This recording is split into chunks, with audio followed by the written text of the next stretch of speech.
I've been talking into my broken microphone, and my non-broken microphone's been on the floor trying its damnedest to pick up my voice.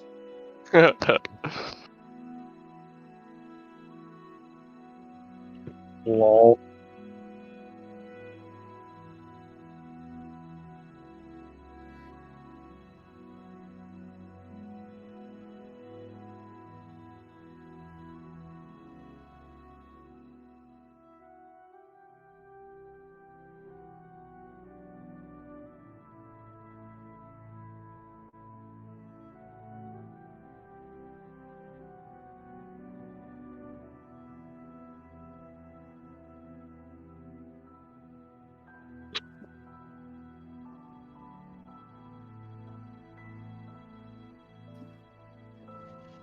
Josh, What's up?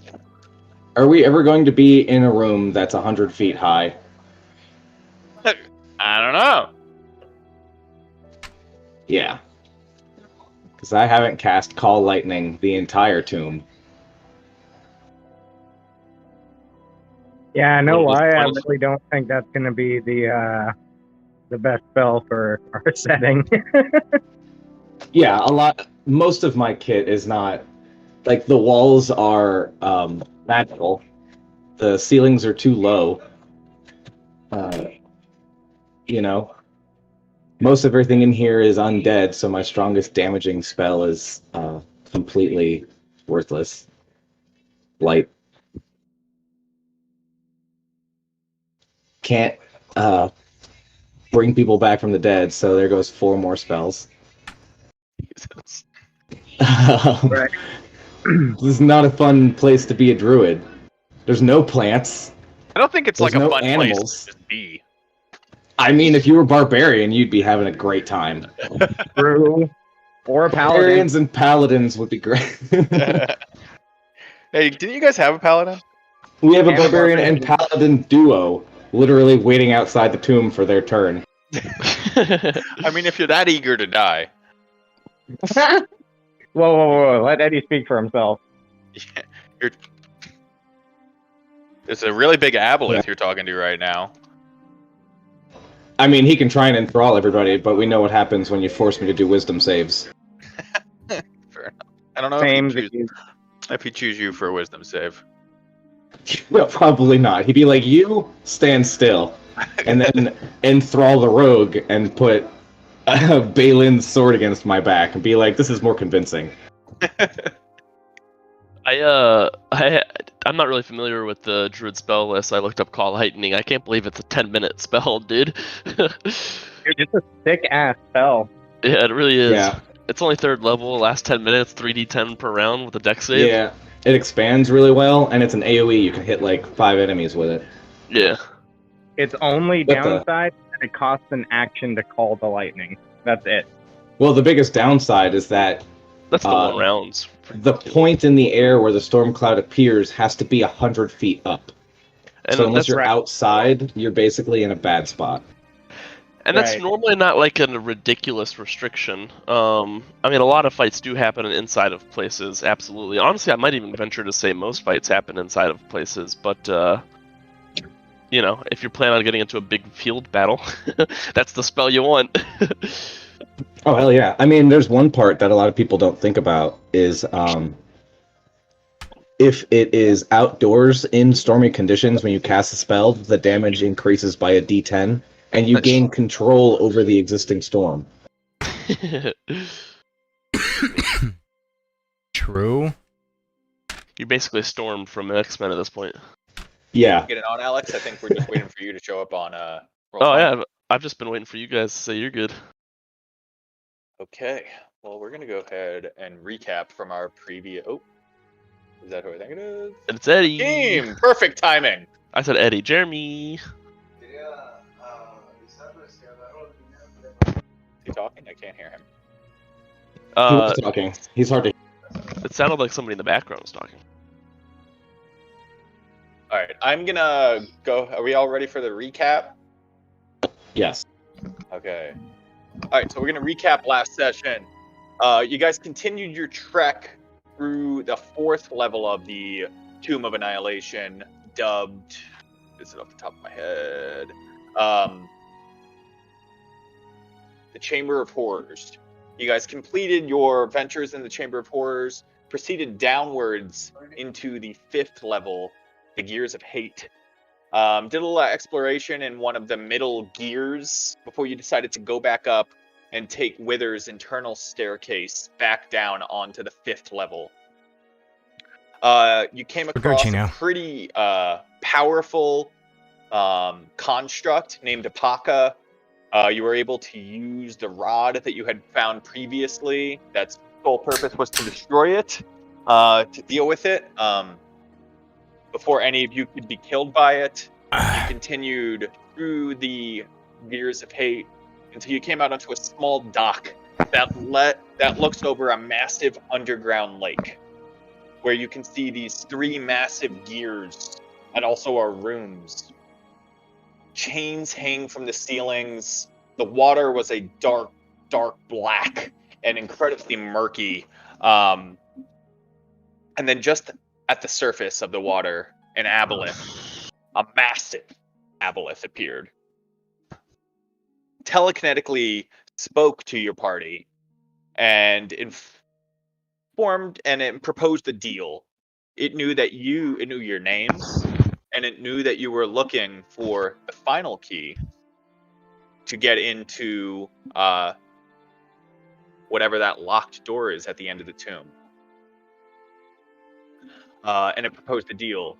It informed you that the final key was at the bottom of this deep, murky lake, and it would allow you to get that key. In exchange, you would have to return with Wither's head, or preferably Wither's alive. Yeah, not... Anyway.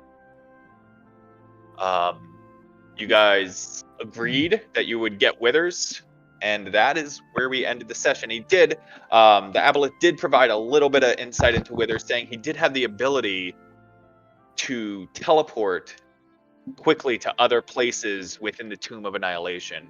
And if you're planned on confronting him and killing him, then you needed to come up with something on how you were going to deal with that beforehand. Can you hear me? Yes. Yes. Yep. Yes. Okay, all right. And that's where we left off. So do we have questions about last session at all, or anything up to this point? Yes. I am at full hit points, but missing 3 hit dice. Are we at a short rest, or did I just not fix my hit dice? You guys had short rested, and I don't think you've long rested since then. Yeah, a long rest would be appreciated. I'm pretty sure we took a long rest, and I'm pretty sure that Eddie ended up watching over us because wasn't he in animal form, or am I thinking of another long rest? No, I'm pretty sure you guys short rested after your encounter with the construct. Yeah, because I almost died, and then we moved on. I mean, that The sounds construct about has right. Those 3 things we fought when we fell down the thing. No, the construct. Massive, yeah. It was like a big old train thing that just smashed into me, and then you drug me out. That I'm trying to remember. I could have sworn we were long rested since then because I have. That was right before the Aboleth encounter. So we are long rested. You long rested before you went from 4th to 5th level, and then you encountered the construct, and then you short rested after that. Right, which is why I have 21 hit points left. Or back. Jeez. I have questions for the Aboleth. Okay, so we'll continue with. Well, I actually have one question. Yeah. Remind me what the Eye of Zeltic is?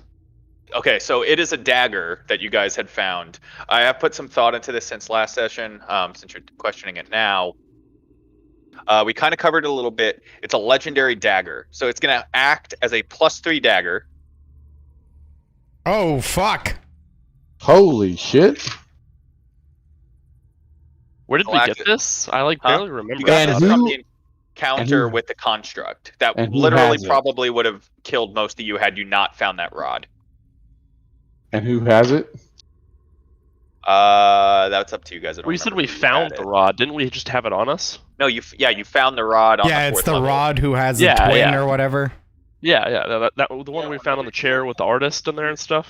Yeah. So the Eye of Zeltak it's a It looks like a ceremonial dagger. Let me look up exactly what it looks like again. This was just. I'm trying to remember. The dagger was inside the room with the deactivated construct while I was scouting it. Yes. And I grabbed the dagger. I have it on my person. Yes, and then remember you had like put the gems into the fists, and then the other one opened, and the Eye of Zeltak appeared in its closed fist. So if you had done that, without going through the back and stealing it, you could have avoided the encounter, but you didn't know. So, way to not tell us, DM. Jesus. God, it's almost like that's his job. Yeah. Aren't you supposed to inform us of shit like that? No, I'm not. I'm supposed to laugh as you don't do it. Sadist. So the Eye of Zeltak, as a reminder, right? For centuries, it's a fist-sized ruby that had surmounted the Great Pyramid in Nexal, the capital of the city of the Mazatacan Empire. Oh shit! It's Mazdakan? Yeah. That's cool. The gem is a relic of the cult of Zeltak, and its dagger, point was plunged into the hearts of countless sacrifices. So the dagger itself, the dagger itself is a big ruby, really. So it's, and then so again, the dagger looks like a big ruby. Exactly. And I'm assuming it has like a point or some kind of serrated end. Yes. I'm thinking it's a dagger made of ruby, not like a hunk with a. Yeah, that's kind of what I'm thinking. Like it's like a huge just ruby, and like it has no hilt or anything. You fixed it like a rock, and you just bash them in the face with it.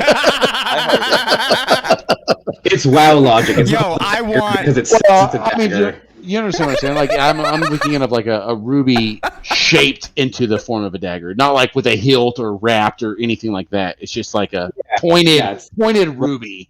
So I want to be part of that cult that just bashes people's heads in with a ruby. So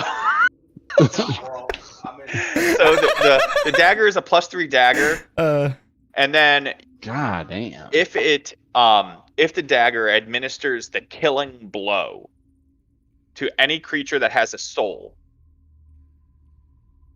the dagger can capture the creature's soul and absorb it. It can only hold one soul at a time. I'm proficient in daggers and have a 23 strength. Weird. Additionally, when you have captured a creature's soul, you can plunge the dagger into a dead creature that had a soul and place that soul into the dead creature, bringing it back to life with 1 hit point. But the question is, while the soulmonger is quickly and immediately absorbing the soul of a killed creature, would the dagger intercept the soulmonger's effect and steal the soul first? That's weird. The question. I have proficiency in dagger. Hey, so most people do. Also, quick point. I think me and Neftis and Asalia both did like a history check on Zaltek. And I think we gathered from it that Zaltek was the god of violence and the bringer of war, and then he was the most bloodthirsty Maztecan god. Correct. Obviously. Sorry, go ahead. Oh, nothing. Additionally, with your history checks with the item, you know that if you attempted to sell it, if you went to an auction and placed it in an auction somewhere, you probably get somewhere $1 million gold, between 15 to 20,000 gold for it, which is about the equivalent of $1 million. Yeah, but this shit's evil as fuck and belonged to an evil cult to a god of violence. It's all about the money, baby. Give me the gold. There's evil people waiting in cities for adventurers to sell fucking. We literally aren't going to have artifacts. a chance to spend any of the gold that we accumulated. I think we have a bag that's so full of gold, we have to keep switching silver out for new gold. That's my you're at the point point. where you're switching gold out for platinum, honestly. But we have nowhere to spend it. We're gonna be done. We're gonna go back to Port Nunzaro and everyone gets full plate. Yeah, but the only way we get out of here is by completing the shit, right? Nephthys, when this is done, will be renamed Mansa Musa. Mansa Musa. All right. So, any other questions? Yeah, who's this big red enemy we see? That's the Aboleth. I was kidding, by the way. Oh, God. Speaking of the Aboleth. Yeah, go ahead. I can ask my question later. It's really not pressing. I want to ask the Aboleth why. Like, if we're gonna long rest, I'm gonna have some time. I'm gonna change my prepared spells, but I mean, I gotta ask. Why does it want Withers dead? What's its beef? And if it has beef with Withers, why is it here if it's such a powerful entity? Withers did not place me here. Acerak did.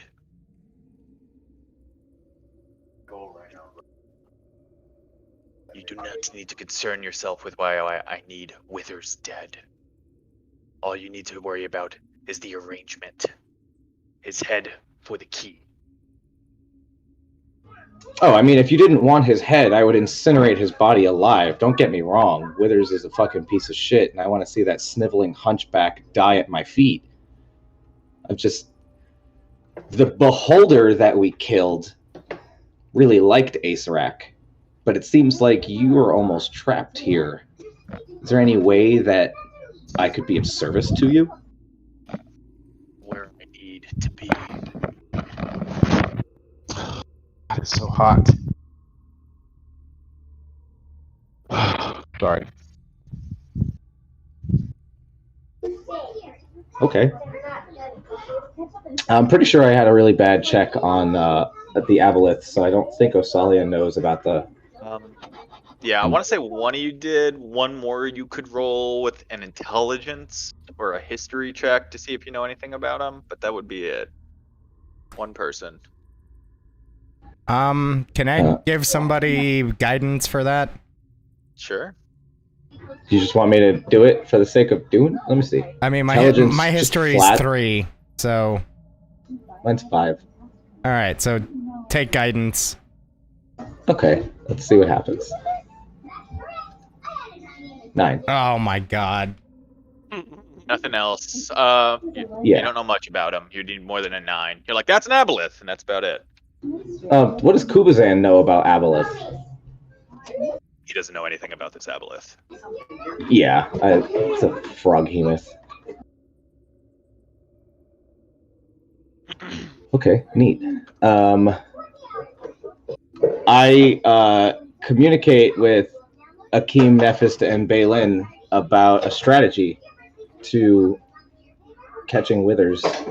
Because if what the Aboleth says is true and he can teleport at will, we would have to hunt him down every time he disappeared in this fucked up dungeon. Yep. You guys know of any way of stopping teleportation?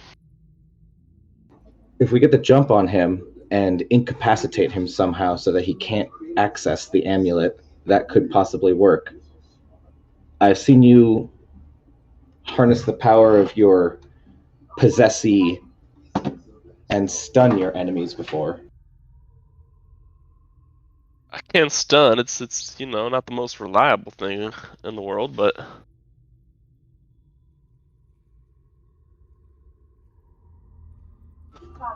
we'll need a way to either inhibit his magic or inhibit him completely. As far as I know, I do not possess the ability to inhibit his magic, nor stun him, or incapacitate beyond traditional means. My eyebrows go up when you say traditional means. Like, yes, I'm... So you know non-traditional means. I think, given Unless, of course, Akeem is keeping a secret or holding some cards close to his chest. I think the best avenue is to stun him with your god's abilities, Balin. I could also attempt to stun myself and paralyze him with a hold person.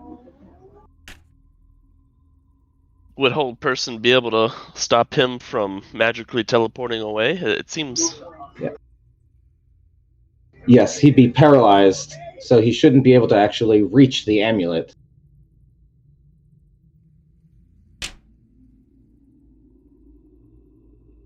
Now, if he can still access the magic via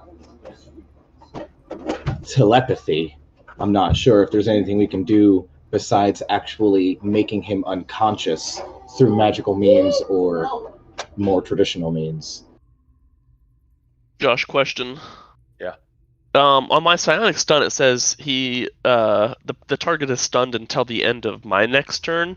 I'm assuming I can't try to stun him again on that next one then, or can I? He just has to make this. The person has to make the saving throw again. I'd say you could do it again, and he'd have to make the save again. Yeah. Okay. I just like it wouldn't be at. I mean, because it'd be a little overpowered if he had it at disadvantage. Obviously, while It stunned. would just be a straight roll again. Okay. Yeah, because it's a wisdom save, right? Yeah. And being stunned doesn't inhibit your mental capacities, so... Yeah. Basically, in short, like, our best bet is for you to try to stun lock him, and we just fucking absolutely roll his ass. Well, should I, for the first, couple attacks of the fight, should I try to engage normally and then start trying to stun him, or just off the get-go try to stun? I believe he would try to escape the moment he saw us. You think the second he saw us, he'd try to escape? Absolutely. Alright then. I think that is a distinct possibility. If not, then shortly after engaging. Because presumably he has some sort of forces with him. When he left us that warning one time, he didn't seem like he was too scared of us. Well... He may be overly confident in his ability to flee from us and lure us into traps. If someone was powerful enough to take us down, he wouldn't send those rotting behemoths after us. Unless he views the task as beneath him. That being said, I do not believe that Withers is a foolish individual.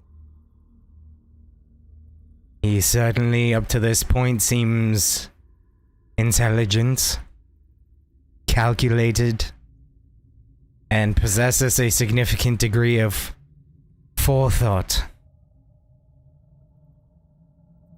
I don't think he would allow himself to be placed in a compromising position. Don't we, he before it kind of almost seemed to know all of the movements we were taking. Was that just because he was looking at us through the wells, that one well that you could see? You wouldn't know. More than likely. We have no idea if he's possibly keeping notes on us from another source. You're not sure? Sorry, I didn't mean to link polymorph several times. I'm just trying to read my spell list. That most of that, make a history check, Balin.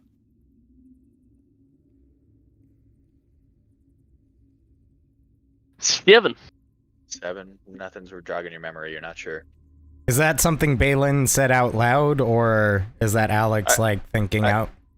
I would say this was probably something Balin was thinking to himself. So it was mostly something I was thinking to myself. Ability. That's fair. Guidance wouldn't even matter anyways, bro. Most I get is 11. I mean, that honestly, that could help, but... Or I guess maybe 12. Yes, I think I agree with Rosalia that incapacitating him in one way or the other is the best course of action to ensure a favorable outcome. We do not know if there are any limitations placed on his ability to teleport within the tomb. Meaning, we don't know if that's something... As you all are familiar, there are magic items and abilities that you can only access a finite number of times per sunrise. We don't know if this is one of those. We don't know if it is, how many times. And for all we know, I think we must be wise in using the operating assumption that this is something he can simply do at will without restriction. I have never attempted such a grisly tactic. However, there is an ugly side to druidism. I can blight him with a disease called mind fire.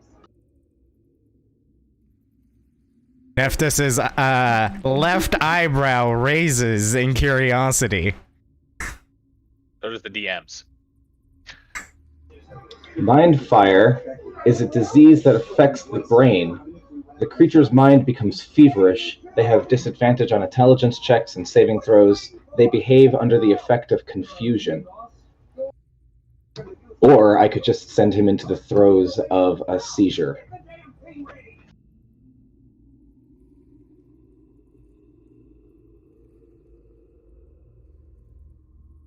You continue to surprise me, Osalia, with your capabilities.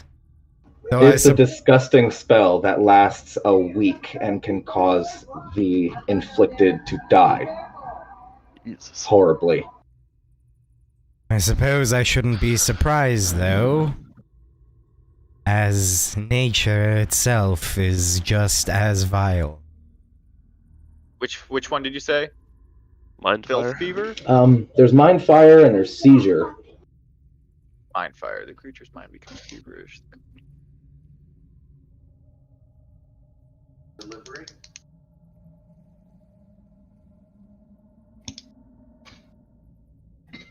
Gotcha. Okay. So, under the effects of confusion, the creature could do any one of, 4 options.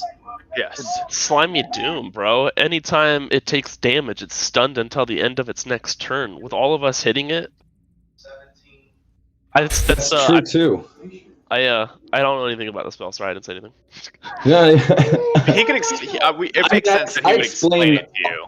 Yeah, explain all the diseases. The blinding sickness that turns their eyes milky white. Filth fever. Flesh rot's probably the most, visually disturbing. Vulnerability to all damage? God damn! Wait, which one is that one? Flesh rot? Flesh rot. Oh my god! I don't see the additional effects of each of these things. Oh, there it is. I see. Okay. Yeah, okay, so fucking the one that you said, Slimy Doom? Yeah, dude. Slimy Doom is, I just have to inflict him with it, and then it's not even a save. The creature bleeds uncontrollably. Whenever they take damage, it is stunned. There's no extra save. The absolute best way this can go down is I get a stun on him, and then you go and make a melee spell attack against him with this, and then now we all go into Pound Town, bro. He's stunned every round. That part. Yeah. And the disease lasts 7 days. The only question is, and Osalia asks this out loud, he does not seem alive. He is absolutely immune to poisons. But do we think he's immune to diseases? 108 zip code. Could Nephthys make a some sort of check on his experience with undeads to know if they are typically immune to disease? He obviously knows that they are progenitors of diseases, but My mic's up. I'd say make an intelligence check. Me too? Sure, 2 of you can. Just a flat intelligence. 22. Nice. 24. Okay. So both of you would know this. Obvious, as Osalia was already saying, among undead, poison, very, very common. Large pizzas, yes. Most undead are very susceptible to diseases. There might be an occasion or two where they are resistant to it, I'm just gonna get to but very uncommon. Okay. Is it possible? Yes. Is it likely? No. So, as previously stated, kind of knowing that they are progenitors of diseases would imply that they are themselves very susceptible to them. Yeah, if you were immune to disease, you couldn't pass it. special pizza Big brain, 200 IQ. supreme extravaganza or whatever you call it. Yeah. It would- Interesting. yeah. The Lux. So, I have no qualms unleashing pestilence upon such a Awful being. plague on this planet. So I'm cool with contagion. There's certain spells you don't cast out of morality's sake, but Neftis visibly smirks. Like a really strange satisfaction is noticeable in that smirk.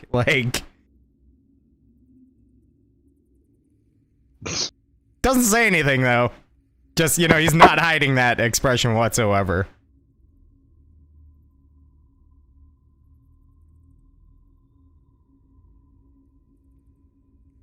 So I have a question, Josh. And to everybody else as well, because I don't remember if we did. I think we did. Did we cast Identify on the Black Opal Crown? I believe we did. yeah, I thought so. I don't think you guys cast Identify on it. I want to say we did. Honestly. With it being, we recognized it as being this, crazy fucking artifact. Because I don't remember reading for 10 minutes. No, you did. You linked. You sent it to me. Hang on. Oh, okay. I don't know if this would have let you know if we did it or not, but it says anybody who wears the artifact becomes incredibly powerful for a short time, but they meet a gruesome death. So you knew a little bit about it. That's what you knew about it. There would be more. Okay. So at that point, Neftis now comes to Balin and will say, Balin, would you be able to identify that crown we came upon? Sure. And I will identify it. I mean, you don't have it with you. You'd have to go back there. Oh, it was back there?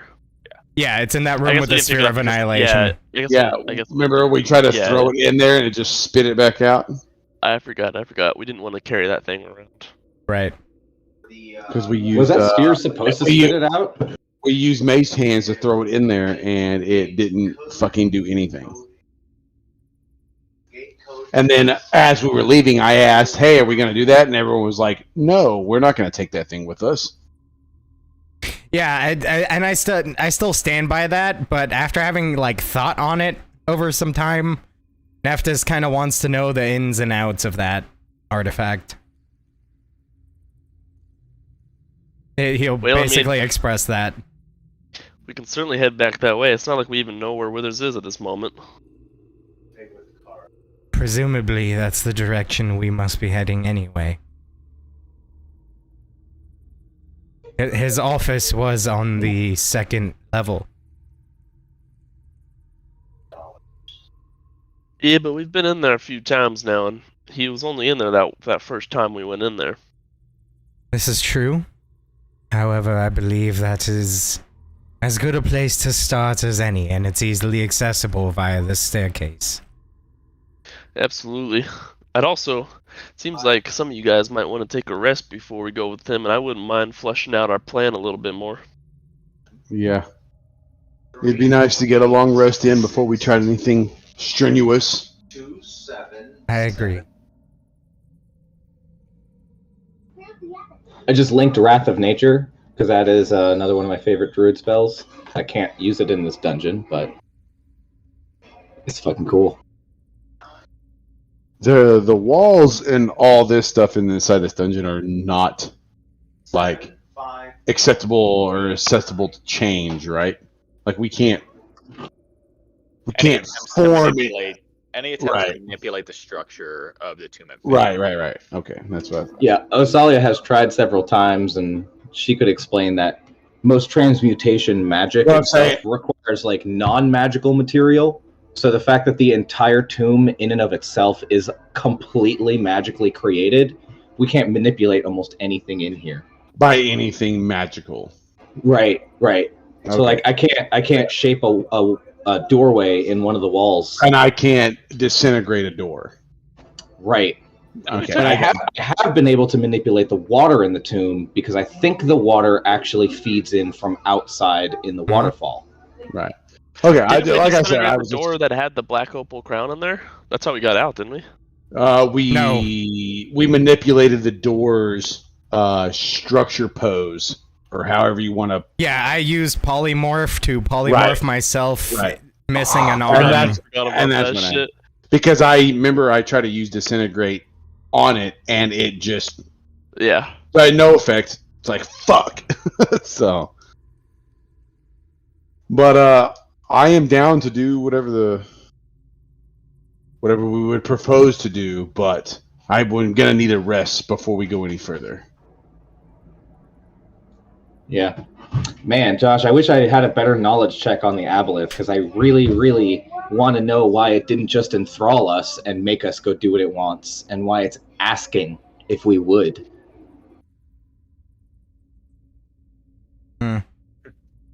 Curiouser and curiouser. Curious, isn't it? Indeed, sir. Alright, so are we long resting then? Is that the goal at the moment? I can keep watch, and if so, if the Aboleth is there, I'll make small talk with the Aboleth, but I have full health and spell slots, so I'm good. Yeah, no, I need an absolute long rest. I'm also good to go, so I can help watch if Osalia didn't want to do the whole night, which I'm assuming he's probably not going to want to do the whole night. Okay. So I'll like I said, right here. I mean, if the Aboleth would allow us to rest in his lair, this dock here is fine. The Aboleth disappeared. You're not sure where it went. It kind of just submerged back into the incredibly murky water. Docked it? Could I just kind of think to it, knowing that, previously we had communicated telepathically, and I assume that while we're here, there's still some sort of, Link? I mean, what are you asking? Basically, I'm asking it if, before, carrying out its wishes, we require some rest. And I would like to ask it if we could rest in its general vicinity. Yes. I will tell everybody that it agreed to let us rest here. Perfect. I actually am going to lay right here in this boat. Okay. Nice. Just to be able to stretch out and relax. No problem. Fine. You stretch out a little bit more. There's some seats, kind of makes it awkward, but you find a way to put your feet up on one of the seats, and kind of relax in.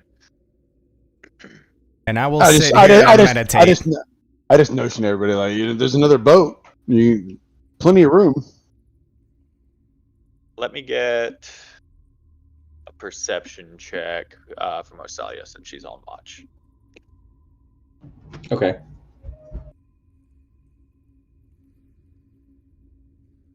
By the way, golf was awful. Thanks for asking. Sounds like it. If you're on par shoot a 120, it sounds like it, bro. I hit a 116. 21. As you're watching as the rest of your party is napping, you're looking over the water. Off in the distance out here. So this above this pathway here where I'm pinging, I don't know if you can see that. I see the ping, yeah. Yeah. So off in this pathway where I'm pinging, above it on the ceiling, you see one of the tomb dwarfs who's suspended from a chain wrapped around his waist, and he's working on the top of this gear here. Looks like he's doing some form of maintenance on it. Paying no mind to you.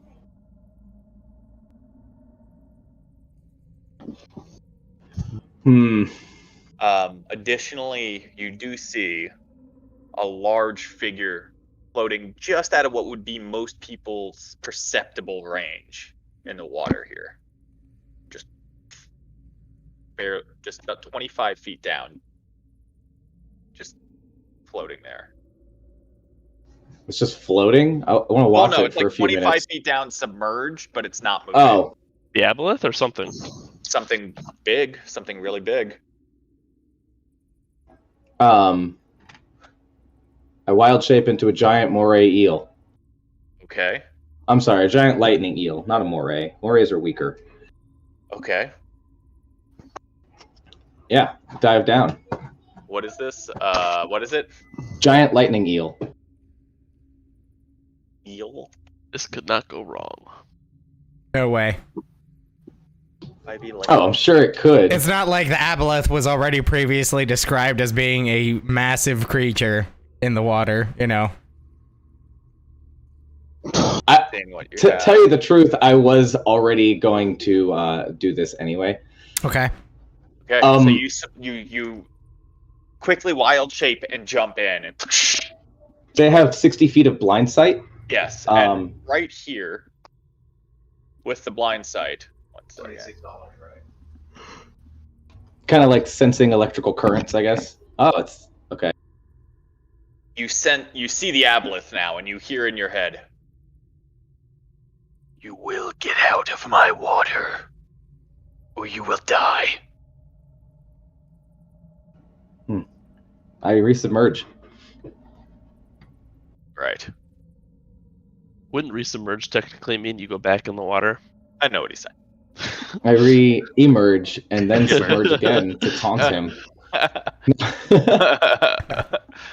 Does it speak that in my mind? Yes. I say my apologies. Water is more akin to my element than sleeping on the wooden dock, and I wished to rest at the bottom of the water. Time. There will be no warning. I understand. I leave. Josh, can you do me a favor? Yeah. Try reconnecting your camera. It's working. I see him. I know, but it's not for me. And I've refreshed mine twice now. There we go. Better? Yep. Alright. So you So yeah, come back up. I guess I'm still a lightning eel.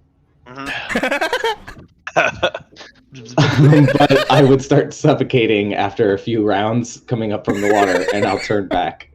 Alright. So you turn back. The long rest finishes without other incidents, unless anyone else was trying to do anything during it.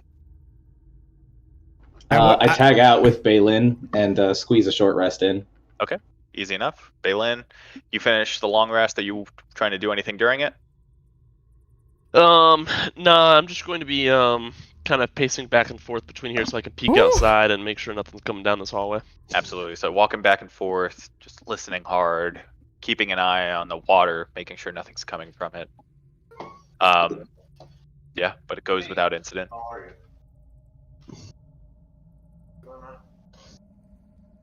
All right. All right.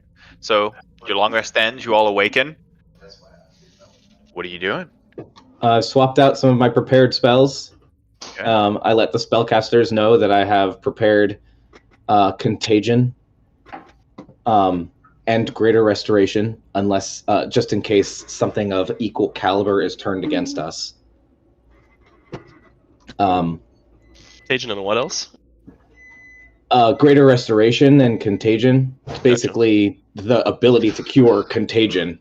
Yeah. And I removed Shield of Faith because honestly, throwing Shield of Faith on Nephthys or Akeem is like putting lipstick on a pig. Neftis takes offense, but understands.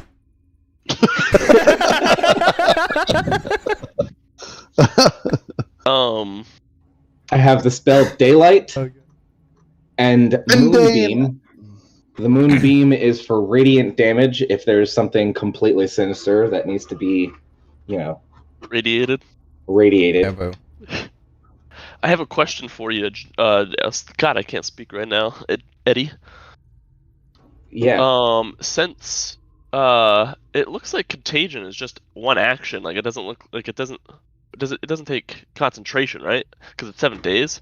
Right. So theoretically, we can walk in there and hit him with hold person and stun and whatnot, and then if one of those work out, then you can go in for contagion. Like they wouldn't mess with each other because one's an action, one's a True concentration. Correct. Also, because contagion is one action and it has a 7-day duration, I can put every single one of those diseases on someone. Assuming you have the spell slots for it. I could do it 3 times right now. So it seems to me like our best bet, because I don't know if he'll run right his way when he sees us, but I think he will run if he gets wind of what we're trying to do, which is stun him or paralyze him in some way. And so I think we need to be the best chance possible of stunning him on that first round, or paralyzing him, or whatever it is. So open with a hold person because it has range, and then I can walk up and touch with contagion. You open up with hold person. I'll open up with my stun person. I don't know if Neftis has any or Akeem has any abilities of doing that, but I think our whole first round should just be to try and immobilize them from taking actions, etc., etc. And then the first person who gets it done, after that we can go in with the big boy hits. Well, I think hold person, if that target takes damage, they get to make the save again. Yeah, so we would really just wait until Osalia can go in with her attack. But I think no, that's charm person. Don't get them confused. You could beat the fuck out of someone who's paralyzed. Oh yeah, it says at the end of each of its turns, the target can make another wisdom saving throw. Yeah, it doesn't say anything about taking damage. You're right, it's charm person. And I don't think mine has... Let me see. Josh, it doesn't say if it takes damage, the stun stops, right? So... Correct. Yeah, unless it specifically states it, then it doesn't happen. So literally, the first time one of us has a successful stun, paralyze, whatever, we can just go to fucking town on him, and then Asalia, of course, needs to get up and use contagion on him. Right. I think is our best bet. I would like to know Akeem's magical capabilities by getting a comprehensive list of his spells. Gentlemen, I can give you that. It's not going to help anything here. I just want to know what you're capable of, because sorcerer magic isn't very complicated. It's just it's got such a wide array of possibilities. 2 sorcerers could be completely different from each other. Just take a screenshot of like your spell list and post it in the Discord or something. That's what I'm about to do. Hell yeah, Dad. Hey, it's weird when you don't say E at the end. It's Daddy. No, I'm calling him Dad. I did. Dad. Dad?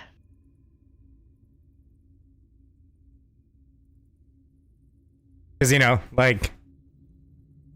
Alright, hold on. When somebody, like, tells you to do something or whatever, you're like, yes, Dad. Yeah, I know. It was just the way it rolled off. I was expecting Daddy, and then it just never came. Well, I said, hell yeah, not, hiya. Oh, yeah. Hey, Josh, should I tell you about the time I got the entirety of On After to do that? Walked into the fucking bar with some friends, and I walk in and I just go, hiya! And then literally every other person in the fucking bar does it. That's awesome. Wow, that did not post like I thought it was going to. I can see every single... Wow, that's... Oh, jeez. Wait, I mean, it still works. I mean, I can literally just tell you guys what it is. No, it still works. I got it. Can you see that shit? Yeah. I just say I can barely see No, that shit. you have to open the original, and it'll open it in the in your browser. Open link or whatever. No, bottom left corner of the picture. There's an open original. I hit that, and all of his pop-ups aren't there. There you go. I took a snip of it. Yeah, I can see it way better now. There you go. Sorry, there you go. That's all of my. That's all of my shit. Wow, that is a tiny list. Yeah, exactly. I try to tell you guys, I'm not. But... Neftis is like, yeah, that's really small. Actually, I don't know. What is the fucking warlock spell list like? I know you can only cast like fucking -2 spells a day, but I have 3 spell slots now. Thank you. But I don't know how many. And they're all 5th level. I don't know how. I'm not saying you're fucking underpowered or anything. I was just making a joke. I know. But I don't know what your prepared spells are like. I just know that you can't cast too many of them. You don't have to prepare spells. You just learn them as you learn them, and then you always have them. Yeah, that's kind of how I'm at right kind now. of like the cleric, or just literally the entire spell list is like always available to you? No, I don't prepare spells. I just learn them, and then those are the spells that I fucking have. Gotcha. Yeah, I'm the same way. I cannot prepare anything. It's just what I know is what I know. Can you like learn a new spell after each level, or? Wait, what level are we? We're 11, and at 11, I can learn a new spell, plus also change one out if I want to. Right. Oh, that's right. So only at a new level, like if we hit level 12, I can also get a new level spell slot and then change one of my spells. So... What was the new spell you just took? Because I feel like you cast everything on your list. I have at a level 11. The new one was Disintegrate. Oh, that's right, because it's your 6th level spell. Duh. If you're capable of what's right here, pre-cast Haste on Balin so that Balin can use an action to stun, double his movement to make the distance, and use another action to still get a sneak attack out. True. And keep Counterspell prepared, and get your ass as close as possible, because Counterspell only has a 30-foot range. Agreed. Okay. He's a spellcaster like we are. So don't be afraid to be in his face, because he doesn't want us there just as much as we don't want him there. I'm not getting disintegrated again, boys. You may get disintegrated again, but that's a risk we're willing to take. Thank you, Balin. Carissa said the same thing you just did at the same time. And I don't know if you guys saw, but I did post my spell list as well. Yeah, I saw that. That's nice. Oh, willing to take. You had Find Familiar? I never knew. Oh, tiny hut? Jesus, that's weird. Seriously. So, I think the only one I haven't seen you use is Vampiric Touch, or have I? Yo, you saw me use it. That shit fucked up and down, I tell you what. 5th level Vampiric Touch, boy. Right. You guys have awoken. You've discussed a little bit. If you want to continue discussing, that's fine. If you want to move, where are you going to? Well, I got off the boat. We're going to the room. And I moved back in. We're going to the room with the black opal crown to identify that. So that's where you want to go first. All right. Yes. I'm going to save us some time, just for saving some time. I'm not even going to move tokens there. You guys are in the room with the black opal crown. The doors were still opened. As you enter, both of them shut. Yes, both doors are open. As you enter, they do not shut. The black opal crown remains on the floor where you had previously left it. No one had picked it up after it was ejected from the Sphere of Annihilation. So it's sitting right in front of the Sphere of Annihilation. Correct. Okay. You guys have used 2 mage hands to throw it in. Right. So, looking at Neftis, I asked Neftis if we would like to grab this crown again and bring it back toward us. Absolutely. Okay, so I'll cast Mage Hand at this point. So you guys are casting it. Where are you trying to take it to? Towards the middle of the room, like where the pedestal was? Away. And my thought is, I am trying to bring it away from the sphere, so back to the middle of the room. Okay, and are you doing it north or south? That would be east.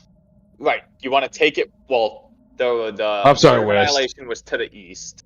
The Pedestal west. is west, but there's two pathways. Either you go north around or south around. Well, I would say south around it. Okay. So you guys come down. Both of you. There's my spell list, by the way. Move the crown back towards the middle of the room and place it on the pedestal using your mage hands. Yes. And it is now sitting there. And I shall cast Identify on it. 1 second, I want to look at something with Identify. My spell list looks ridiculous compared to all yours. Did you see mine there? Holy shit, so you have bro. a stupidly fucking large spell list. Like, that is... dude, if I had to play a druid, I'd be like, nah, you know what? Just never mind. Never mind. He's like, I'm just gonna roll a D100 and whatever spell that happens to be. Right. Yeah, that's... You reach out and you grab it because you must touch it. Oh, do you have to touch it? In order to identify it. Well, fuck, I forgot about that. And as you do, you feel this ripple of necrotic a ripple of necrotic energy shoot up your arm. Make a Constitution saving throw. Now use Mage Hand to cover his hand like a glove. If he wants to identify it, he has to physically touch it with his skin. Okay. I didn't realize that was a thing. I didn't either.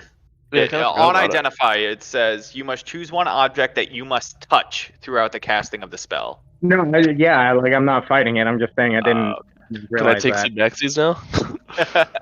Make your con save. 8. 8? Mm-hmm.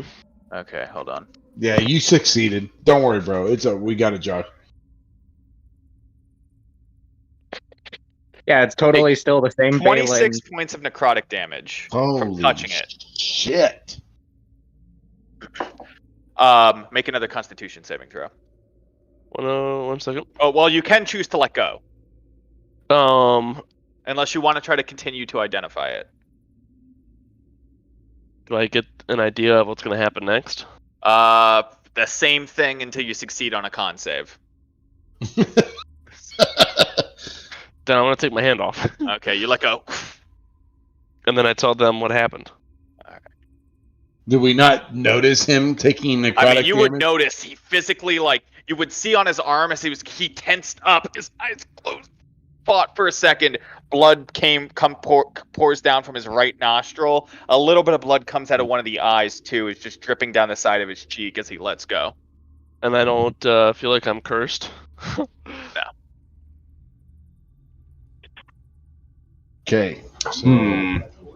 Could I cast Detect Evil and Good on Balin, just to be sure? You certainly can. Let me read it. Let me see. How many... Good. Sawyer, you're a trooper. You take all that and then do people's, when they're not here? True. I can't even... Nothing is setting off anything with your Detect Evil. Sweet. Well, that'll last 10 minutes, so I'll hold it on. What are all the red... What are all the red dots? What red dots? What do you mean? I was just asking. Sorry, it was just a question. Oh, those are enemies on your mini map, bro. Gosh, so No, those are the spells that he has prepared.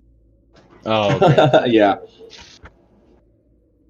Anyways, you go up. I will use, if somebody can roll this for me, 4d6 of my healing light to heal Balin, and ask, "Are you willing to attempt again, If I not, got average stand.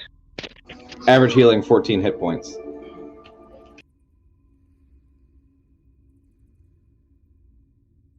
Oh, and don't forget, we all, you guys all got 10 I temporary. I already got those. Okay. Oh,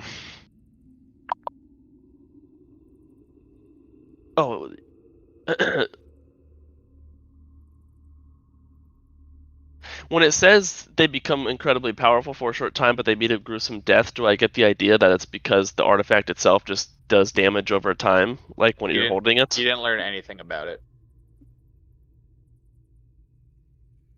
I'm gonna ask Nephthys if he thinks it's really worth it to find out. Like, what are we gonna do with it?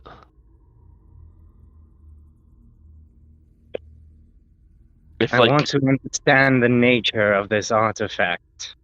If it is something, it is clearly very powerful. Yeah, but if to use it, you have to touch it and constantly take damage from it. That is an operating assumption. I think it's worth at least fully understanding its nature. If it is something that we can utilize. There are, I have heard of cosmic items of legendary power that test their attuner by killing most people not worthy. But if it does what you say, damage upon contact over an extended period of time, that may just be an excruciating attunement process. I mean, it takes a minute to cast the spell. That's a long time to hold on to that bitch. Attuning takes an hour. So 60 more times of that level of pain is what this item might demand. Remember, Josh said it does that until you succeed on a con save. Yeah, but we don't know what happens after that. We don't, but that's the point of identifying it, right?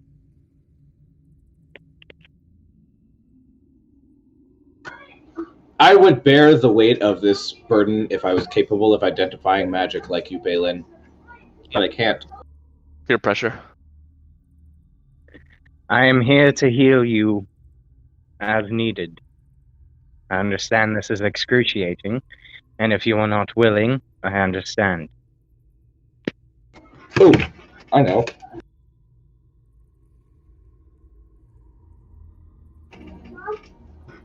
I cast protection from evil on you. So if something comes out of that and attempts to possess your mind, at least it will fail. Besides that, I can't provide you any protection prior to the event.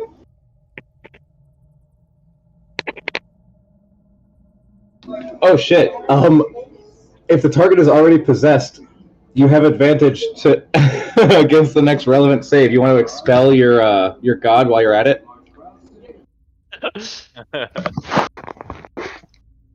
I'll give it another shot. I'll touch it. All Try right, to you reach identify out, it, touch it, and attempting to identify. Go ahead and make another con save as the same pulse shoots up your arm. 19 this time. 19. All right, you reach out, you fight it off. Oh, you needed an 18. And as you fight it off, you do cast the identify spell. Okay. All right. So this is what you learn about it. Are you just going to tell everyone this out loud? Yeah, sure. Why not? Okay. You ignore magical darkness. You have true sight out to 60 feet if you attune to it. You said true sight? Yeah. You become immune to any effect that would either kill you outright without first reducing your hit points to 0. So something like power word kill. Say that again. That would kill you immediately. Yeah. So a spell like power word kill that just kills you if you have less than 100 hit points wouldn't affect you. It like literally wouldn't take any damage at all. Yeah, none. You gain an ability called Destructive Gaze.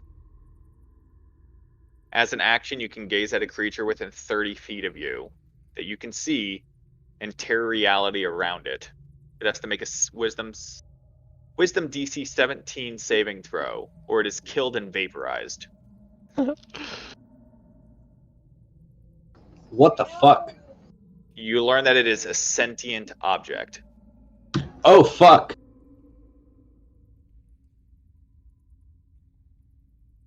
And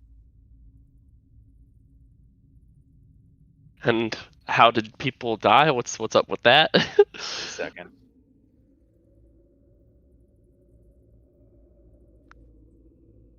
If you attune to this item, 1 second.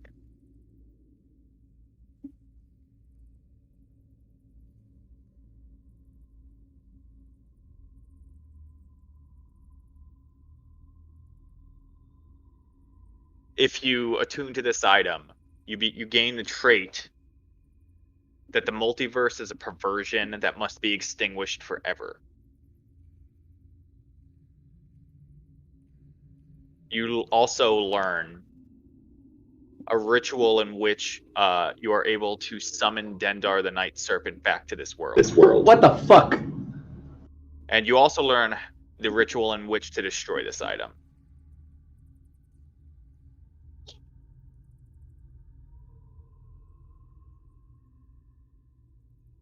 Nothing However, on how. by attuning to it, all you desire is the destruction of the multiverse. You have to attune to it to learn the ritual to destroy it, or he's learning it via identify? You have to attune to it to learn it. And additionally, as soon as you place it on your head, you are automatically attuned to it. God damn. What the fuck? This is what Ross Nazi wanted. So, if all you want is the destruction of the multiverse, I assume all you do is just fuck shit up. Like, you don't do anything else. You just try to fuck shit up. That sphere of annihilation can destroy entire planets.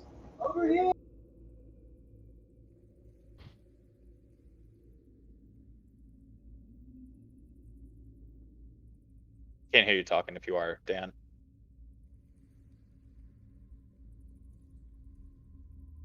Hello? No. There you are. Sorry. Okay, Neftis would chime in at this point, saying that presumably step 1 to that process is summoning Dendar. Yes, Dendar is prophesized to destroy the entire universe.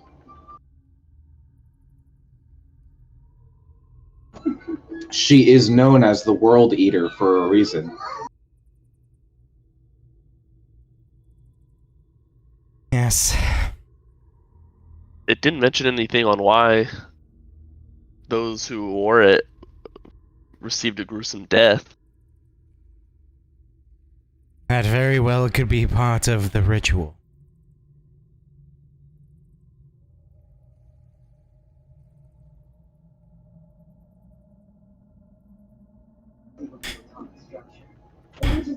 This is horrible. This thing is absolutely nightmarish. It shouldn't exist.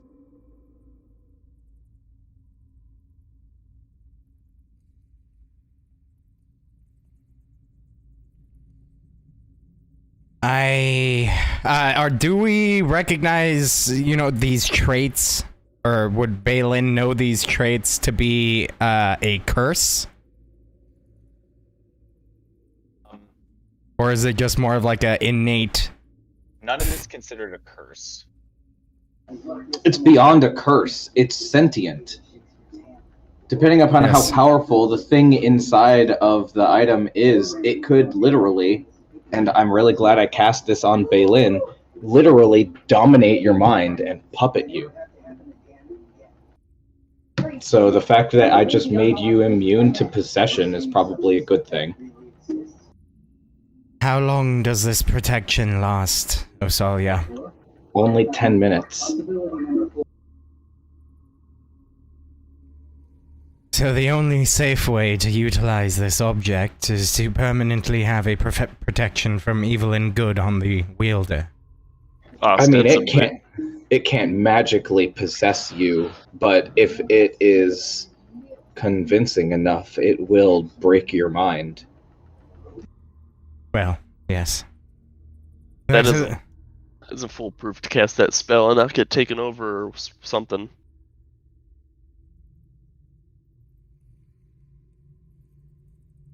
Well, simply, it is an incredibly powerful artifact.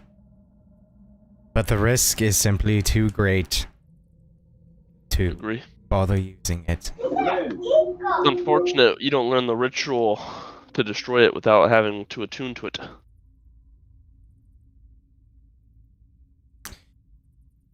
Possibly.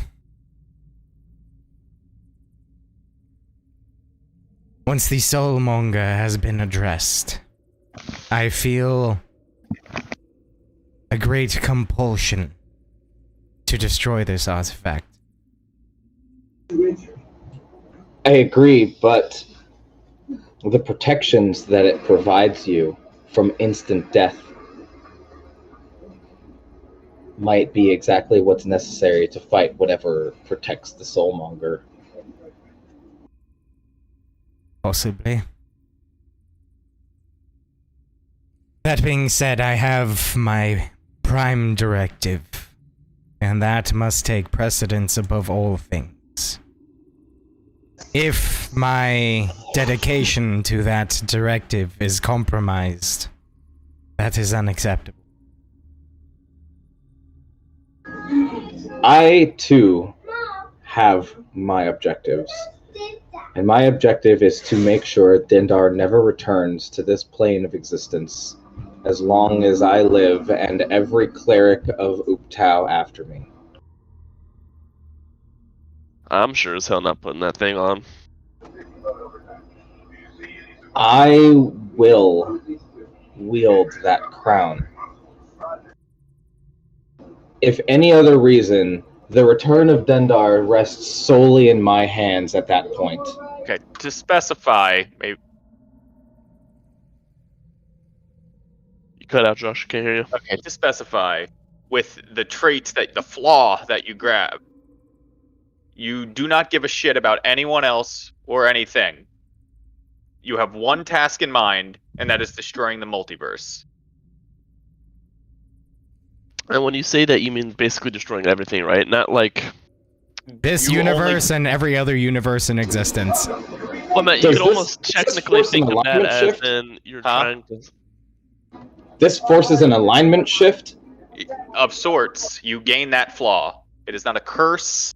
It is not a like any, I don't know, it's not a curse. It is just a flaw that you gain automatically by attuning to it. I speak to the god within my mind. Okay. And I ask Kupazan, very matter-of-fact like, I said, what is the multiverse to you? Do you still disrespect Uptau, or do you accept him as the all-god?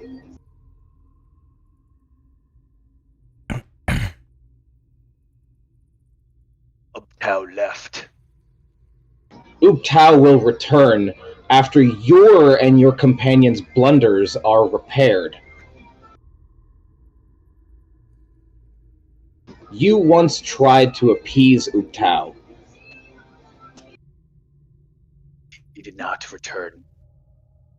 The multiverse is everything around us. I do not understand your question, what it is to me.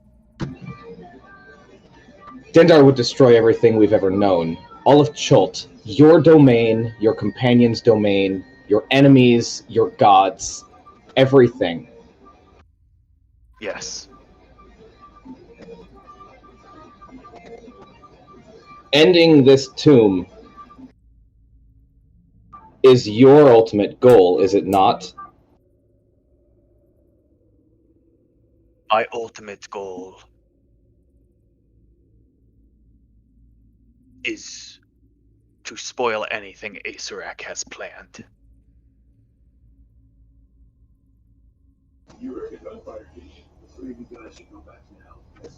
Whatever that goal is at the end of this tomb. This crown, I'm sure you've heard at this point, would bend someone's will to being basically a harbinger of Dendar. But it also seems like this would be our best opportunity to uproot Acerak's control for good. Let me make a roll here. And I want to know if you are even capable of controlling me if I were to try and free Dendar by wielding this power. I cannot control you at all. I'm a passenger. Nothing more. I cannot wield this without a failsafe. I cannot help. Are you speaking out loud, Osalia? No. Okay. Fear if you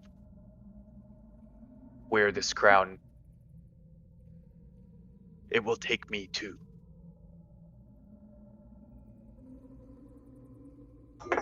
Or perhaps just take you instead. A harmless passenger, whispering evil deeds in my mind. Or you become infatuated with the destruction of the multiverse and attempt to kill your friends and leave this tomb.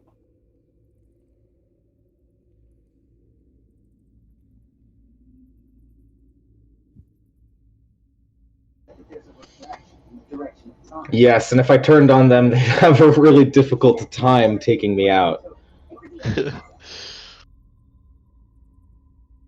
I tell everyone out loud, Kupazan does not believe that the will of my mind is capable of withstanding the influence of that crown. Osalia, I have a proposition. Yes?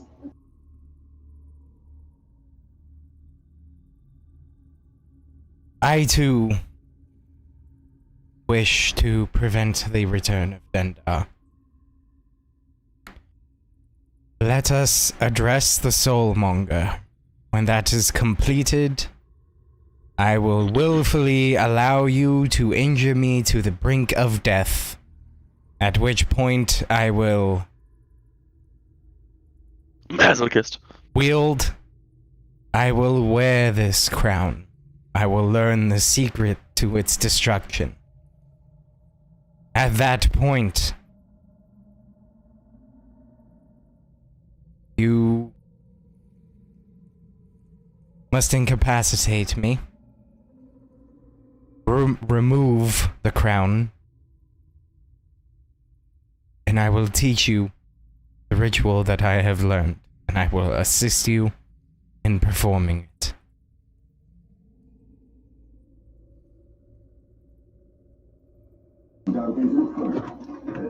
Okay. You think we should take the Soulmonger on without the protections and power of this crown because it's too great of a risk beforehand? My concern is that by putting on this crown, you become an immediate threat that must be eliminated. There's also no telling you'd even be willing to help against the Soulmonger at that point. Precisely.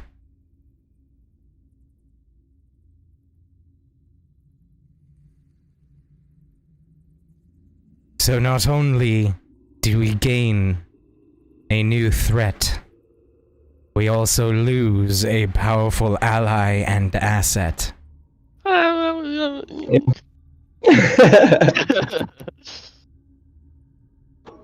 Okay. You make a good point. I don't believe it would be safe. Although the power is trivial, the knowledge is more than enticing. I agree. And as I said, I will help you. I will allow myself to be brought to the brink of death, to then wield the crown, gain the knowledge, then be incapacitated, have the crown removed, and, well, hopefully, at that point, I will regain my faculties. If not, it is both my will and that of Kelemvor that you kill me. I will without hesitation, and with a heavy heart.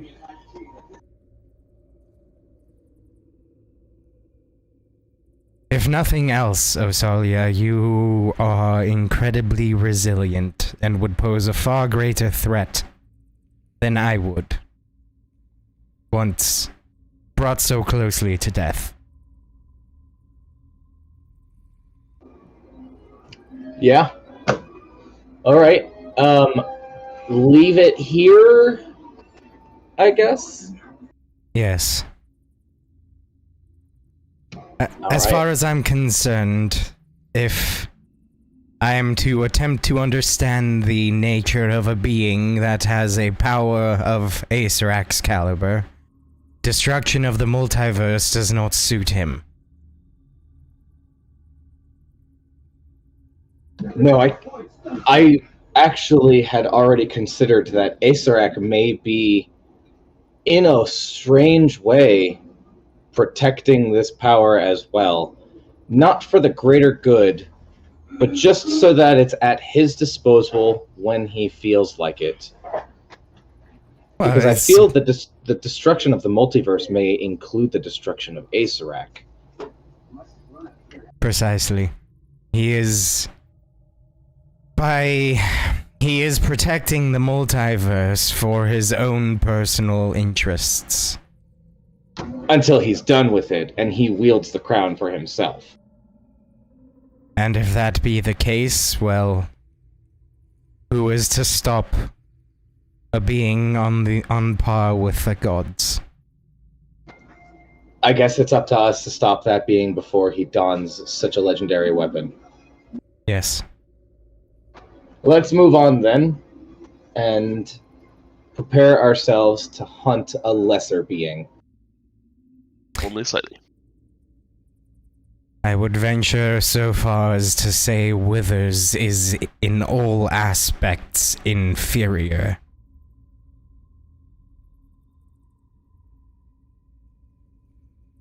Which way are you guys heading?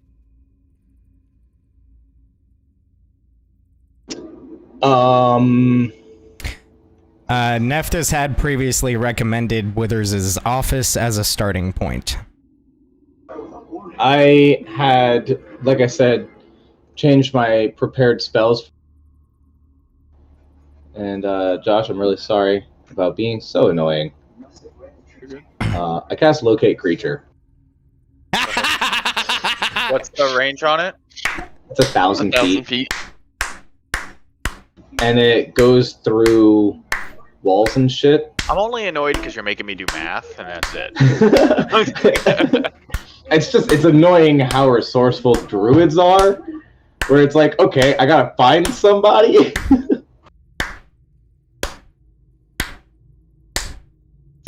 Where are you casting this? Right now in the chamber with the crown, or back by the staircase?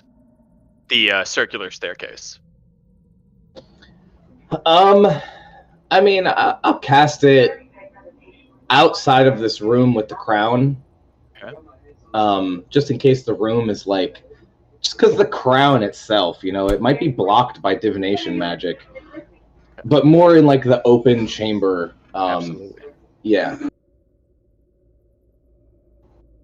All right. I would say upon your immediate casting, you don't sense him. But as you begin to walk over towards the west, towards the circular staircase, you do. The spiral staircase that leads up to his office? Spiral staircase. And as you continue to walk over towards the spiral staircase, you're getting this sense that he's only but 40 to 50 feet to the west of the spiral staircase, about 60 or so feet up. He's to the west of the staircase? Yes. Okay. That places him directly in his office. Yes. I bring it down to a whisper. You guys are And proceeding I up tell the them, staircase? I tell everyone that I do believe I can sense his disgusting presence in his office.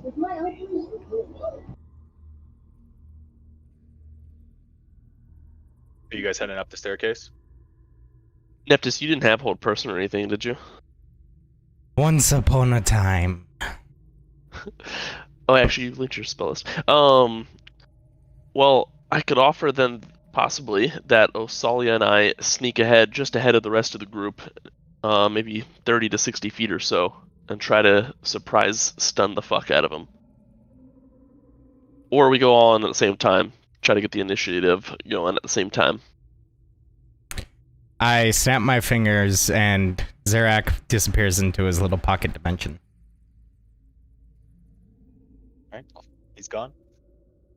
And I will tell them that I will follow not too far behind as I turn invisible. Okay, 1 second. Alright, just want to drag you guys to the right layer. No one sees anything, correct, right now? I'm gonna before I turn invisible, I cast guidance on myself. And Oh, also, can we take a 2-minute pee break before we probably get into this fight? Yeah, go for it. oh boy, oh boy, oh boy, boys.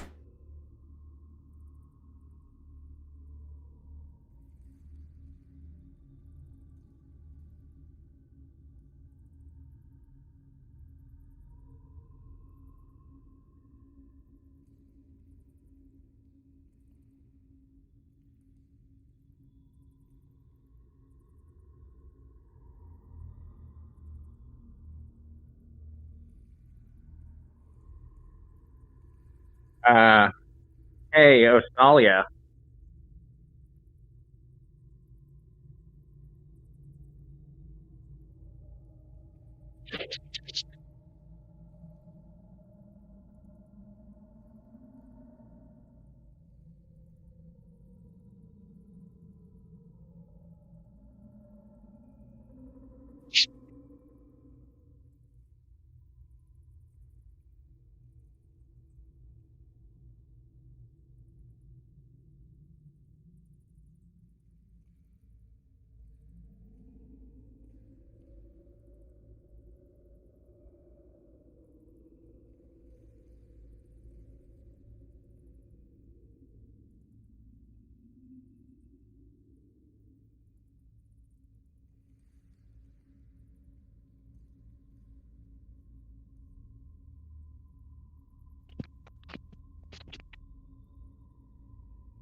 When do you start moving?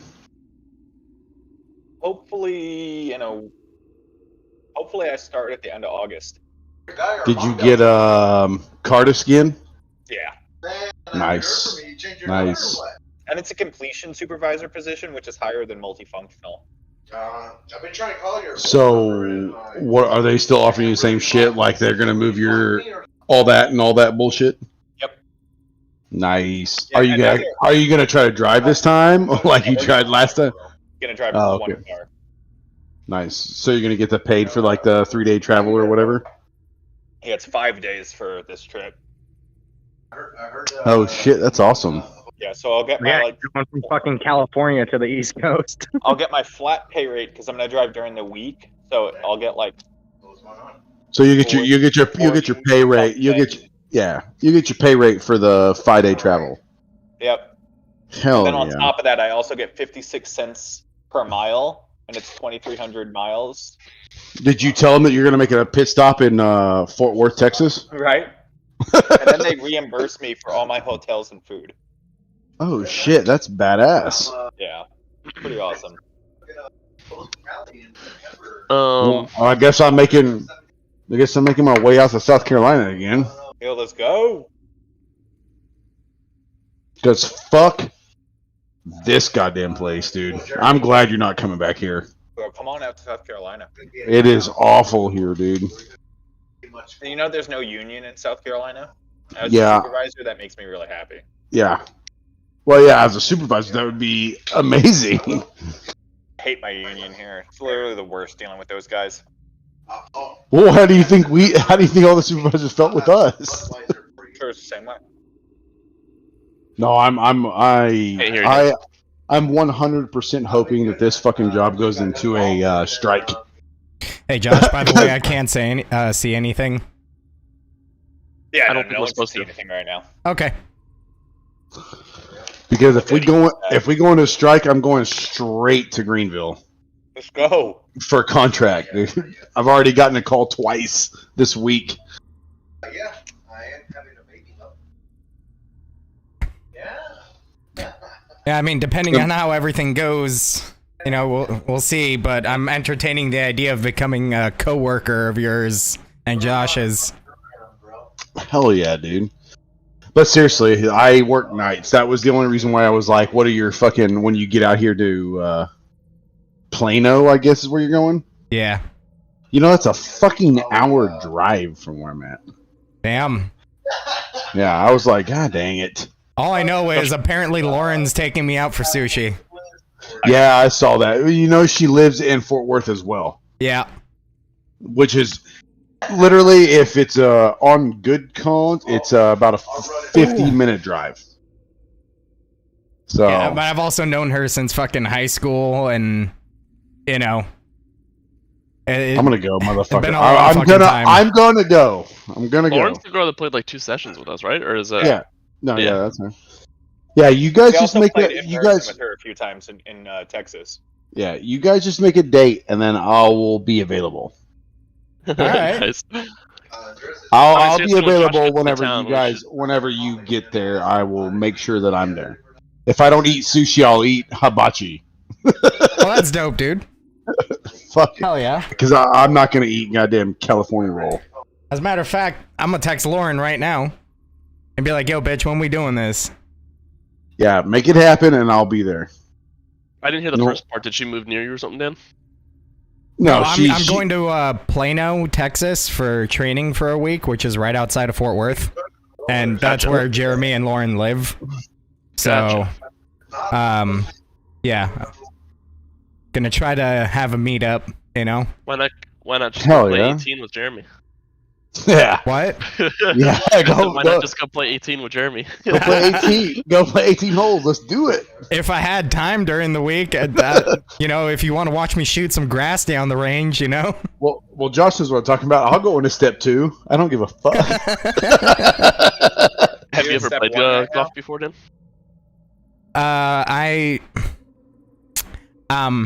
I've attempted. Let's put it that way. Hey. It's- To be fair, I have 2 sets of clubs. We're good to go. I actually consider golf to be the hardest sport in the world. It probably is.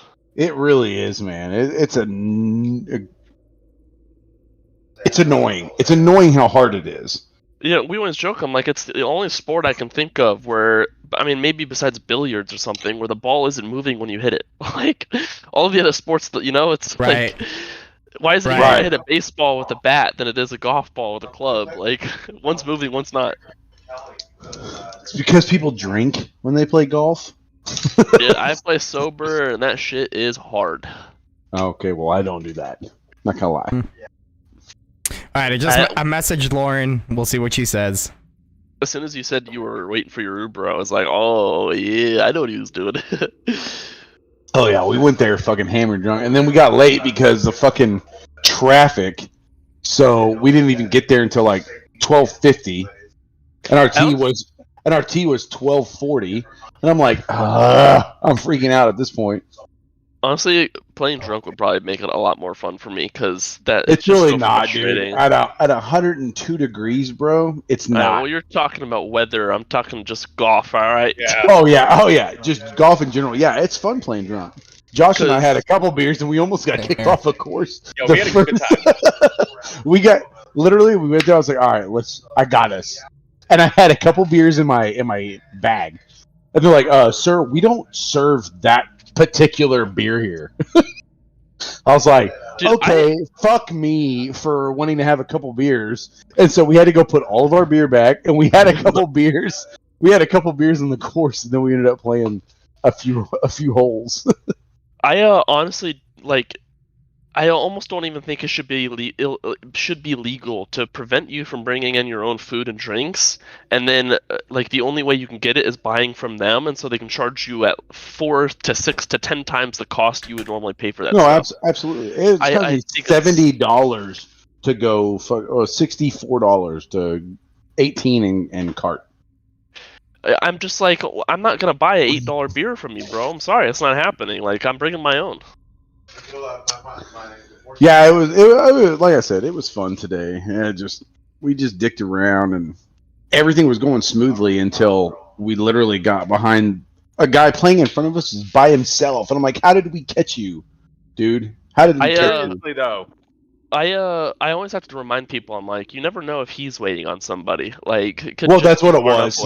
He was waiting on a group of 4 in front of him, so we ended up catching him, and then it was very slow at that point. So that was the reason why. And then obviously we didn't order the Uber until late. Yeah, my Nana always complained about a slow team in front of us. I'm like, Nana, you have to play solid 200 plus yards behind somebody. You never know if they're also waiting on somebody, and you just can't see them.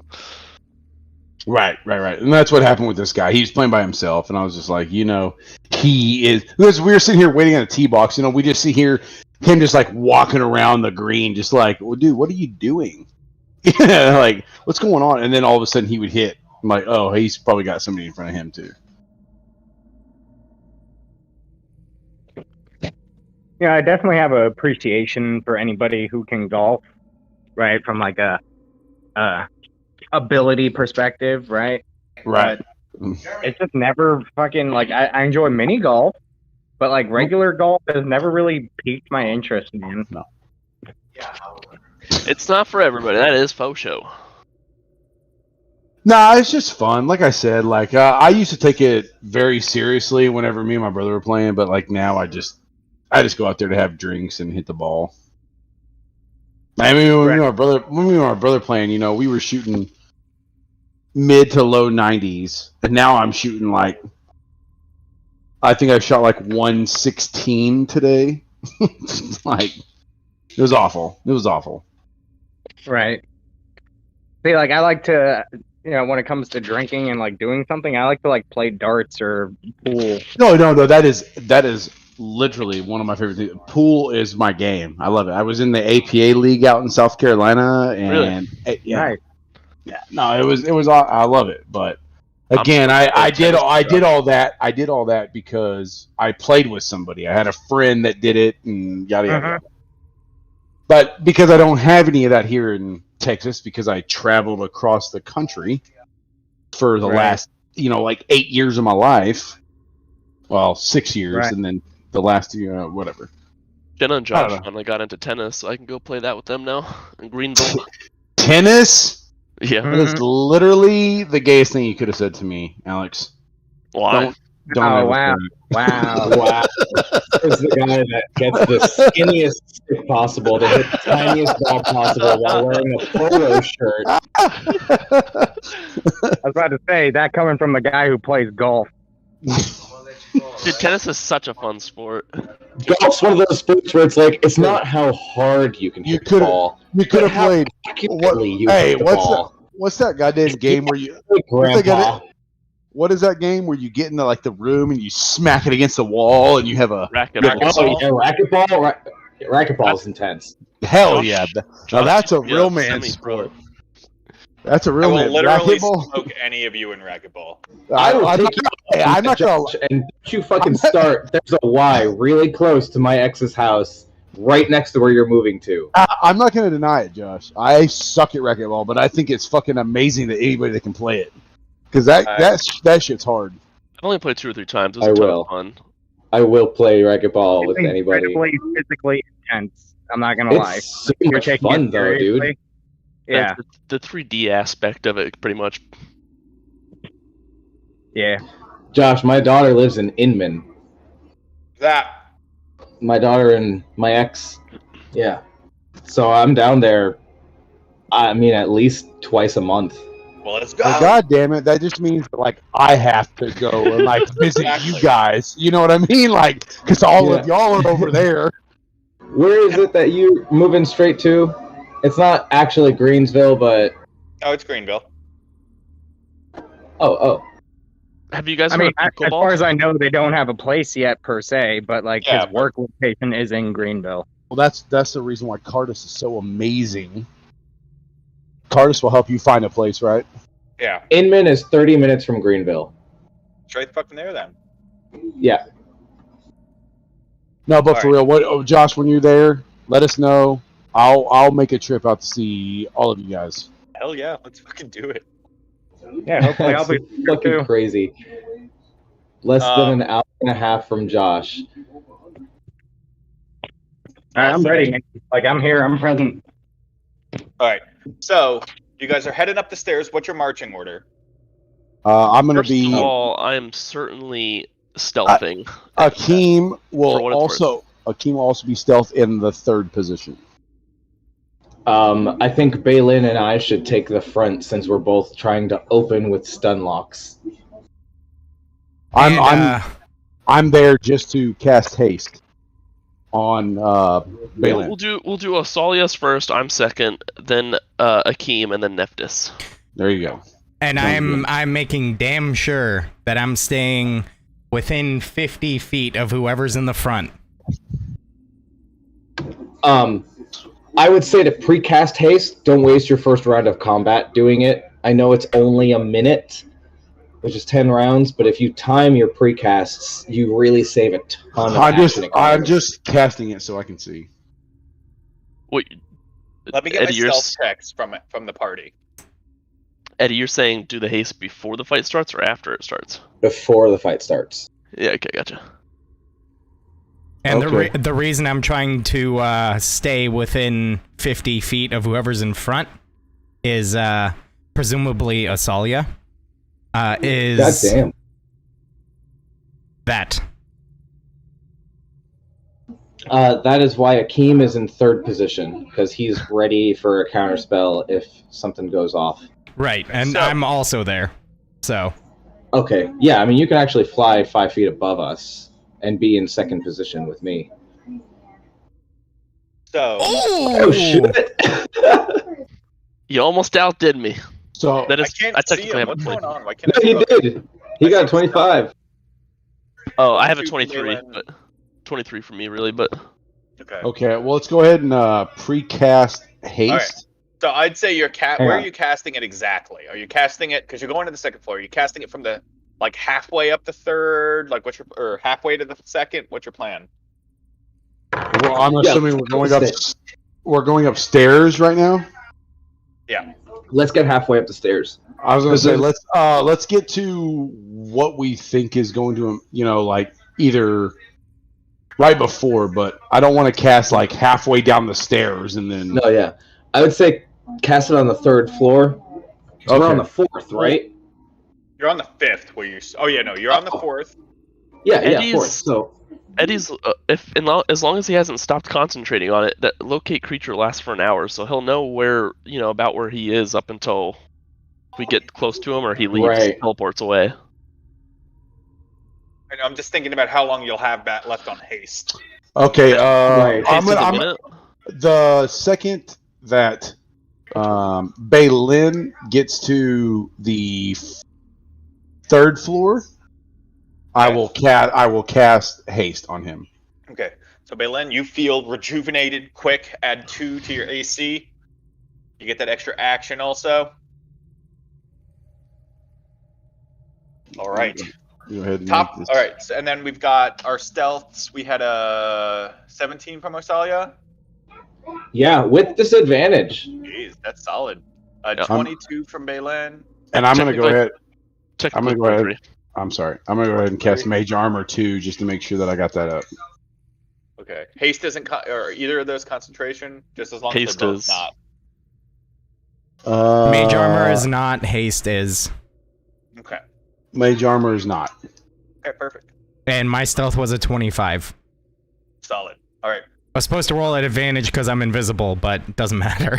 Yeah, no, 25 is good. Okay. What's the max So you can Osalia. get? Actually, what? 26.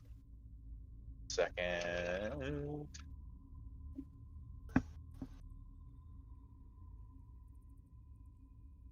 Wrong chat. Hold on. Deep breaths, boys. Yeah, right. Okay. You're slowly creeping up the stairs, both of you. You see the flickering of a torch on the 2nd floor, the Dungeon of Deception, as you're coming up around the bend.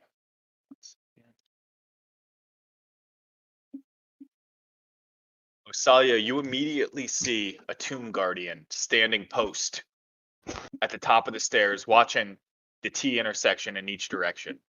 Oh my god. He has not noticed you yet. I would like to go back to Akeem momentarily and tell Akeem to banish it. I just, without saying anything, I just kind of Hold nod. on. Isn't banishment a whatchamacallit? Hold on. A concentration. Yeah. Oh, that's It haste. is. Right, haste. Right, It right. is. Sorry. Hang on. It is I don't- concentration. We can't fight that. It would it'd be too much. Are we a decent enough distance away where like we're whispering right now? Like probably wouldn't matter. You're very, very quiet. Yeah. Um, Is there enough space that we could try and sneak past it, or is it literally blocking us? It's blocking the T. Yeah. I could whisper to Osalia that if we can just get one of the stuns to work, one person can handle the Tomb Guardian, probably me, and then the rest can go in on Withers. I lean back and I whisper to Baylin, Withers might have eyes on this one. I just very quietly, I said, I can cast darkness, and then I can follow us through. Ooh, it's a good idea. I point at Akeem, as in, like, do that. I think darkness is concentration as well. Let me see. Yeah. No, it's not. It's not. Concentration up to 10 minutes. Oh, Oh shit! It is. I'm sorry. I was trying to read. I was reading something else.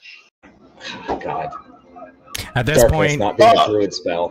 a voice without a location says, "You can cast haste again." I know. It's just a waste of a spell slot. Yeah. And I just kinda Given the whispered, circumstance, I think that would be beneficial.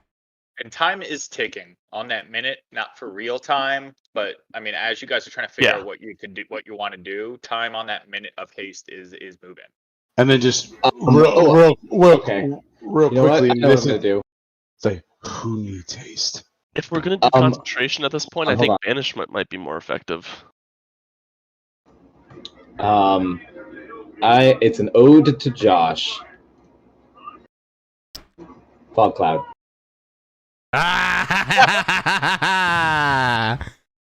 Man, that's too good. All right, 1 second. Why don't I see any of you guys? What the fuck? I don't see anything at all. Yeah, I was gonna say I don't see it's a Few of black. you should see something, but the rest of you are kind of low on the staircase to where you're not on that level yet, which That's is the only fair. reason why you can't see anything. That's fair. Yeah, You're just like It's like- on the staircase behind Baylin and Osalia, like discussing, and they're like relaying the information to you, but you're just too low to see what's That's going fair. on that level. Where you put in the fog cloud? I want it centered around the Guardian itself, so it has the most obscurement. Hit a 20. And it's All right, there so was a secret door here, wasn't there? If my character recalls right. there was a secret door here. Yes. Okay. Oh, did they make the pings faster? What the fuck? So, you peek around the corner. Quickly, with your hand, whisper the verbal, and then using your hands with the somatic symbols, and then eventually, fog appears around the Tomb Guardian. You hear immediately where it was standing still, motionless. You hear the shuffling of heavy plate armor. Everyone roll initiative. Okay. Son of a bitch. This is gonna happen, but Oh. hopefully we can sneak past it. With advantage, right? Mm. It was a joke. Why would you have advantage on your initiative? I was joking. Fuck advantage though. You got a 23.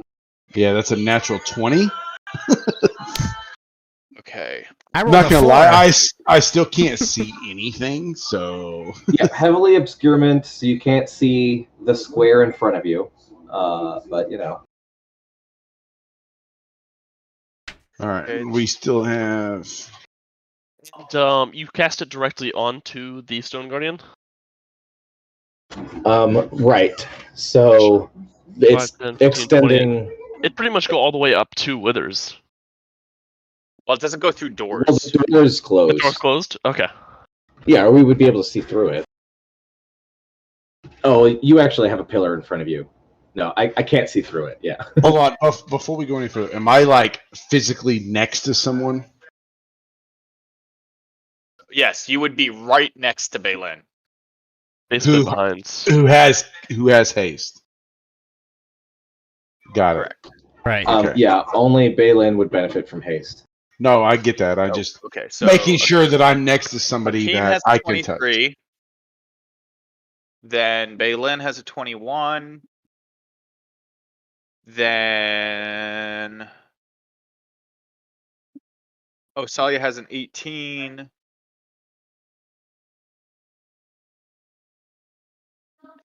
Nephthys has a 6. Gotcha. Yep.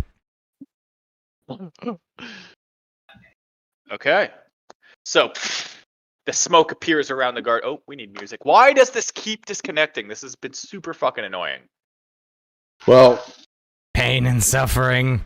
I was gonna say, I was like, I'm going in blind right now. Like,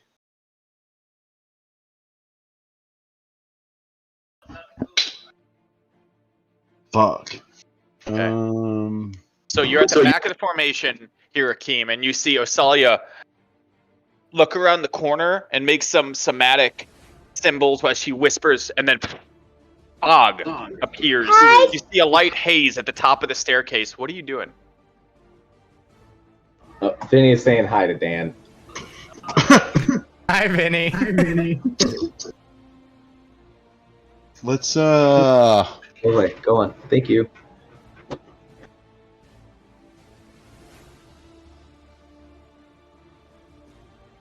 fuck. Heavily obscured. You can't see a damn thing right now. Yeah, I But you get could that. you could feel past us. Is there any chance that I can like Misty Step up to, or do I have to be able to see where I'm going? The spell says a point that you can see. Yeah. Oh. I don't want to do this because I'm afraid that I'm gonna give away anybody's position if we're trying to be stealthy. Remember, if you want, you can always just hold an action or something along those lines, you know? Yep. I think that's what I'm getting at right now. I'm going to go ahead and hold a...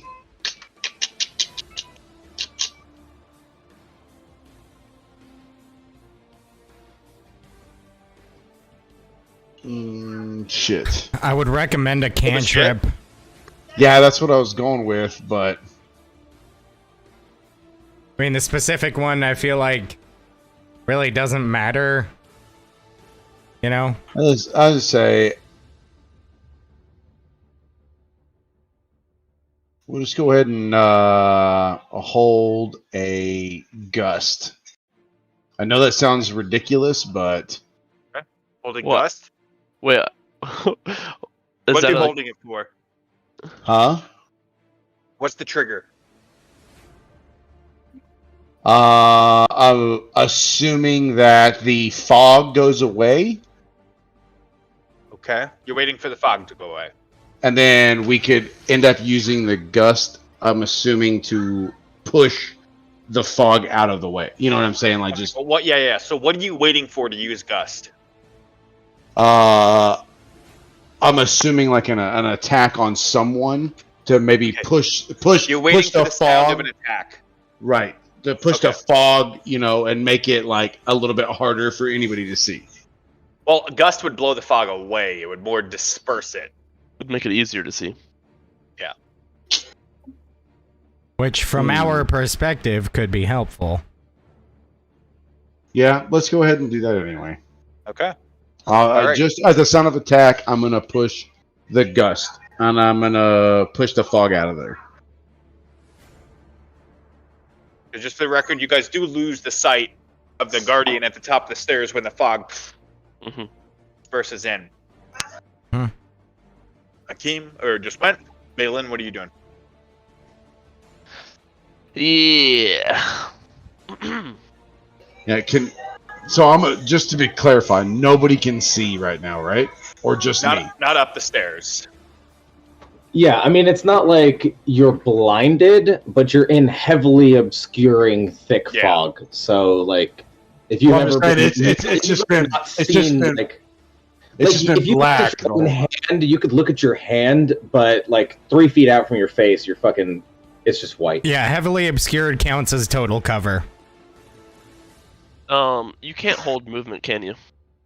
No. Or can Yes, you can hold movement or an action as a reaction, and that's it. Can I place my hand on Osalia's back and then hold movement to walk forward with Osalia? Sure. So you're just gonna hold your movement to follow behind Osalia as she moves forward. Yeah, kind of keeping my hand on her so that I can, so we don't get separated. I'm not gonna like firmly hold on to her, just keep my hand there. Right. Osalia, you feel a hand, Balin's hand, just grab onto your shoulder from behind. Well, he would feel Rainbow. a hand. All right. I'm gonna lay it up against the small of her back, kind of. Ooh. Nice. Ooh, that's sexy. Now that Ellie Dove's gone, you know? Too soon. Jeez. The weird part about that is that's a guy playing that too. I honestly just don't want my hand to get in the way, so I don't I feel like the small of the back is the best place to not be in the way. That's Yeah, fair. that's fine. Okay. So that brings us to Osalia. It's like, oh shit. Okay. I just scrolling through my notes. It says Gora's head to Aboleth for key, and I'm like, all right, motivation. Here we go. You removed the enemy thing to simulate that we can't see, I assume. That's what I assumed as well. If you're talking, Josh cannot hear you. Can't hear me? No, we can Now I can hear you. Say that. Okay. Your camera keeps bugging out too. I don't know what's going on. It's just not a good night for Roll20. It's okay. There you go. There you go. All right. So you removed the character, the enemy template for immersion. Yes. Cool. I think that I'm going to head towards the secret door that I'm familiar with. So you're stumbling over towards the east. Yeah, I mean, I have a hand on the wall, and I know it's just 5 feet forward, and then head east until I hit a fake wall. Yeah, and you feel yourself hit the wall. I fumble for its opening mechanism, which I found before. Make an investigation check with it. Nope, just straight investigation. Okay.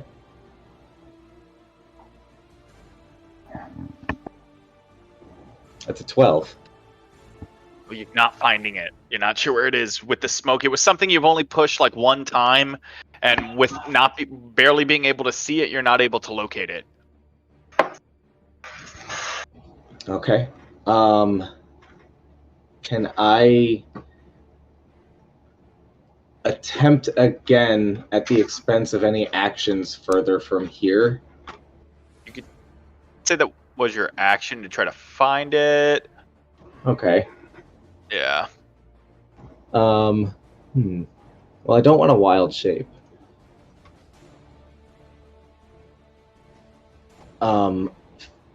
And Balin is following me, I see, which is good.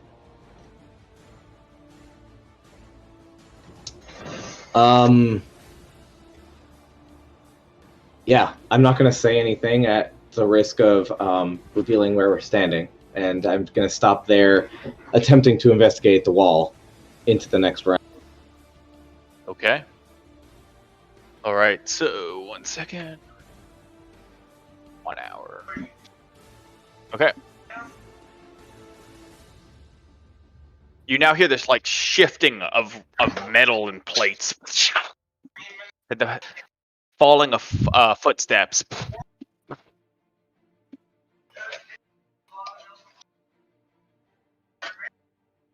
What are these things? Intelligence. Let's see.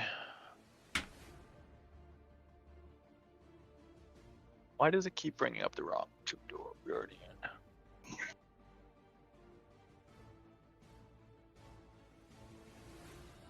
Okay.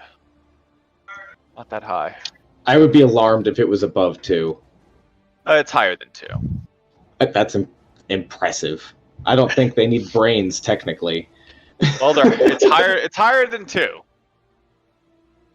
You hear that? You hear it moving, like these heavy footprints with the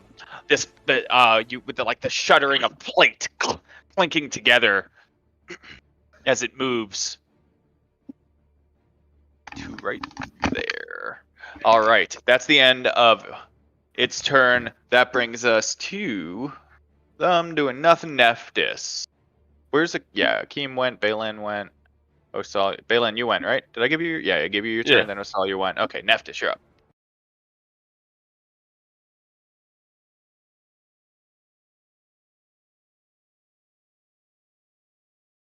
Feet.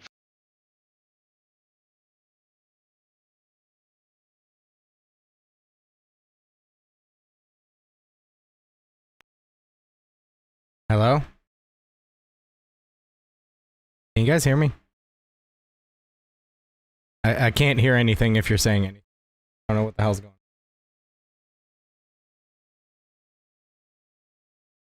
Pain.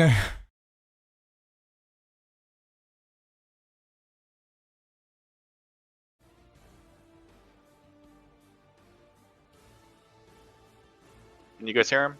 Negative. No. Doesn't even seem like or maybe he's trying to fix it. I don't know.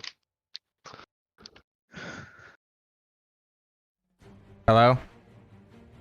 Yep, now we can. Okay. Okay, so you were saying something? Yeah. You're about 15 feet from the top of the stairs, and you can see only about 5 feet ahead, and then it's fog wrapping around the very the landing top 10 feet of the staircase. Okay. I'm going to... I'm gonna move up. All the way to the landing? How far? I know I'm a squishy motherfucker, so I'm not gonna put myself in a compromising situation. Alright, so Akeem's right ahead of you, and then there's about 10 feet of stairs, and then the landing is what you remember. Okay. Gonna move, like, in front of Akeem. Okay, so you move in front of Akeem.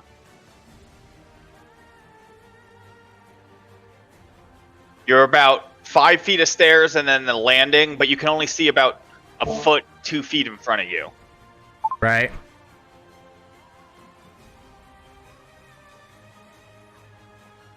Okay.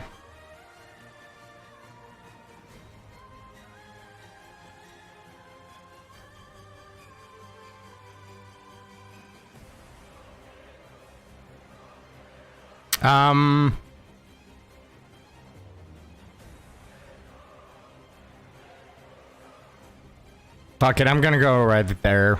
Still invisible. Okay. As you go to move up to that point, you holding your hand out, you touch metal. Cold metal. With a coagulated substance on it at the base of the stairs. Oh boy. Right in front of you as you get to this top is the Tomb Guardian. Oh boy. If you want to try to move it around it, you have to, do a athletics or acrobatics check. Contested.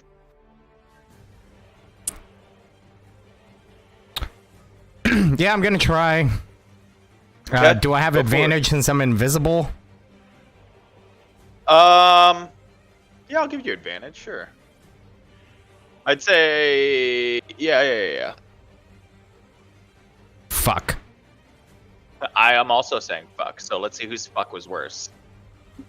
Mine, probably. I've got a 12. 13. So you're able to move just past it. Under the fog, you hear the, whoosh of air just over your head as it smashes into the stone above you, and little bits of, dust and stone fall on the back of your neck as you're just moving just to the side of it to get to there. All right. I'm gonna hold my action Okay. to dash and follow once I feel Balin move. Okay. That brings us to praying to Kellamvor here. Akeem. You hear more shuffling of metal, a scraping noise. What are you doing?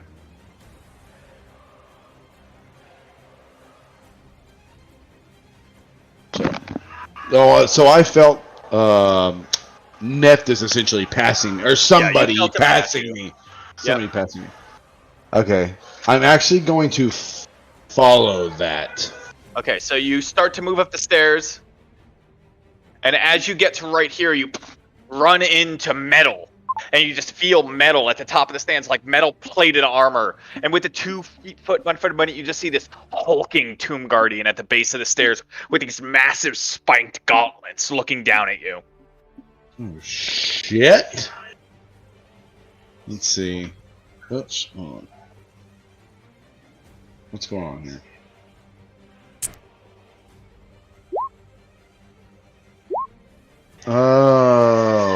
Okay. Let's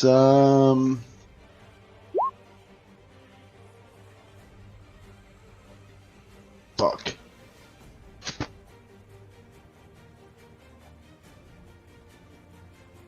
I know it's gonna be out of my depth here, but let's go ahead and cast Banishment on that guy. Banishment. All Yeah. right. What kind of save is it?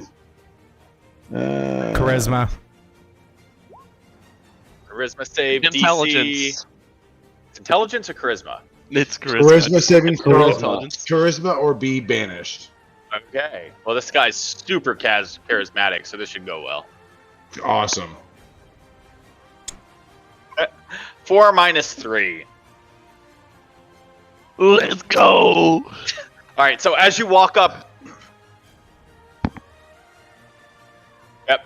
As you walk up, you reach good out. point you in the feel this, music. and you're like surprised, and then you quickly pull back, and then you quickly use your somatic and verbal, and the Tomb Guardian disappears. Nephthys, you would see this too, as quickly, like you saw the figure through the smoke, like the shadow of it, and then it's just gone instantly. Hey, I'd like to test something real quick. Tell me if you guys can hear this.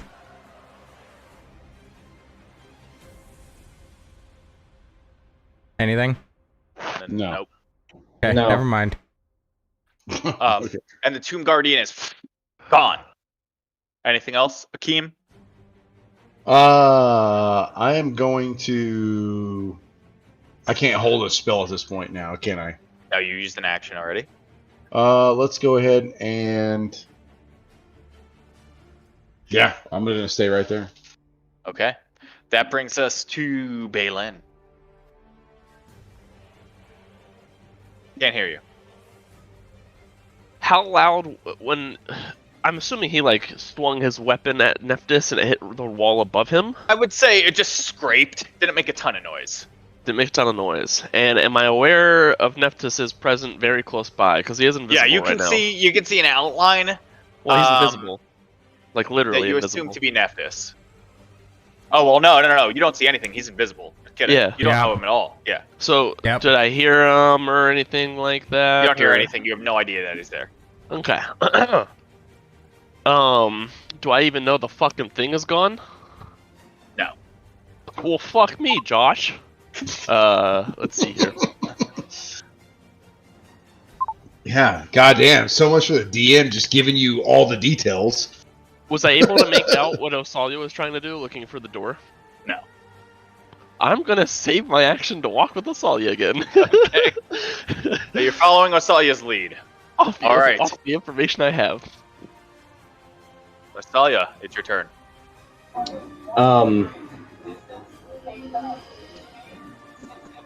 Let's see.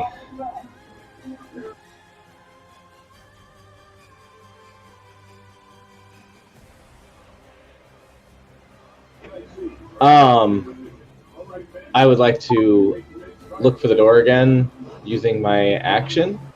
Okay. Testing. Go ahead. Make it an investigation check.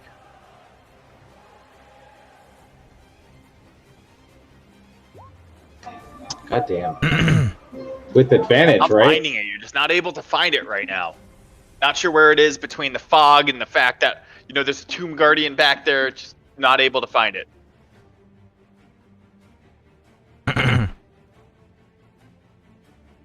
Huh. How does this work? Okay. As a free action, drop concentration, ready to fucking take on the Tomb Guardian headlong, so I'm gonna move to here.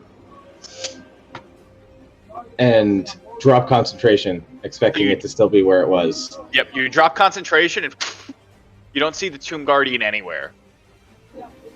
And as I was passing, I tell Balin, get the door. Did you move the Like token? not even stealth at that point. Yeah, I did. I moved. Is Oh, to what? the left of Nephthys right now. Why can't I see that? It's super tonight this shit is Oh yeah. So yeah, I pass Balin, and I, Testing. not even stealthily, I just Test. say, get the door, and I fucking square off with the Wow. Tomb Guardian.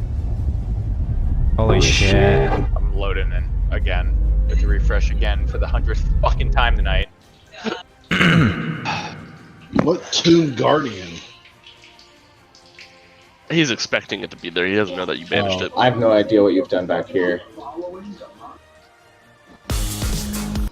Casting the spell is a verbal. Could I recognize that he banished based on remembering the last time he banished I'd say someone? if you guys have been trying to be quiet, like he was doing it very, very, very low key. I feel you. Okay. So I move back because I think there's a Tomb Guardian behind me. So someone else has to try the fucking door, even though I'm the one that, for some reason, knows how to open it but can't find the button. I've seen you do it before, so. Test. All right, so you move to there. Yeah. Yeah. And I just reach out and grab Osolia, like, no, it's not like it's taken care of, and like as quiet as I can, but just let him know that it's somebody familiar. Okay. I think he dropped the stuff now or whatever. I did drop concentration on the fog cloud, so that would disperse over the rest of this round. Well, shit, at that point, then we could just go north to the door instead of around through the secret doors. So you're using your... I'm assuming this is still good because it lasts for how long? Well, it's concentration. He had to use concentration on fog cloud, so... Oh, so it's gone. I would say using your memory, like from where you felt him most recently was to the west. Oh, yeah. Okay. So, yeah. I was just trying to get around the Tomb Guardian without combat through the secret door passageways. But if he's not here right now, we gotta go. Feeling him. You're feeling to the west on this level, like because you were only like 10 feet below, 5 feet before you cast the fog cloud, so it was still working. You were like sensing him in this direction over here. Is there even a way over that way? Oh, there is. Never mind. Yeah. I had the thing rotated a little bit. I know where we are.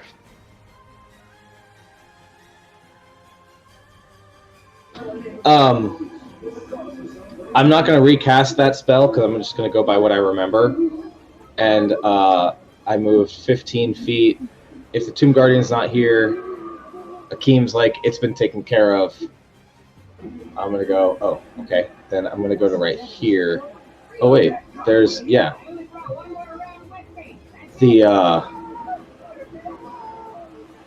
Yeah, go to right there. Kind of just getting cover. I already used my action, so I can't re-stealth.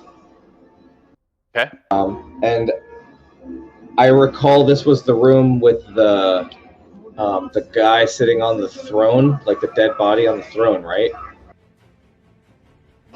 Or it was the room with the tomb dwarves that were like painting or some shit.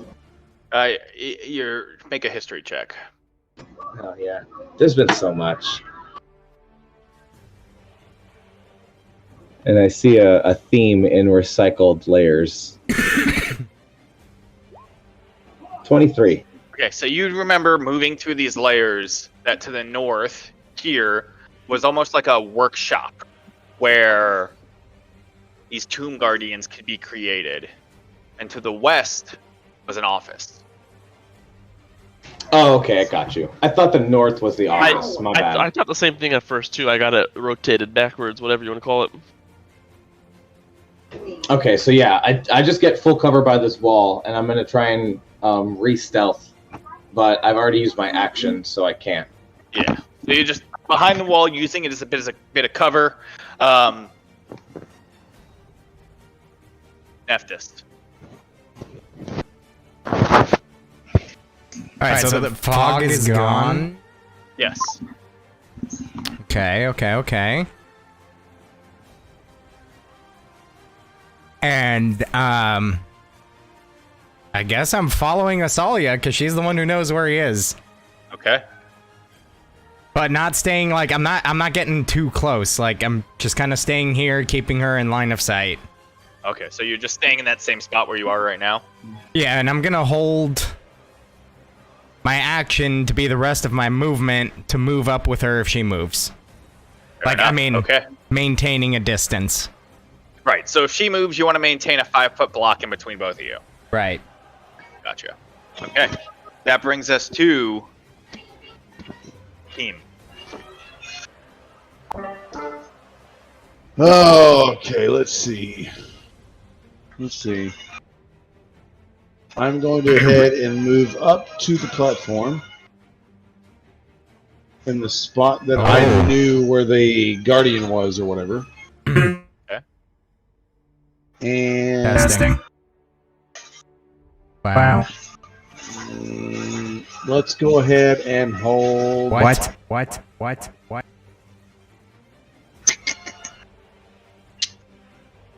Fuck. Old fuck. Hold fuck. Yes, my favorite. Let's go hold. And, I'm secretly always holding that one. and let's hold a haste. What's this? Haste. Who are you gonna cast haste on? I will cast haste on Osalia. What is your trigger? My trigger would be. No, don't you gotta touch the hasted? Is it touch? Nope. Is it a touch? So you can't even do it unless you move up next to her.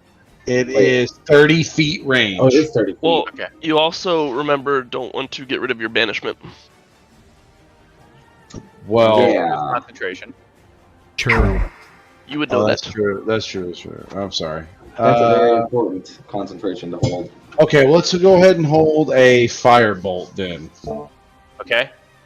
Or what? on a trigger that Osalia runs into somebody, like as a distance, like So if an enemy engages Osalia that you can see. that I can see, and just for a little bit of movement's sake, I'll go right here. So your trigger is the first enemy you see. The first trigger is Osalia attacking. Okay. If Osalia attacks something, you're gonna attack it. I'm going to attack it with a firebolt. Gotcha. Okay. That brings us to Maylin. We go up to here, and then is my stealth is still all good from before? And You guys stuff, are yeah? still using the same stealth roll. Yeah. Okay. 15, I would have made you 20, roll if 25, someone had actually used like an attack, but Yeah.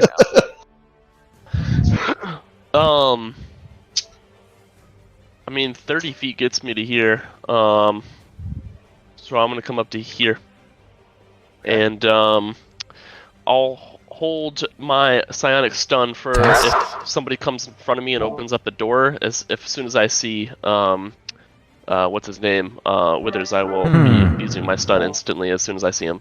absolutely. Okay, so if you see Withers, you're stunning him. Yep. Okay. Or attempting to, obviously. Yep. That brings us to Osalia. Cool.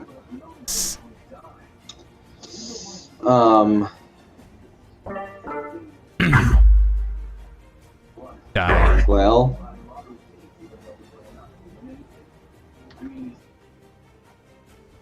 I'm gonna come up behind Baylin and let Baylin know that I will be preparing my paralyzing spell What? for when you open the door and enact yours. Right, because That it was pretty yours much first, just- then mine. Well, it didn't really matter, but yeah. What were you gonna say? You pretty much what? I was gonna say, I mean, he obviously doesn't even really need to explain that to me. A simple thumbs up or something would let me know he's good to go. But yeah, I mean, it didn't really matter who goes first. One of ours just has to hopefully connect. Yeah, I just want I want one prepared as a reaction so they go off at the same time, pretty much. All right. I want to get as close as possible. So I want to get. I don't know. I want to like be basically staying where Baylin was and Baylin forward one spot, but That's where he ended, so you're right there. So you're readying an action if you see Withers? Yeah, it's definitely only withers to be targeted with that spell. But did Alex just ready an action to do the same thing? Correct. I Okay. figured you were going to jump in front of me and open the He door. readied Oh. his psionic stun. I figured you were going to. okay, yeah. I figured Then you were going to go in I'm front sorry. of me, open the door. I am. You would cast your spell. I would cast my spell. Right. I felt like that was happening, but I wasn't sure if you were ready to open it or if I was going to do it. If Yeah. you're ready, I'm going to open the door Okay. and try and start with a hold person if I see withers. Okay, so But you're opening it's the my door. turn, so I don't have to What the ready hell? anything. Correct. So you open the door wide. Immediately, as you open it, you see a Tomb Guardian in the back left corner. Its head looks straight over towards you, starts to make its way. A Tomb Guardian to the side. Immediately, as soon as you open the door, this happens at the same exact time as Balin is doing his psionic cunt. The Tomb Guardian swings an axe towards the first person who opens the door, being Osalia, as it had that action readied. Cool. That is a 21 to hit. Yeah. That's 10 points of slashing damage. As you open up the door, immediately an axe catches you right in the chest, and then it pulls back. However, Oh no, my temporary hit points. it pulls back. Osalia then takes a step back to the wall, Balin, and you see Withers immediately turn around, standing at his desk, hunched over, tattered leather robes, golden mask with a frown and anger-like expression on its face, turns around and just looks right towards you. You release your psionic Do the stun? thing. Yeah. DC 16 Wisdom saving throw. Okay, so as you release the psionic stun towards Withers, that is a... I moved myself, by the way, Josh, because I did say I was holding my movement. Yep, I failed that wisdom save. Yeah, that's only a freaking 8. So he sits up as he turns around, unable to move. That brings us to... That was Osalia's turn. It's still my turn. Yeah, you have an action and some movement. Yeah. I moved 15 feet to. Dude, why Um, isn't this shit working? I move into the room and approach him. See, my Next to heart rate's Withers? actually been You have going to a tell me little what you're doing right now, because I can't see because the map isn't updating. bit. He moved 10 10, feet to the 10 west. feet of movement to approach him. Okay. I still have my action, and he is stunned. Correct. I take the amulet off of his neck. Okay. Easy enough. You reach out. Yeah. You grab it. Make a very low DC strength check. Okay. Because you're just trying to snap the chain off of his neck. Cool. That laugh was hilarious, though. 21. Yeah, more than enough. You needed a 5. So you reach out and pull it off of his neck. The chain. I have a +6 modifier in strength. Yeah, we know. Yeah. Yeah, you're snaps amazing. as you We yank know. it off of his neck. As you can see on his face, like there's a little extra grimace as he's trying to fight off the shrug, the stun. That would be your action to reach out and do that, though. Okay, I figured it was. Now I'm gonna laugh and run away. I'm gonna step my last 5 feet back to this Tomb Guardian. Okay. And interaction. No, I'm gonna interaction. Just put away the amulet in my side pouch with Okay. all my gems and shit in them. So you moved 5 feet back. Yep. So I'm blocking the doorway so the Tomb Guardians can't get through to them, and I've just got a shield out, and I'm about ready to kick this fucking idiot in the face. All right. So you back up, ready to go. As you back up towards the door, the Tomb Guardian charges straight towards you. Bring it on, bitch. It makes 2 slam attacks against you. That's a natural 20 and a 16. The 16 will miss. Okay.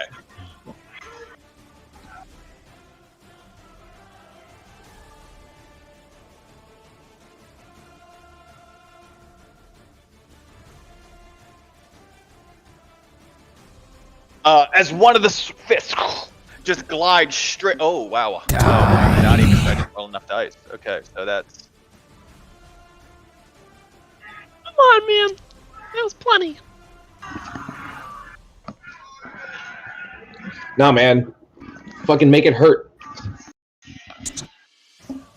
So you take 22 points of bludgeoning damage and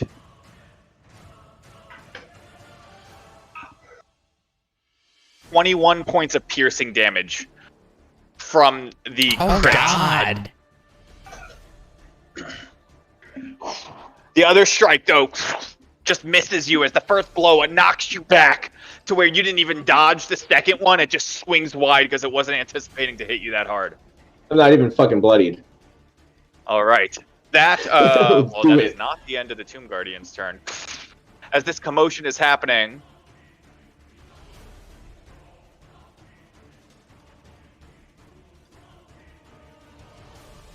Don't tell me Akeem's the door right behind you, Akeem, blows open. Oh god. What? That's hilarious. That's so funny. I'm so happy that I happened. knew it. Oh my god.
You'll add 2 to your AC here, Akeem. Okay. Okay, these light crossbow attacks, that's a 19 and an 11. 19 hits. Okay. The light crossbow deals Oh, so used to 10 points of piercing damage, max damage on that one. As it shoots just underneath its arm and catches you in the chest as you pull the crossbow bolt out, but you feel some blood dripping down your chest. It then sidesteps.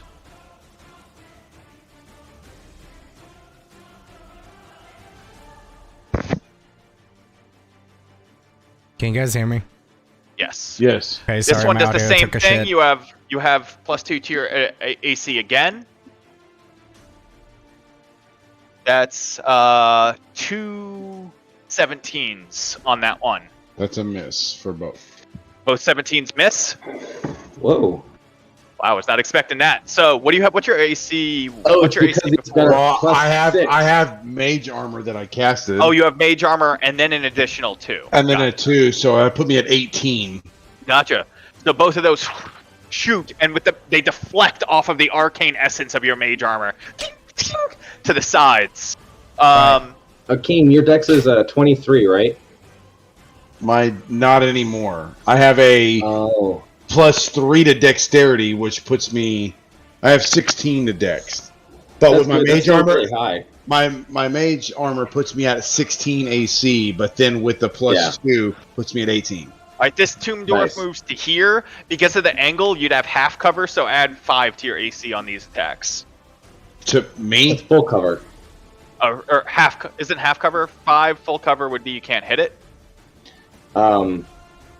3/4 cover is 5 5. is 3/4 cover. Okay, Yeah, so I'm yeah, sorry. you would have, sorry, thank you. You have 3/4 cover here, so you'd have +5 to your AC from the angle, and there's a Tomb Guardian in the way. okay. Which does not stack with the +2, so. Yeah, no, it's just It's your 5, AC, yeah. +5. It's So 20. you're looking at damage, so 21. Okay, well, I rolled an 18 +4 for the first one, and a 2 +4 for the second one. Hey. So 22 would hit. 22. Okay, so one of the bolts barely makes it through, penetrates your mage armor. That is 5. Is it 5? Yep, 5 points of piercing damage from that arrow as it strikes you in the shoulder as you're pulled back a little bit. But that is the end of the Tomb Dwarf's turn. Hey, not to be that guy, but he is concentrating on banishment. Yeah, let me get 2 concentration checks from you. Both of them have to beat a 10, or be a 10 or higher. Concentration. Is it a saving throw or a check? It's a Constitution saving throw. Okay, there you go. Oh, okay. Nice. And then One more time. Ah! What did you get? It didn't load. 9. I got a 20 Oh, and a 9. fuck.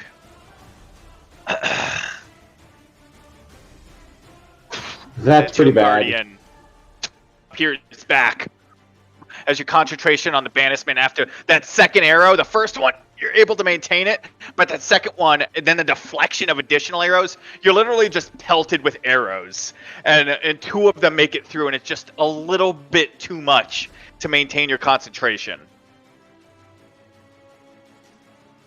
And you guys are surrounded. That brings us to Akeem.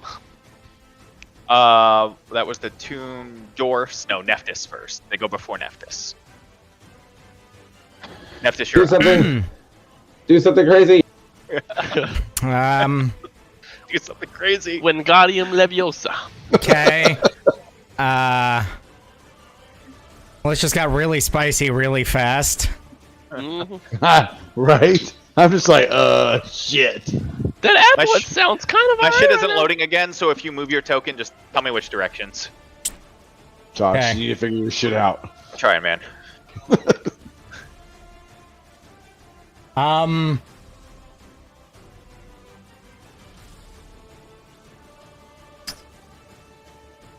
Sorry, I was not expecting this. Give me just a second to think this through here. Dude, I You literally got rolled a my- minute here. You're real quick. You're thinking about what's going on. Shit, the situation is changing quick.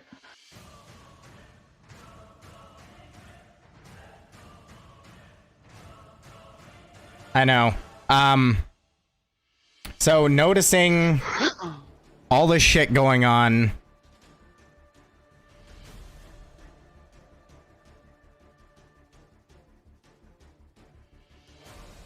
Fuck.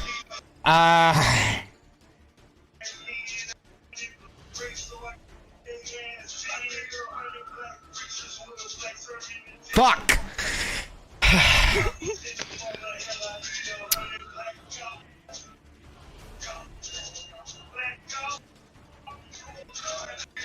Hearing the bashing going on to my right, and Akeem like grunting and shit in pain from being attacked. And then obviously seeing what's happening in front of me.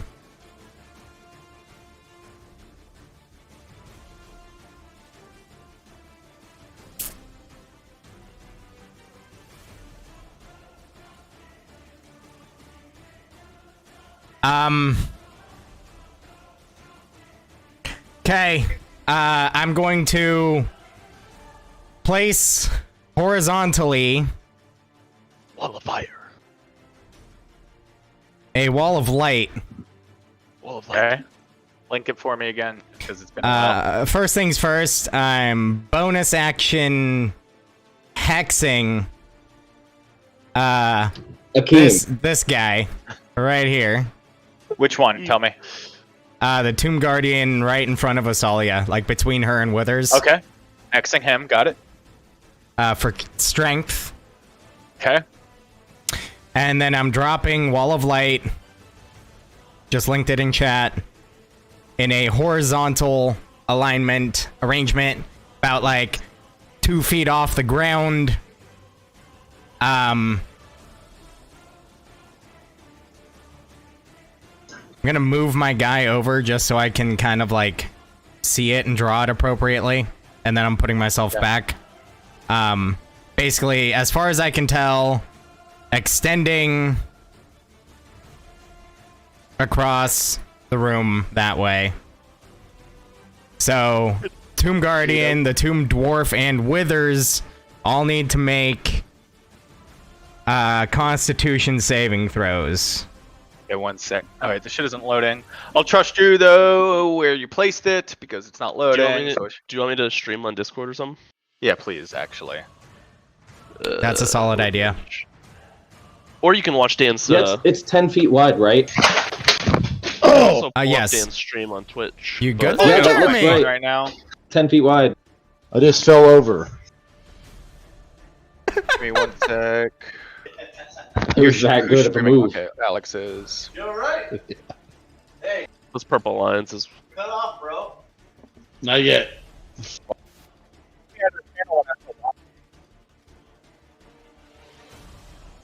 Dan's streaming on Twitch, though. Yeah. Yeah.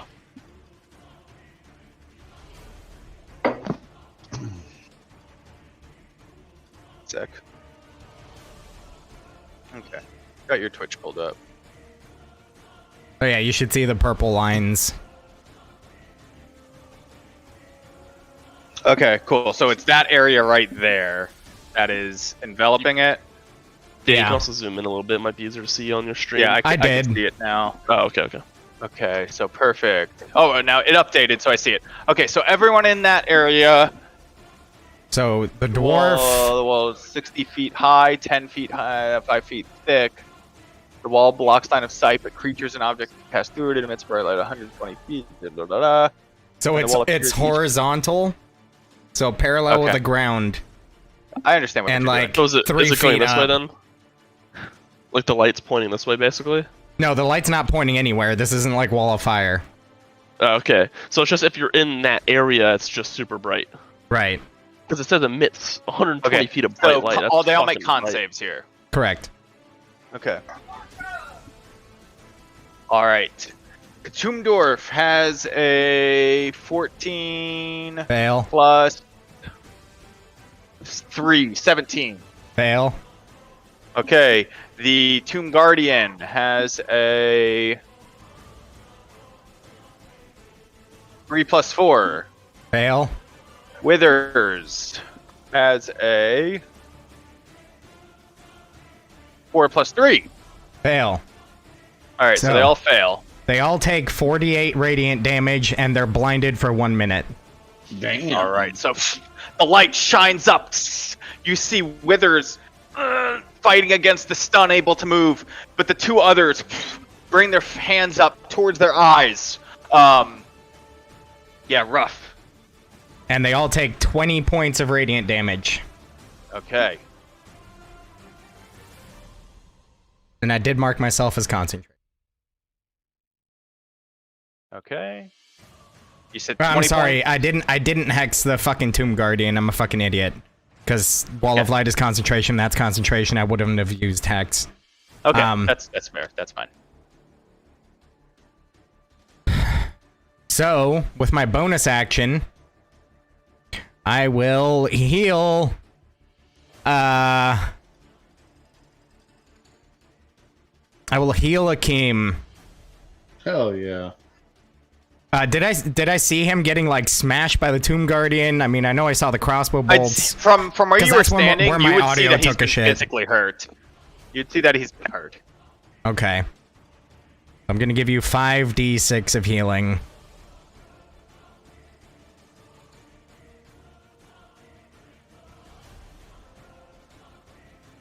Awesome. 19 points. Nice. All right, so Akeem, you feel some of your wounds close up a bit, feeling a bit better. That brings us to you. Me. Perfect. Okay. Let's go ahead and we're gonna cast motherfucking fireball. I knew it. I knew it. It's gonna happen. And we're gonna cast it, let's see, right here. Any feet on those? On this 25 feet. So it should hit all three of them, yeah. It should hit all Cast four. You'll It have to should cast hit all on four. that one, on this spot It's right a- here. Gotcha. It's a 20-foot radius, isn't it? Right. Oh, so I didn't I'm even. gonna I'm gonna cast it on here. So at 25 feet, that should hit this one. 20 feet will This- hit everything. Right. Except for me. Yep. But I'm also going to cast that with Quicken spell, which casts as a bonus action. Well, let's do the fireball first. Okay. Okay, hold so on. they're all making dex saves. What's your DC? My DC is 18, right? Yes. Okay. No, 17. Sorry. 17. Roll damage for me. Hold on a second. Let me get that up here. Bam. Did I just roll that shit? Oh, here it is. Boom. So DC 17, I rolled a 20. 20. Which, Okay. hold on. That'd be 1, 2, 3, 4. That's actually a 24. 24. Okay. 24. DC 18. So the Tomb Guardian first No, makes DC a 7. Yeah, 17. Sorry. DC 17. Okay. 1 sec, because this thing keeps closing, so I have to keep pulling up this shit over and fucking over and fucking over again. It's awesome. It's closing, so I have to keep... Okay. Okay, you're looking for a 17 here. Tomb Guardian fails. That's 24 points of fire damage to him. Let me make sure he's not immune to any fire or anything.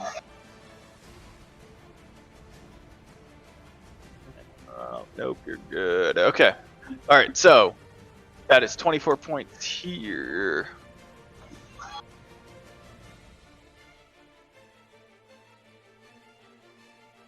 Okay, the Tomb Guardian right there fails. The Tomb Guardian above it fails. The Tomb Guardian above that one succeeds. The Tomb Guardian to the right, 19, succeeds.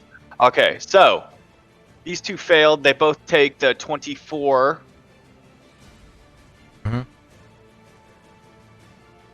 These two take half damage, so that would be 12. Well, yeah.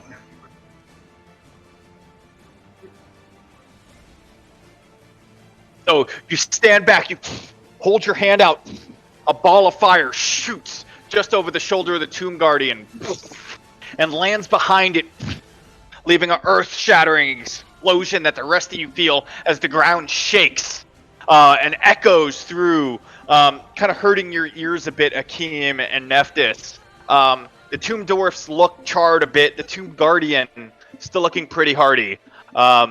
Anything else, Akeem? Yes, I'm also going to cast Firebolt with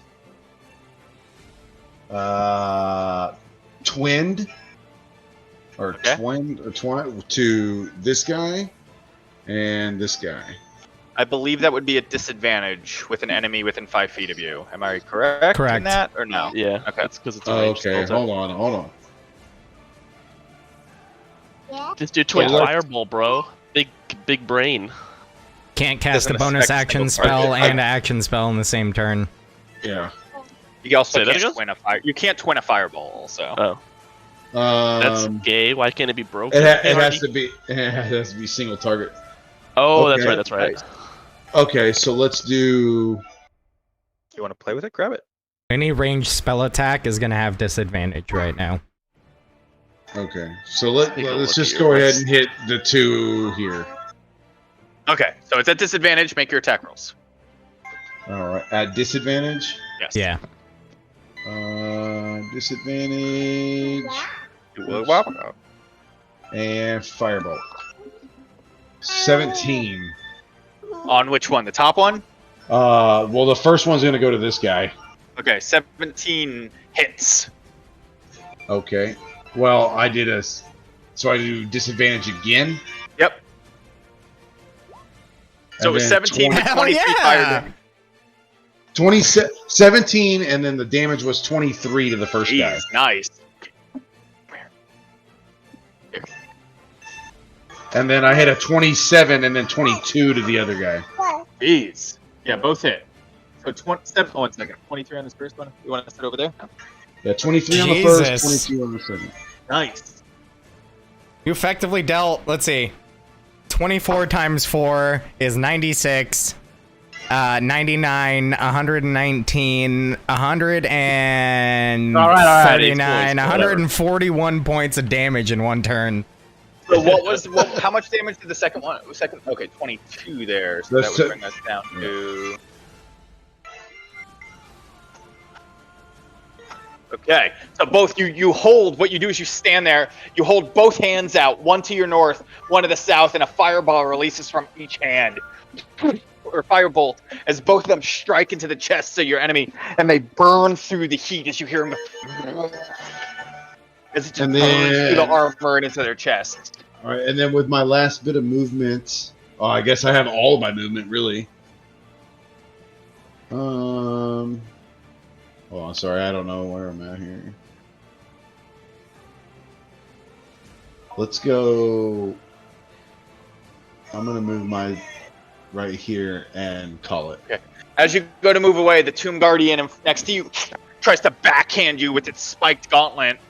That's a Swing and a miss. sorry. That's a 19 to hit. Yeah, that hits. Okay, you take as the spikes drive into you. You take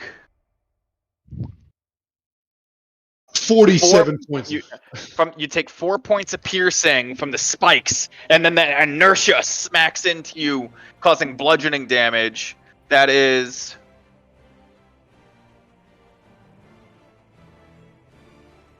an additional 13 points of bludgeoning damage. So 17 total.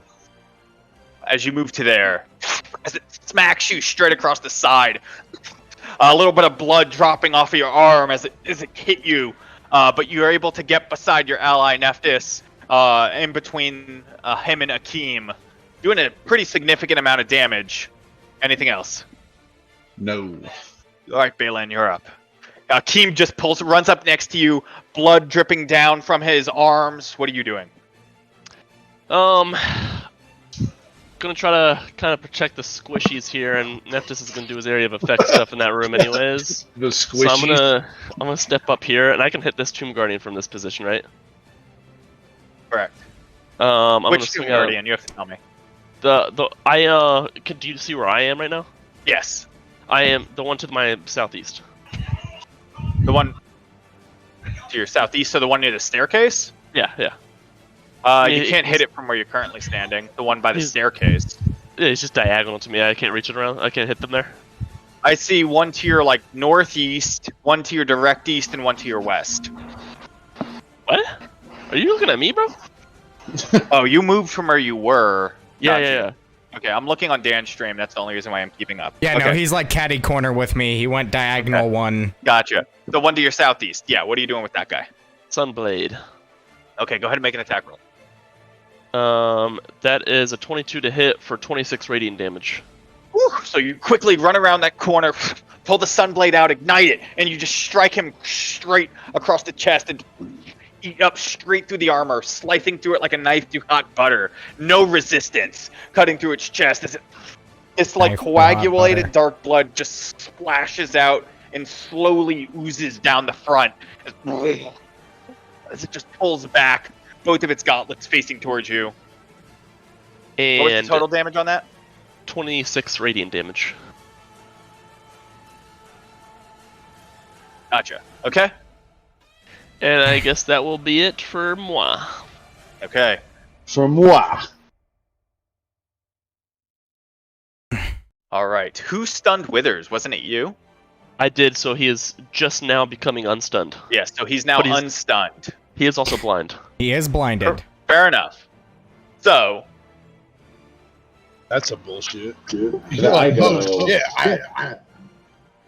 Unless he got an initiative between, I guess, me and Baylin, but he did, but he had a bit Oh. of a Baylen's AC initiative was 21, Withers was 19, and yours was 18. great. Now we gotta go find and catch the Abra. Margaret's right here. What? You took the necklace off of him? Oh yeah. I Yeah. was like, that's Alright. the only reason I didn't stun him again, was because we're pretty sure that's what it causes him to Yeah, teleport. I got the necklace in my fucking bag, so. Yeah. But who the fuck knows what he can do? Yeah, I know. 1 second. Looking for We his can't fucking teleport, card. but he might be allowed to. Fucking dimension. I feel like we're about to find out what he can do. This fight went so much differently than we all planned, of course, so... Yeah, that never happens in D&D. I knew it wasn't gonna... Two. I knew it wasn't gonna be super straightforward, but this is a fuckfest. Jesus. If Okay. you guys tried to golf in 102-degree weather, it's exhausting.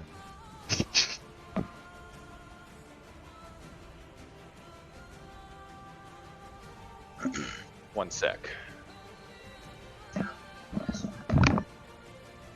Alright, I'm gonna do a perception check for him to see if he can kind of sound out where the enemies are. Since he is blind. The tomb dwarf right next to him, that's an enemy. That is not a good roll. Guys, I just fell backwards Perception. out of my but his chair. perception is pretty fucking good. Is that the second Really time good, you've done that? actually. Okay, His so perception? he stumbles forwards, feeling the back of his spiked gauntlet behind him. To there. What's he blinded by? The light? What's the... Does that last forever? What's this say here? It lasts for a minute. At the end of a creature's turn, they can repeat the save. Okay. Thank you. It's a wisdom save? Constitution. Constitution. Okay. So he moves to there. And listening, he's able to kind of sound out where his enemy is here. He's going to try to hold person. You, Osalia. Hold his hand out towards your direction where he's heard movement. That wasn't the sound of like heavy plates falling. Counter spell. All right. I would say you can make a perception check because it's right at that corner right there. My roll 20 is not. Why is it just doing wisdom save?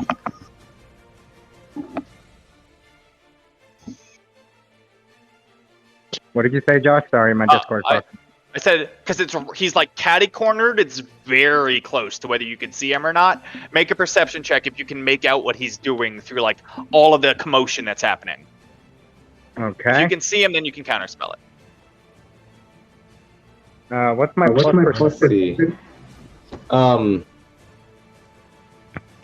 don't know. Tell me. So, okay. You're looking for a. I mean, he's like feeling and hearing, I guess, yeah. because it says like a creature you could see. It's kind of. Well, I rolled Doesn't say you can see. Then I won't say he did hold person then. Okay, because I was. Yeah, no, that's fair. Like, I mean, if he's touching me, then I get it. But I would say he's I gonna would say make he's an not attack. touching you there, but he can definitely hear you and knows the direction that you're Bro, in. he's so not he'll allowed use to a touch me there. He'll use a different spell that he will do. I wouldn't say he's touching you there, but You know what? Then he's gonna actually instead so instead of that, he's gonna say, "Fuck his tomb guardian," and he casts lightning bolt straight down the hallway. fuck yes, that's the kind of guy I want in my games. Hey. I rolled a natural 20 for my perception check. Okay, so you see it, Counterspell. you counterspell it. As he holds his hands out, You quickly realize what he's trying to do. Counterspell it, and the spell fades from his hand. You know what though? He's standing in the light. Can you see him? He's supposed to be heavily obscured. No, he's not standing in the light at the moment. No, he is. He is. He needs the line through the Tomb Guardian to make that happen. So Yeah. Considering I placed the wall about 3 feet above the ground, yeah, I should be able to. I would say if it's hitting him, you can't. Can you see through the wall? You can see under the wall. How short's the motherfucker? He's an average-sized human being. 3 feet up's got you at like belly level. Depends where he's casting. I don't know. Okay, so here's what I'm saying. If it's enough to like do damage and it's doing full damage and hitting him, and does it block line of sight when it's there? You can't see through it. Check. I think it does. Read the description. The wall appears in orange. You can choose it can be free floating. The wall can be 100. The wall blocks line of sight. I would say you cannot see him. You cannot counterspell it. Well, then can he lightning bolt? Yes, because he's just shooting down the hallway. It doesn't say lightning is an area of effect. He just shoots from himself, shooting 100 down the hall. feet out. He literally he was sitting at his desk, gets stunned, then he's hit by this wall of lightning or wall of light, can't see anything, but this is where he's lived. He knows that if anyone's attacking him, they're coming from down the hall behind him. Oh my god. I want the lightning bolt to happen. I don't know why. I'm sadistic. You're such a masochist. And he like does not give a shit about the Tomb Guardian or like at all. That's right behind him. He doesn't give a fuck about them. So he just turns around and shoots a lightning bolt down the hallway. Totally fair enough. Yeah. So logic makes sense to me. Dude, both you and fucking Dan this game have said you guys have wanted damage to happen to you, and I'm kind of getting concerned, bro. You guys got some kinks developing. Right. So Akeem, Osalia, Nephthys, all of you need to make dexterity saving throws. I hate both of you. I absorb. The one dude in the party with evasion. Fuck! Dexterity and fail. Oh, this is. Oh, yeah, I ate shit. Ooh. Hey, Akeem. Wait. Let me put that on normal. I mean, you take the 15 because it was the first one rolled. Yeah. Well, okay, whatever you say. Okay, so I mean, unless Josh wants us to roll again. Yeah, we'll go with the 15. That's fine. You won't get to re-roll because of Akeem's mess up. Oh, motherfucker! Now we'll go with 17 since that was, the first roll. Dan's like, oh god darn, I have to take this lightning damage straight through my chest. It's not that bad. I didn't roll great on it. Yeah, no, it's okay. We understand. I'm gonna preemptively do this. Just, Okay. So you're looking for a 15 as the save here. It's not super high. Well, good news is I rolled a 13. Okay. Good news is I rolled a 15. So 15 succeeds. So you take half damage of the 25. Oh, nice. You rolled like shit, bro. Yeah, I didn't roll That's very not too high. bad, actually. I'll take that. Yeah. So half of 25. Half of 25 if you succeeded. The rest of you who failed, you take the full 25. Is that minus the low end of 25 or the high end? Round down. It's 12. Always round the down. Tomb Guardian also would have to make a dex save. It succeeds with a natural 16, but let me make sure. But I know it doesn't have very high dex. I think it has actually negative dex. Oh, 2? Minus 2? No, it's a -1 at 15. So he succeeds. Damn. Yes, succeeds, takes half damage at a 12. God dang flabbing darn it. I'll take it. I absorb half of that and store a d6 of lightning into my next melee attack. All right, so you absorb some of it. He then stumbles around to there, just moving around, feeling, because he did roll a high perception check earlier, and plus he would just try to move until he wasn't in the thing that was searingly burning him. Between the perception and just common sense, he moves to that point there, but towards the enemy. That brings us to... Akeem. I don't believe so. Damn it. So Osalia. he comes around the corner, and then emerging from the light, Osalia, you see Withers come around the side after you're just hit by that lightning bolt. What are you doing? He can repeat his con save, by the way. Okay, con save. Oh, I want him to see He fails this. again. That's a 6 on the dice. Okay, he doesn't see this coming then. I purge his ass. You link whatever it is you're doing. 28 you, like, radiant talking about- damage. What's up? Moonbeam, 28 radiant damage on him and the Tomb Guardian. Can you link it? Yes, He I have. did. I don't know. You already did. What spell is it? Just Moonbeam? Moonbeam. Yep. DC. Oh, he actually 18, did link it. He 'cause just my- linked it now. But I don't know why it says show spell description underneath the thing, and then it linked. But 5-foot radius, 40 cylinder from the point. so 5-foot radius, you choose a corner of 4 squares, and that's 5 feet. Okay. So those. Well, it's got two- a 5-foot radius, which means it has a 10-foot diameter. Yes. Oh yeah, true that. So it's So you drop it actually here, gonna drop yeah, it like there. where So he con was save- standing, con saves for like, both at of his them. desk. DC Right. 18 because of the amulet from our slain ally. Okay, con saves. Here we go. The Withers gets a natural 20. Fails. Okay. The Tomb Guardian gets a 8 plus its Constitution, which is not going to be enough to succeed. So the Tomb Guardian is going to take 28 damage, and Withers takes 14. Okay. And they revert to their original forms if they're not in their original form. Yeah, neither of them change. And I am going to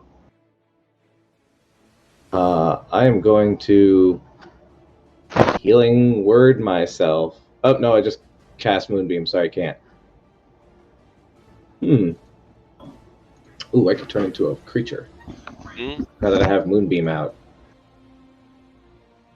So this purplish beam of white, also whitish light, shoots down from the ceiling, hits both of them. You hear Withers move, and you hear the Tomb Guardian get hit by it as well, looking at you, straight at you. Anything else? I would use a bonus action, turn into a polar bear. Okay. Are they large? Yeah. I don't know why every time you turn into a beast, it just makes me laugh.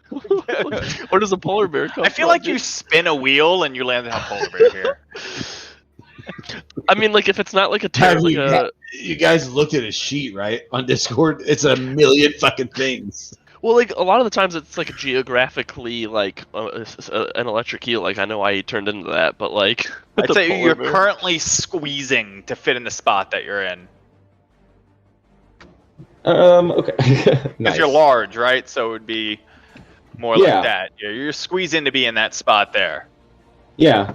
I mean, yeah. That's so ridiculous looking. I would also like have maybe tried to push. You'd have to push both of them. Yeah. And I don't have an action. enter your own Moonbeam. Yeah. Yeah. And since it and you would enter the wall So of I light. blocked also this to entire. hit the Tomb Guardian there. I blocked the whole hallway because I'm a large beast. So Yeah. everyone behind me has full cover. Correct. But everything It's on the other just a side of you has full fucking cover as lightning well. bolt. Yeah.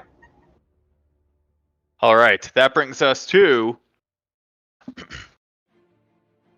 So as that's happening, the rest of you watch as Osalia just quickly shifts into this massive white bear, taking up the hallway. The Tomb Guardian here charges straight towards you, Valen. This one charges to there. They're both going to make 2 attacks against you. Yeah. Okay, so the first one has. Oop, that fell off. A 19 and a 24. Both hit. All right. As they both fists wham it, slam into you at the same time. It was a bit faster than you were expecting for such like a large, lumbering creature. The piercing damage first is 11. I rolled really high on that. 11 piercing damage followed up by. Wow, I'm rolling really well right now. 19 bludgeoning damage from one strike. The second strike does an additional 4 points of piercing damage and 13 points of bludgeoning damage. The one to your side then makes 2 attacks against you as well.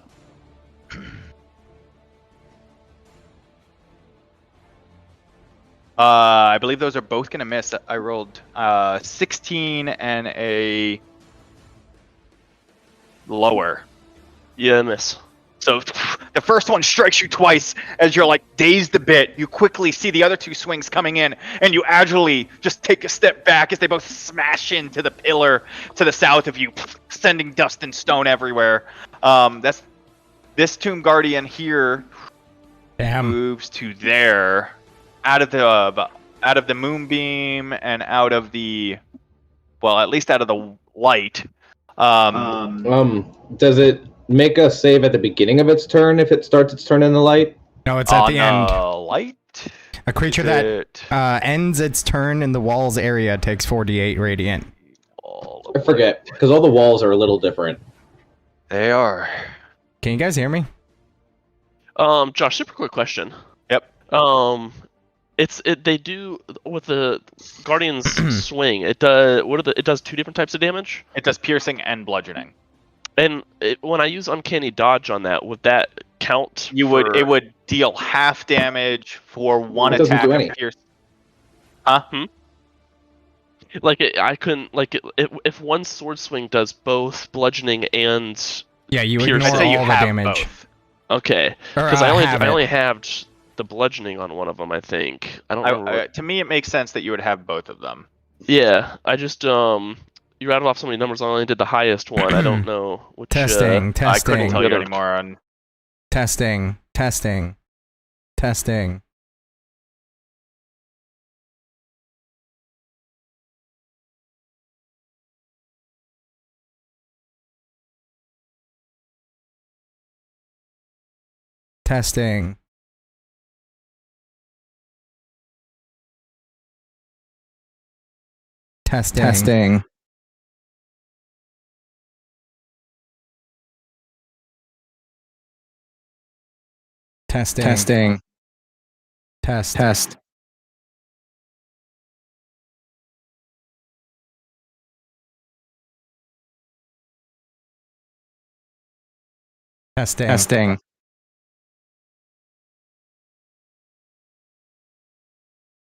4 points of piercing and 15 points of bludgeoning as it slams into you with one of the gauntlets. The second one just swinging wide. That's the end of the Guardian's turn. That brings us to the dwarfs. The dwarf doesn't really have anywhere to go that would get it out of the beam. Doesn't give a shit. It's just going to make 2 attacks against you at disadvantage, being blinded. That surprisingly makes contact with a polar bear. Probably 15 and a 14. Yep. All right, so the battle axe, both one of them are going to do... The first strike as it slices across you does 10 points of slashing damage, and then it brings it down again, dealing an additional 10 points of slashing damage. Okay, I have 3 hit. Testing. Okay. There we go. This Tomb Dwarf steps out into the hall here, shoots 2 crossbow bolts, light crossbow bolts at Baylin. Have cover. That is, you have a +2 to your AC. Okay. Both of those miss. They just deflect. One of them deflects off the back of the Tomb Guardian. The other one shoots wide. It then steps back. This one steps forwards. That's a... What's it to hit? Might hit you. That's a 22 and a 20. Both hit. Just barely that one. Oh, wait. Sorry. It was a disadvantage. Oh, are you going to bed? Let me guess. Oh! You headbutted me, you crazy boy. Love you. Okay, sorry. It was a 20 to hit. Yeah, that hits. Okay, so that first one deals I rolled a 1. It deals 3 points of piercing damage. Its second light crossbow bolt. Oh, you're so low. I rolled a 19 and a 20, but it's the 19 plus 4, so 23. Damn. Hits. Rolled an 8 plus 2, so that's 10 points from the second one. Because you're just getting pelted with light crossbow bolts. The one at the end of the hall shoots another 2 bolts at you. That's it wasn't at disadvantage. Whatever, we're fine. Most of those were, I think, pretty much all of those were hitting. So Yeah, no, but I it's fine. Everything's fine the way it is. It rolls a neither the with your plus 2 to AC. Does a 20 hit still? my AC is 20. Okay, so the first one misses wide. The second one hits you. That's 10. This one then steps to the side, and this one steps forward and shoots 2 more light crossbow bolts at you. That's a 6 and a 23. Ew.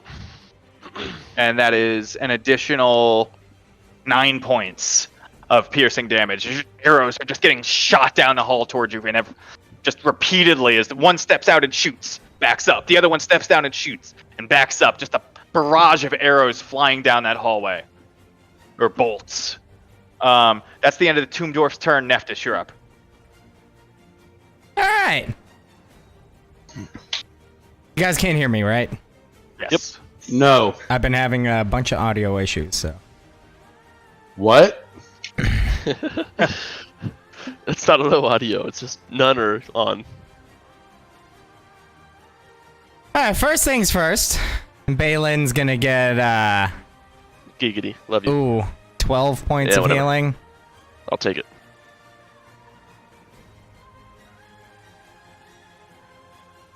A better man in my position would be dead already, but I mean, excuse me, a lesser man.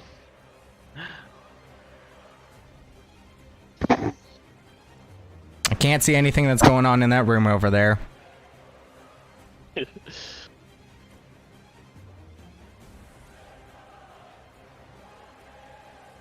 You can't see withers? It's like full cover because Why of you, would I bro. be able to? No, like Oh, because you're of me. blocking Yeah, the I'm whole sorry. hallway. I have 3 hit points. I thought I was knocked out. I forgot. Well, you just get knocked out of that form, right? You wouldn't actually be knocked out. Yeah, knocked out the form. And Yeah. that's kind of what I was hoping for. I was just trying to soak up all that damage I was about to take. Well, now you can soak 3 whole more. Fucking decisions, man. Alright, I'm going to... I'm gonna Eldritch Yeet this guy, Tomb Guardian. That's the name of the spell from now on. Well, it's only because it has Repelling Blast. I know, but it's just a good name. It honestly is. Like, it's quick and to the point. We know what you're doing. It's gonna be a 21, a 19, and a 19. Yeah, all of them are gonna hit. 19's its AC. Hell yeah. Tell me the total at the end here. What do we got? Let's see. 32? 32, and he's pushed back 30 feet. Jesus 30. Christ. 10 Okay, feet hold per. Motherfucker. Wait. All right, so all That's 3 fine. blasts Hold on a second. streak around the side of you, Balin, and then just smash in to the chest of the Tomb Guardian, sending him flying back. I'm seriously just imagining one of those anime scenes where a guy gets hit and he puts his hands up like this to block it and just Yeah, slides literally, he's forever. just taking it in the chest and is sliding backwards, feet grinding across the ground. Like, imagine getting hit so hard you get slid 30 feet back and don't fall down. It's just straight from an anime scene. Hello, kitty cat. Blown all the way back to there, Balin. Before it dissipates. And now you get a good look at him. Like, the armor is hanging off. You just see this rotted flesh underneath. He's looking really rough. Really, really rough. And I'm just gonna stay right there. All right. Hakeem. You Well, just you saw just- Nephthys Yeetus Maximus. Oh, hey, one did of these- this Tomb Dwarf ended Oh, his turn yeah, no. there? Yeah, roll damage for him again, please.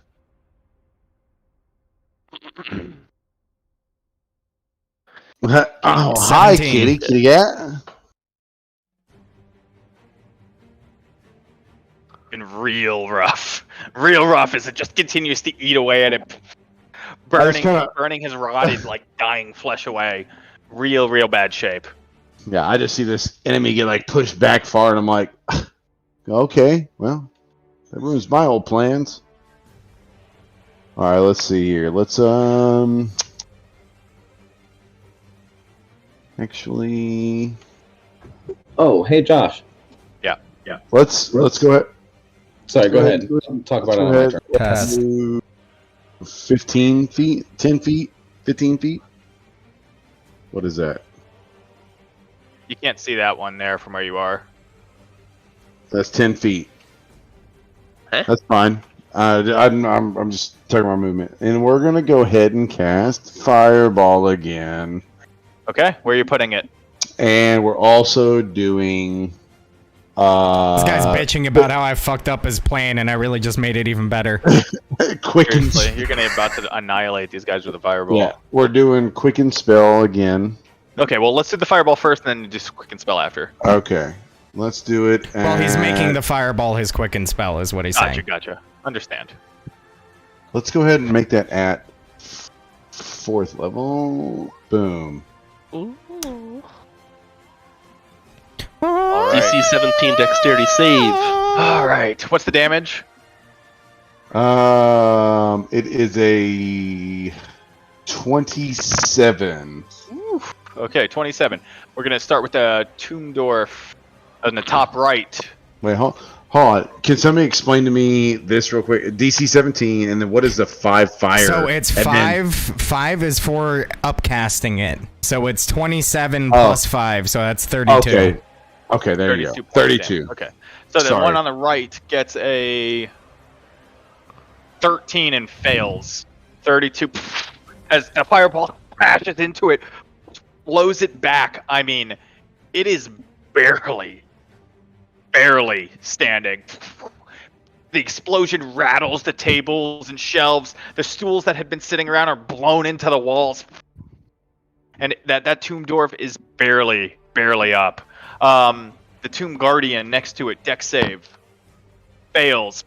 As the fireball smashes into it, it just disintegrates the tomb guardian.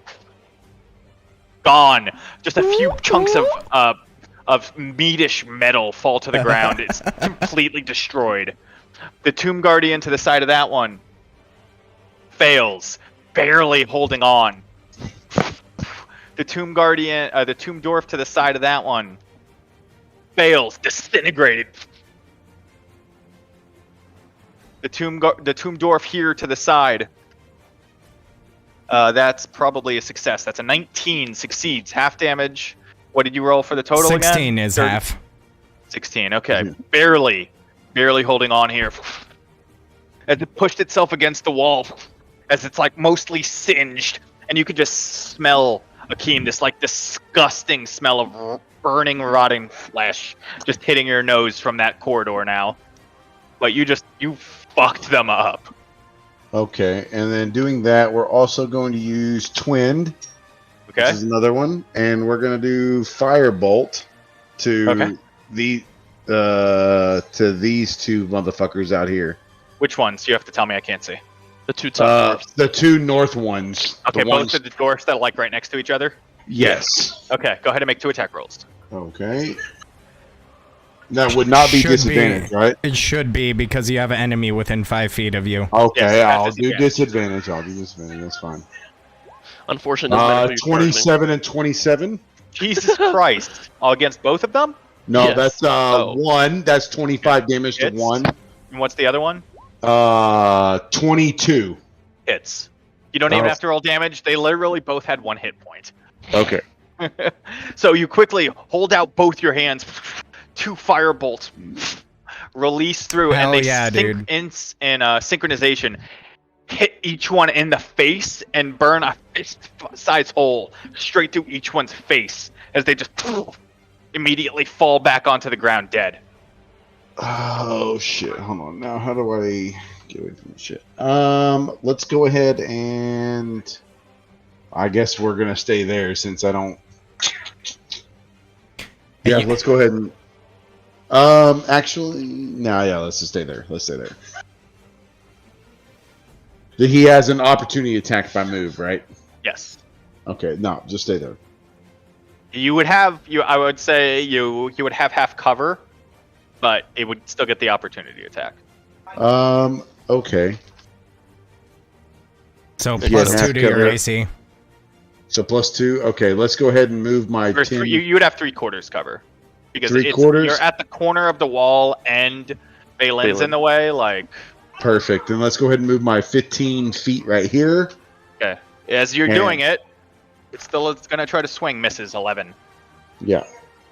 He just swings wide, and but Balin, you feel the air gush as it just smashes against the wall. Nothing. I just nod at Akeem as he's passing by. Fuck Vintar, Alright, we like anything else, Akeem. Yeah, for real. Fuck Vintar. Anything else, Akeem? No, I'm gonna end my turn right there. All right, yeah, I think you did enough damage there. Akeem, Josh. yo. Oh, sorry. Go ahead. Narrate real quick. So Akeem is just coming around the corner, runs around So the side. quick to dismiss Fintar. Fuck y'all. As the smoke clears from the hallway to your north, Balin, and a lot of the enemies are vaporized. You see your opening. What did you need, Osalia? Earlier you said when they end their turn. Were you talking about Moonbeam or Wall of Light? Wall of Light. Oh, okay. I thought you read Moonbeam, and I reread it, and I misunderstood. And it's when they enter it for the first time or start their turn there. Right. And that guy bashed me, but he started his turn in the Moonbeam. So So he should have been hit by it again? Is that what he that should is? have been hit by it right at the beginning of his turn. Yeah, and that's then accurate. Withers will get hit by it at Okay, so roll beginning of damage his again turn. for it real quick. And all the hits are fine. But Does he get to make another save? To try he to, does like, make a shrug con half save. of it? Yeah. Mm-hmm. Fails. Oh, well, fuck. He's fucked. Good. 31 radiant. As it eats away at him, he's barely holding on. Yeah. Like his entire right arm is just, it's not even operable. It's just hanging on with like destroyed tendons that look like, you can literally see like these rusty staples that have been used to attach this arm to the body. And it's just flailing there, not even doing anything. You can kind of see some of the construction where they've assembled these things with the rusted bolts and staples and nails just Mental through notes. that arm. It's Cool. real rough shape. That's gross, dude. And Withers will make the save at the beginning of his turn. That brings us to... Okay, Balin. Oh, it's a 14 to hit on the Guardian next to me. Does Yeah, that hit? swings, and he just brings his arm straight up as you're swinging, as the blade just goes wide. No luck. I curse his mother. Anything else? Whoa, that's some warlock shit right there. I actually am going to back up to right here. I can stand in this little corner directly to my left, right? Yeah. I'm Fancy gonna- footwork, I'm guessing, get you there. Well, he already used his opportunity attack already anyway. Oh, fair enough. You're correct. I'm also champion. But fancy footwork would Yeah. also do it. Well, I'm just thinking right now what I want to do. I don't want to get hit by that crossbow, and this is the best place. But then Nephthys could get hit. Dude, But Fucking- fuck Nephthys. what does your fucking flaw? What does your fucking Oh gut yeah, tell yeah, you you're to right, do? you're right, you're right. I move into this corner. Okay. Your flaw, you That don't brings care us- about others. Yeah. I just All right, Withers is going to make a con Alex cares. Balin doesn't. save. Withers makes a con save. Fails. Oh, fuck yeah. Let's do it again. 31, 34. Oh, God. Oh, I got a 10 in there. And If a only 1. that, but still. yeah, those two cross each other out, but still. He's looking rough. He's looking pretty fucking rough. As it beats down on top of him. Okay, but it is his turn. And he is Is he still blind. He is still. Oh, God, poor guy. At the end of his Alright. turn, he can repeat the save. I just want to say, not that I hit that hit, but look at the second 12. Look at the rolls on that. God, Oh, this blinded shit's really God. fucking his day up That's here. just so read it. bad. I was just looking at it, I was like, wait, it's 66. I got 12. That's not good. You averaged a 2 per dice. It's Doesn't bad. have anything great for this when he's blinded. He's You're welcome, fucked, man. Josh. Stun, blinded, moonbeam. That's how we roll, Josh. He's Lost got a his melee amulet. attack. Maybe. Yeah, I'm not gonna lie. The grabbing the amulet was the smartest play I've ever heard in my life. Bro, it's even especially hard to access because it's been melded into my form. Oh, shit! Knock the bear out of me first. Imagine a teleporting polar bear. That's kind of scary. Dude, that's almost as scary as a flying barbarian. It's a spider, but it's a polar bear. You just see Okay. a polar bear from 60 feet So away. based on his perception check from earlier, this is what he does. Yeah, this is what we're just gonna do. He knows there's something painful to his behind him, and something painful in front of him that's alive. So, he reaches out in your direction, Osalia, with both of his hands, and you feel your form you feel being pulled in the direction of the wall of light. I need you to make a contested strength saving throw as he's using telekinesis to pull you into the wall of light. Cool. Oh, that's some If you 5-head lose- shit. If you lose this, you're dumb, bro. With a 23 strength, get out of here, bitch. Pressure's on, bro. You know what's problematic about that? What? As soon It as you also puts you enter, into the moonbeam. as soon as you enter your moonbeam, you revert, and then you take the damage from the moonbeam Oh, and yeah. the wall of So light. it's a contested check against his spellcasting modifier and your strength. So it's a strength saving throw? No, Or strength I'll check. read it to you exactly. Athletics? It would be it's an ability check with your spellcasting ability. Sorry, I'm just reading. With his spellcasting ability contested by the creature's strength check. Check, not saving throw. Okay. Not proficient in athletics, so that's just a strength check. Oh my So, god, my roll 15. sucked. You win. Yeah. I rolled an 8. I don't think his spellcasting modifier is gonna bring him above a 15. 7's doable, Cool. but it's at the upper end. I mean, a 7 to his spellcasting ability modifier would be like a 26 charisma, or whatever. And the who fuck would he have uses. thought the polar bear had Yeah, 23 no. strength? His modifier is a +5, not a +7. So you're able to, you see what he's trying to do, and for a second it like panics you, and your adrenaline kicks in for Oh a my second. god! Push yourself back. Big plays Just four being legs. stopping from being pulled into it. Man, I'm gonna fuck, maul him. fuck that bitch ass. Moves I to hope he this passes corner his- here. That's the end Oh, of his man. turn. He can repeat the con save to not be blinded. And he will, and I rolled a 5. He's still blinded. Oh, Our rolls I are wanted so him good to tonight, see guys. this. I mean, against everyone but me. Yeah, seriously. All right, that's the end of his turn. As he's doing that, Osalia, you see him moving back into the corner after he tried to pull you off, seeing that didn't work. You're up. Doesn't Osalia get an opportunity attack? Yes, you absolutely would. Make your Yeah. if you want to make your I said, opportunity. yeah, I said I was gonna maul him. Okay, go Let's for it. do it. Let me just adjust the polar bear's strength to another +1. So let's see.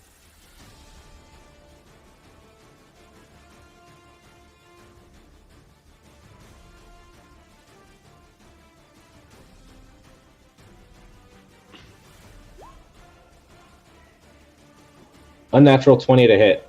Yeah, that's gonna do it. Kill him. 12 12 slashing with my claws. Oh no, I'm sorry. Piercing. It'll bite. As you bite out towards him, you catch him in the back, tearing open a bunch of his skin and the leather that he's wearing. He's looking real bad.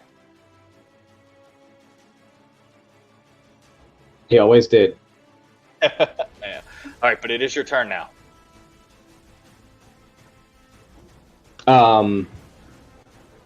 Oh, you know what? I Move forgot to. the moonbeam.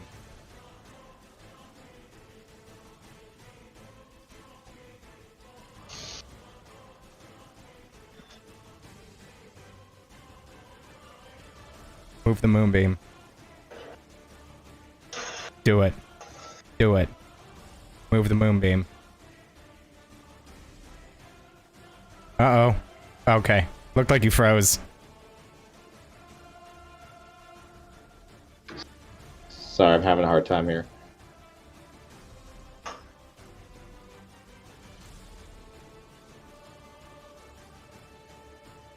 Okay, that's my moonbeam. Just, I never drew it. I don't know why.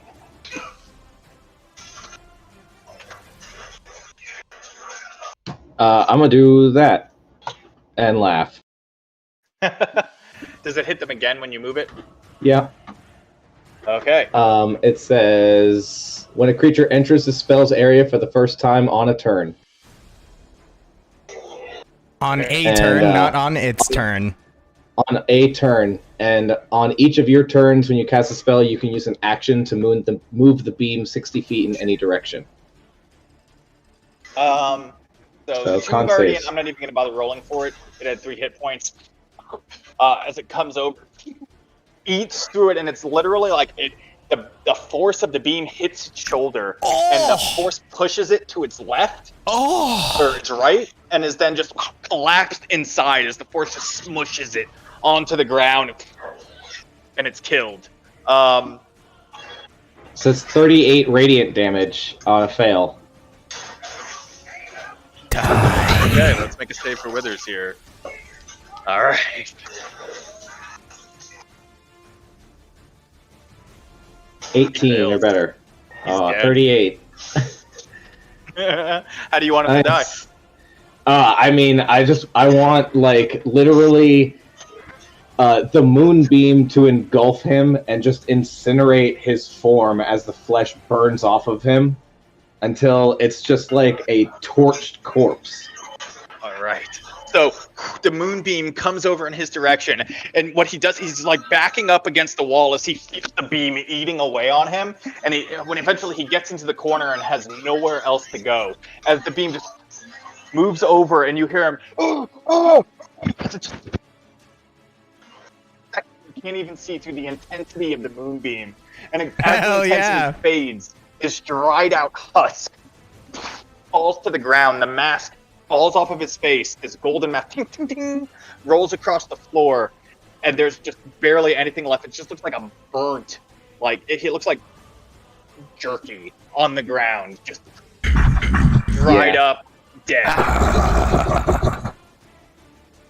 And you just hear.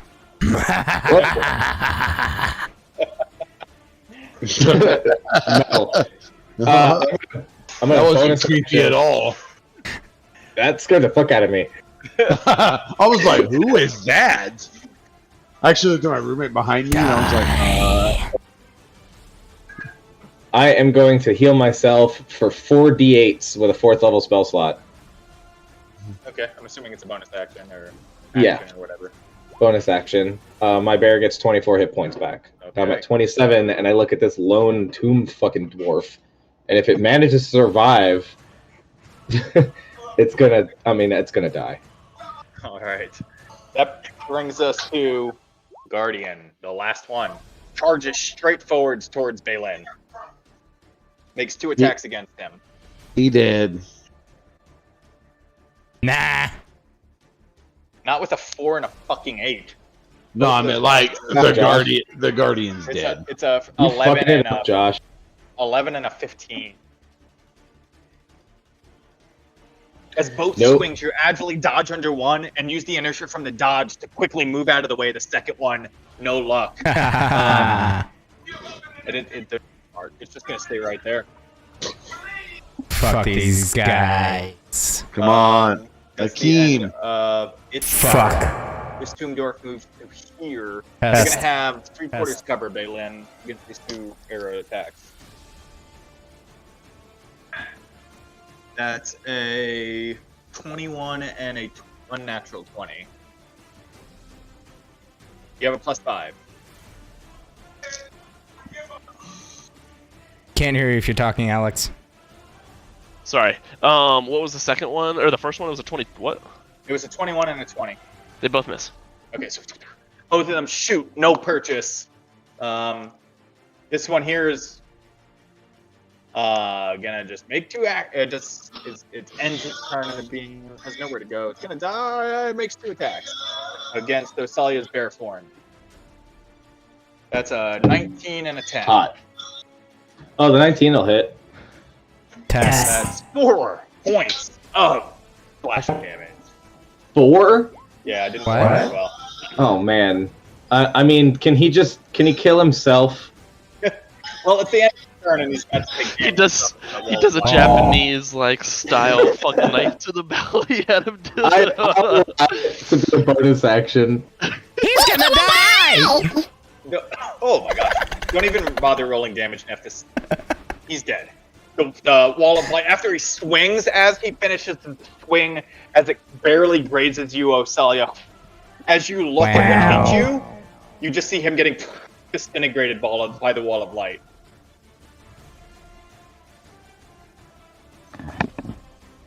Well, that's fine. Nephthys, you're up. Die! Die, you imbecile. Eldritch Yeet! Oh, that's epic. You have to tell me what you got. 'cause I can't see. One against this tomb dwarf up here, because I have spell sniper. So I just need to see him at period, if I can. Yeah, you know, you're fine. You can see him. And then 2 against this guy. Guardian. 1 against the Guardian and 2 against the Dwarf? No, against the one Guardian, against, one against the dwarf. Yeah, that part. Okay. All right. So 29 to hit the dwarf. He's dead. He has 4 hit points. That one just blows him in half, literally. Lifts him the upper portion, splits him, he's dead. And He's a already kinda 24 and a 21 to hit the guardian Yep. for 19 points total. Okay. He's still up. Cool. Both beams smash into him. I'm gonna use my healing light. The last 2 charges to heal Balin for 4 points. I'll take it, Daddy. Damn right you Alright. will. That as those beams smash into them, Akeem, what are you doing? I just fired one.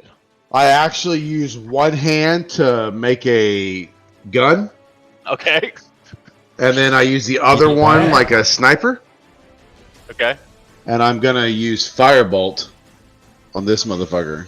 Make an attack roll. Fucking Yu Yu Hakusho over here, what the fuck? Right? Seriously.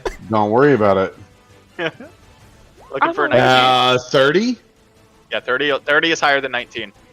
Yeah, for 28 points of damage. Why doesn't my roll thing do it like you? How many? 28, you said? 28 points of damage. Literally, you aim, and it just goes straight through its chest, burns through the metal, as you hear all splat on its back. Alright, let's And see. then I blow the gun. Okay. What's going on? Help me. Blow it off. Not very good. And for the Not gonna moment, lie. The music just disconnected. It was like, I'm done. Fuck you. You didn't pay for extra hour. Leon told it to. Leon told it to. Huh.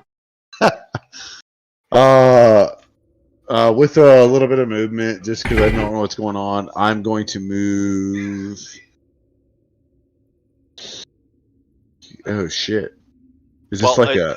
the combat's over, so we don't have to take movements right now. For at least it looks like everything is safe. Well, I then can't- I'm gonna move into here, just to, because I didn't know what the fuck was going on. Okay. So what are you guys doing now? As for the moment, it appears as Don't though move. the action has subsided. As moving in and Dude. noticing, I'm gonna actually investigate or this little. Bro, are you walking through my moonbeam? You want to chill for a sec? Oh, is this like? Is this like an action you walk thing? over light. a beam bean and then You're got just like smashed walking by a around wall and of light. shit. Fucking- Okay. I mean, you can make 2 con saves if you want. I want to move into a spot where I'm not gonna get destroyed. Just, like, wait to investigate for everyone to finish fucking combat. And for the bear to disappear. Hey, bro, did you not see the finger gun? Did you not say finger gun?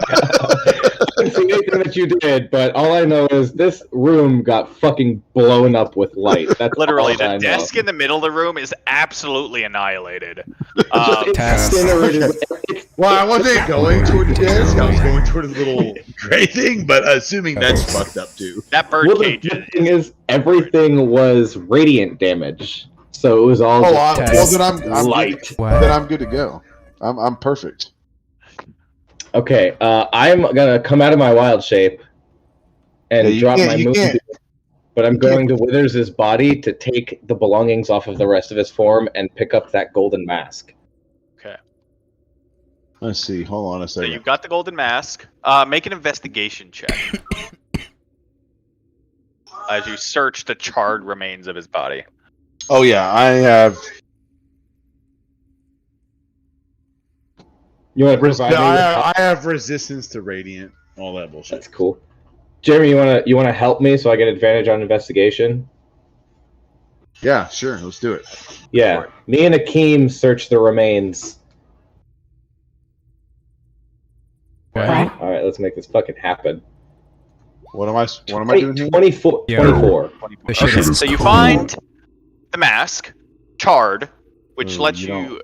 immediately know that it's not magical. However, it is a What? charred golden mask. That wasn't destroyed. Searching through the body, Hello. you find some other charred pages. You find a journal that is almost completely destroyed. Maybe with some very handy, good work, you could make out a little bit of what it says, but due to the way he died, it's pretty much destroyed. That's fine, I'm a scholar. I can try and salvage the remains. You do see a spell scroll that is completely intact. Sick. Hell yeah. I'll go and investigate. What is And that's what you got. this? Can I read spell scroll easily? Like it's a druid spell of my capability? I don't believe it is a druid spell. Wait a second. Hell yeah. You can like link me the spell name or something. I'm almost Or just check it out. 100% sure it's not a druid spell. What? 1 second. We are Here we go. investigating the table. No, the body of Withers. Oh, so the body of showed- Withers. I got I you. showed it to Akeem too, Yes. so sorcerer spell scroll he'd be able to identify immediately. Josh, honest question here, but like, what would radiant Yo. damage actually do to like non-living things? Like, what is radiant damage? It's like I don't want to say it's like a holy burning kind of light. Yeah, Is that yeah, it's divine. That's It's what I had divine light. That's what I had in mind. I just didn't think it would necessarily do too much damage to non-living things, but No, it would destroy. Yeah, I don't think it would. things. I don't know if it would destroy the desk like fire, but I wouldn't say it was fire, but I mean it's a destructive force. Like it's true. I mean, it is destructive magic. I mean, it's honestly a question because I honestly get didn't it. know what it would do to non-living things. No, I get it. It's kind of like it's like a like a- holy kind of like burning a burning like a burning fire almost. Yeah. It's like holy water, you know? You splash it on something, it doesn't do anything, but you splash it on a demon, and they're like, ah. Not Yeah, quite but you're like talking that. about like a hot light just burning pages. So of yeah, book. you are Test. not familiar with what the spell is. not even a key. With Orkin, looking at it, you can make Mhm. Arcana checks, or I would say if you spent a short rest examining it, you could decipher what What? it is. oh, Arcana check all the way. I'm gonna do an Arcana check as well. I got a 29, bro. 29 twice. Okay. So That here's is a- awful. Here is a polar bear examining a spell scroll. Just to set the scene. I'm not a bear anymore. He dropped Oh, it, he dropped okay. it. No, 'cause the scene is hilarious. If it's just, I'm just picturing a polar bear looking at the spell scroll on the ground, like I know this. Glasses all like sitting like the Coca-Cola commercial. What? What? All right. So, okay. It's interesting. It's not a. So I'm trying to think of how. It's interesting what it is. It's the commune spell, commune with God. Oh, I'm a cleric. What? Are you a cleric? One level. But at first level. Yeah. So you're not a high enough cleric to use this spell. I So mean, with a good save, I can read the scroll. It does assist you. Testing. You rolled high enough. Hello? But it's interesting the Could way roll that. higher. But it's interesting, especially as you What? read it and you recognize it what it is. It's like, why would withers need or use this spell Test. scroll? It seems, Well, whose withers is God?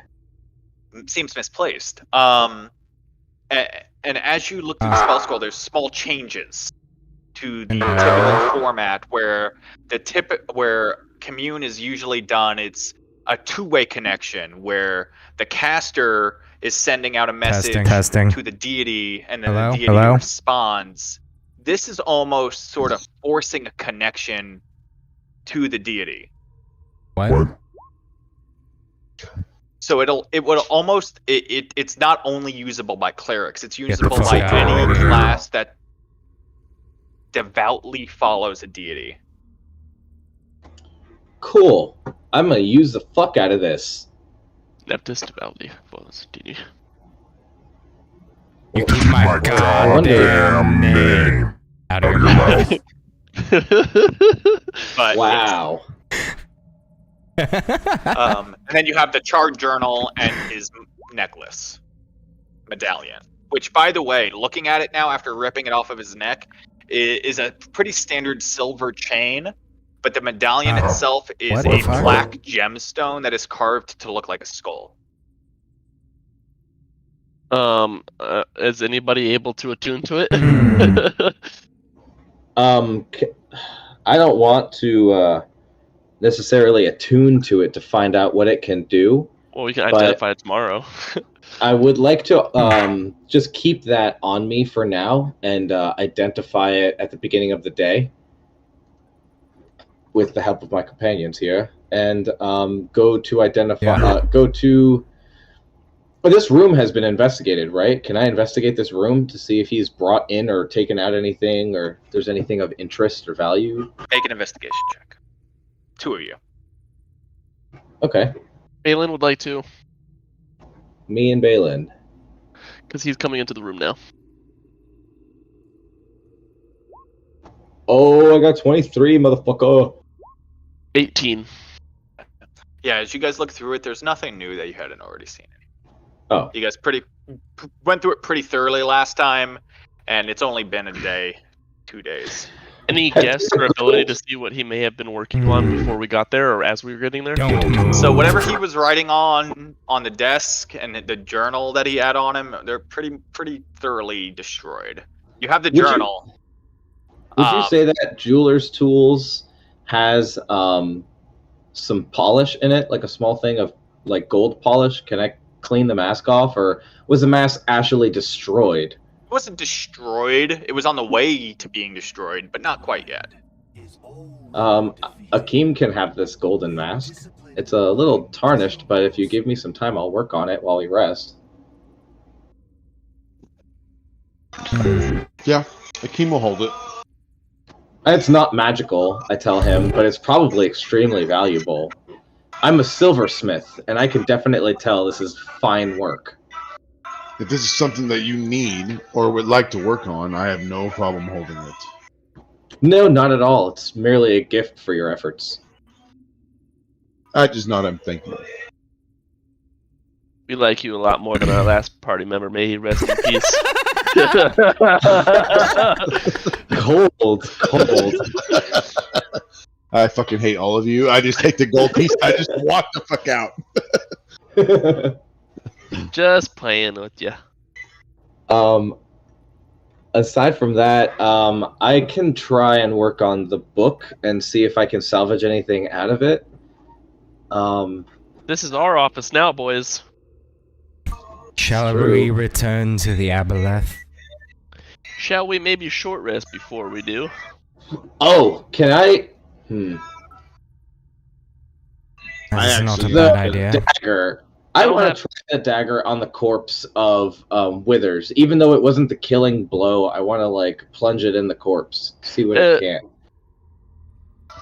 Who You was plunge it doing into that? the corpse. 1 second. Oh god, you just put fucking Zaltek's soul into the body of Withers. It's headless. It doesn't say it needs to be an intact corpse. It's going to be a really unfortunate existence. When you try to trigger its soul capturing ability, there's no effect. Yeah, it's already gone. I burned the fuck out of him. I didn't steal the soul. Which is unfortunate. He doesn't deserve to go to Acerak. He deserves to remain trapped like a piece of shit. Did you cut off his head? Did you say that? Yeah.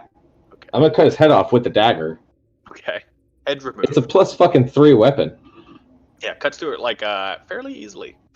Like a hot butter, like a knife through hot butter. Like a butter through hot. Just a little bit of a crunch though, because the skin. Yes, there is it's crispy on the outside. It's like dropping a wing too long in the fryer grease. You know what I mean? Or the baklava. You're cutting through baklava. It's flaky. Mmm. Super dead. Piece of shit. I spit on him. So if we haven't made the rounds through, I would like to investigate like the bookshelves and this little. You guys did. cage. There was nothing additional from the last time you searched. And the cage has okay. the dead undead bird from previous. That wall that of is light went through inside the cage, dude. No, the cage with the bird in it is inside the staff of the python. But the staff of the python was destroyed. Yeah. Is there anything Yeah, which like means it got destroyed. Okay, everything is dead. Yes. well, just like every other movie? Is there anything like under the cage, like a little like hidden compartment? With the investigation checks that you guys did earlier, you didn't find anything. Yeah, Okay. I mean, you're trying pretty hard there. You're literally beating a dead horse that's been repeatedly beat to death. Some more. And then, hey, I'm He's still like, gonna "Hey, beat. I'm it's still the gonna sword." beat a horse. You want to beat Okay. off a horse? But I will. nice. If I were blue, I'd beat off a guy. I would beat off a guy. Oh wait, what? Okay, what? Hey, your mic was Close to open. Oh shit! Nice. I could heal my wounds, and I've made very little dents in my spell slots. But how does everyone else feel? I didn't see what was going on over there. 'Cause I We're was dealing about with to the short room. rest, so I'm gonna go ahead and 5th level cure wounds Balin. Well, no, I mean, let me just do one. Oh, you're short resting. You're right. Never mind. Ew. I mean, that's not terrible. 28. It's 28. 28's good. It's okay.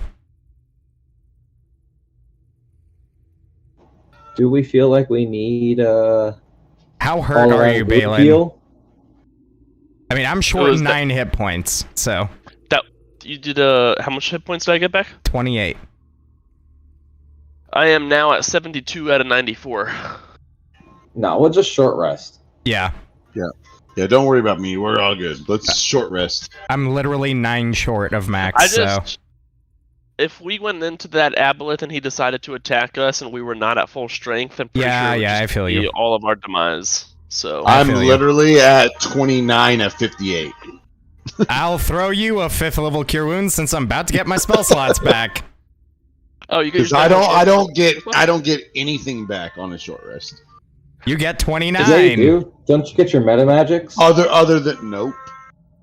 They're all Are you sure about on that? long rest. Nope. Damn. Yeah, sorcerers are like, they blow their load and then they gotta lay down for the night. That's long- such an amazing analogy. I get a long rest. I get all of my my meta magic backs. So you get 29 points of healing. Oh shit. Okay. All right. Oh, you fully healed him, dude. That's all his hit points in one. That's pretty much everything. No, literally, that's literally full health for me. And now we can short rest. All right, Yeah. so you guys short rest without incident, killing a shit ton of the enemies that were left in here. Where's hit dice? No, I got 10 hit points with 1 hit dice, and that fills me back up. I'm gonna use Josh. I'm gonna use like 7 hit dice. You're that hurt? Yeah, dude. I didn't realize.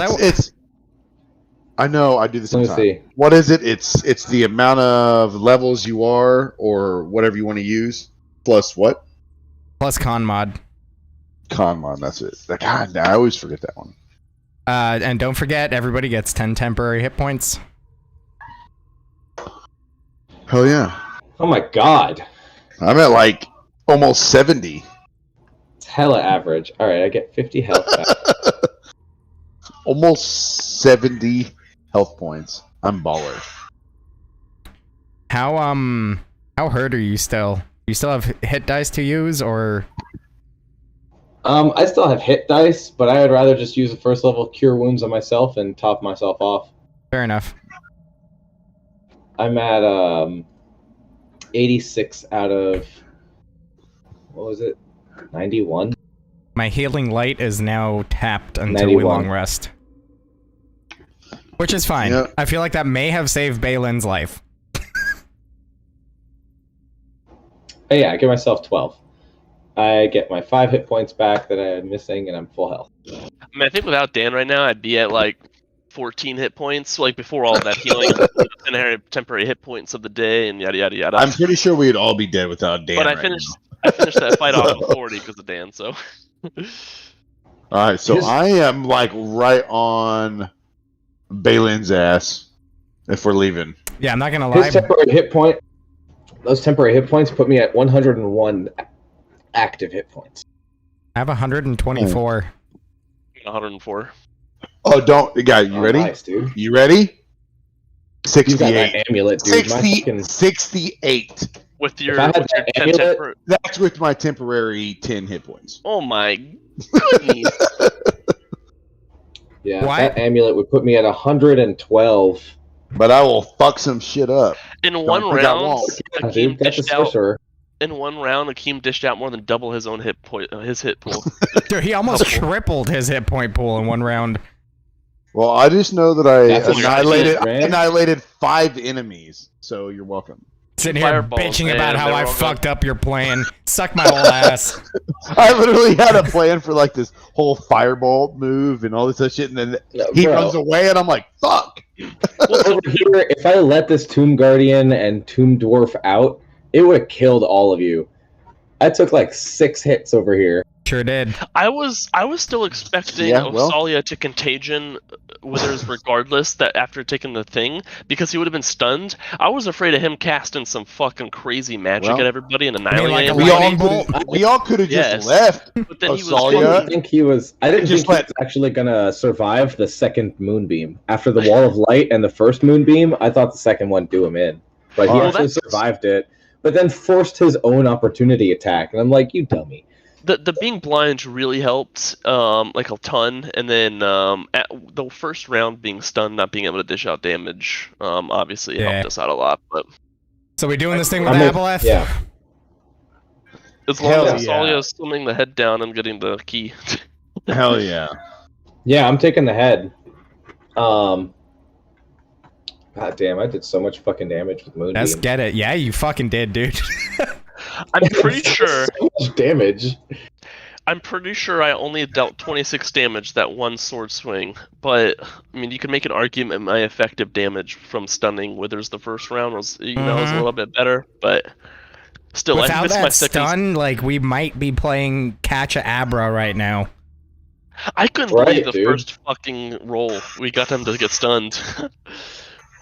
Or like Eddie said the other day to me on the phone, like a fucking, like, when you're trying to catch Entei in gold and silver. It's like I mean, you when find really him and you're think like, oh about it, though- fuck, let me get a thunder wave off, and he runs. When you really think about it, though, I stun Withers, he can't do anything, and then it also frees up an action for Osalia because Osalia doesn't have to cast Hold Person there. So True. it was really fortunate that he failed that Wisdom save on the first try. True. All right, You let's about go fall talk to the asleep, Aboleth. Josh. Alright, so I did 107 damage with moonbeam. All right. What are we doing, Dylan? Let's go talk to the Aboleth. Alrighty. All right. You just want to skirt us down there, Josh, or are we gonna fight a bunch of shit on the way? Alright, so you guys make your way back down the staircase. Wait. Hey, Oh, can shit. we look? It's 7 minutes to 11 my time. Can we break till 11 and come back real quick? Sure. Because I got munchies hardcore. God damn it. That's alright. I came back drunk as fuck, so I can't I've complain. had 3 beers and 7 minutes. 3 beers and I drank a half a bottle of wine. So, Go, Eddie. What are you still complaining? Go. I'll see you guys in a I'm minute. not complaining. We Go love you, Eddie. now. Yo, this voice changer is mad fun. Are you implementing every single thing it says? No, yeah, Or like is there literally, just- I'm talking and it's putting my voice through a filter. Dude, that is awesome. Like literally, I'm saying all of this stuff and it's going through. Dude, that is sick. Die. Hey, can you send a link in Discord to your foot pedal for your push to talk and all that shit? It's literally like a 3-button foot pedal that I found on Amazon. It was like $20. It's Really? yeah. And how 'Cause many? I need that shit like hardcore. I fucking love that shit. It's definitely And how fucking many? nice. How many quick voices do you have set up on the XLR? Oh, it's not on the XLR. I downloaded an app and I bought it with a lifetime license for $30. Oh, nice. And yeah, so I just Holy changed. shit. I bet you can set that up pretty Like easy with I your can do XLR this or- whole like fucking cave thing, and it's like really cool. Yeah, What I the hear it. fuck, man? Dude. Then If we there's ever this go into a- evil voice. If we go into a cave, you just have to talk like that the whole time. Right? Or in a cave, motherfucker. Can you mix the evil one and the cave one together? I mean, I He's have like, my "Oh, Odin voice. Holy A little- shit, bro. Sometimes it's so distorted, it's kind of hard to hear what you're saying. You will respect me. Bro. I will have all the That's- Infinity Stones. Dude, that shit's awesome, man. I am inevitable. Say Fintar A is love. disciplined mind is your most dependable ally. I fucking love that. I didn't know you Dude, like. that shit was amazing. I don't know what that voice was, but that was awesome. A warrior's greatest weapon is patience. Alright, did you just like pull up a Zenyatta saying website? Yeah, I literally did. What ad is that? In anger, you defeat only yourself. Zenyatta's my favorite character in Overwatch. He has all of the best sayings, the best skins. It's called voice mod.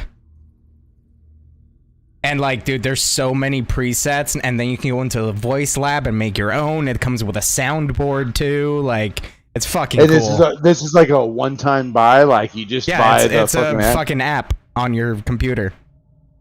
Dan, you Like, know what my favorite saying by Zenyatta is? What's that? They're omnics, right? And so a lot of people are arguing that they don't like they're not actual like human beings with like who can think for themselves. Mhm. And so his saying is, "Do I think? Does a submarine swim?" And it's like, wow, you really have to think about that. Do That's I what- think? Does a submarine swim? fucking love it. It's just so funny. Alright, but I'll be back in a minute. Ah. I love it. Hurry up! I wish I wouldn't have got Hurry! so drunk. So drunk? Playing golf?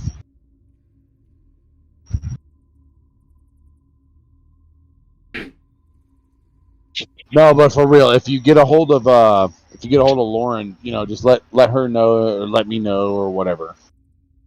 She said let's do it August 10th. August 10th? That should be 9th Tuesday. Not this coming Tuesday, but the one after. Okay. Well, just let me know what you guys plan on doing, like that evening or whatever, because Yeah. my daughter's birthday. She seems like She wants to go for sushi. That's So- fine. Like, I mean, I'll find something to eat. It's not about the food for me. It's just more just hanging Right. out. But I just have to figure out because my daughter's birthday is the 14th, which is like that weekend.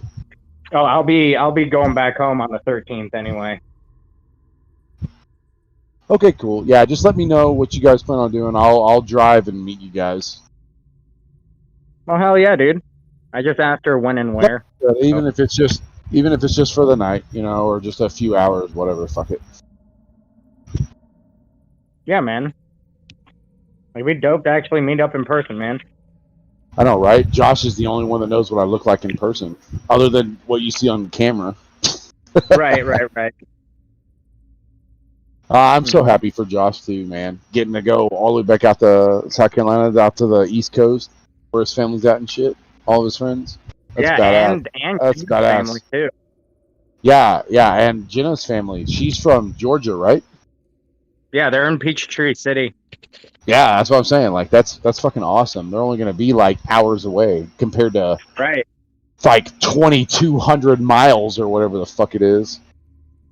And then I'm less than 4 hours away. Eddie's like fucking an hour. Dude, you know how many offers I got for I don't know if you know the company, but it's you're in North Carolina, right? Mm-hmm. Yeah, there's a job that I got offered to go work in for Honda Jet. Okay. I want to say it's over by God damn, I can't even think of the main cities in North Carolina now. Raleigh, No. Charlotte,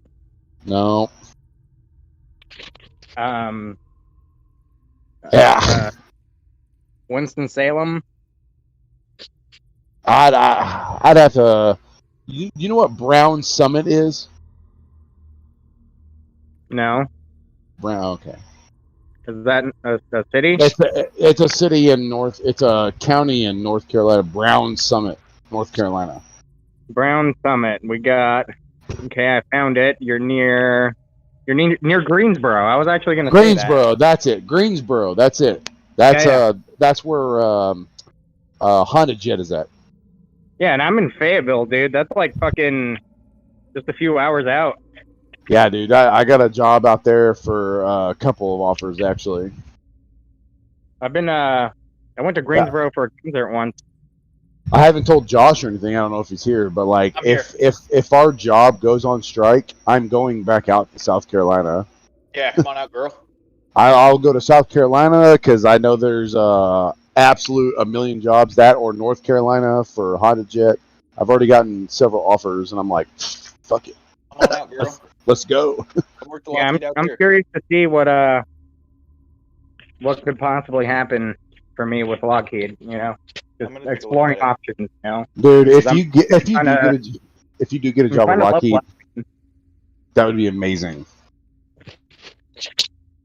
Just get it with the right. Just get it with. I'm kind of tired of making the same amount of money for the past like fucking 10 years. You know. Well, just the thing is I mean, you can ask Josh or myself, whatever. But dude, it's literally finding the right place to work for Lockheed because like Fort Worth or wherever the fuck I'm at, it's great, but it's just Jesus Christ, you got to deal with a lot of shit because it's the main hub right now for the F-35, and you're just dealing with a lot of bullshit.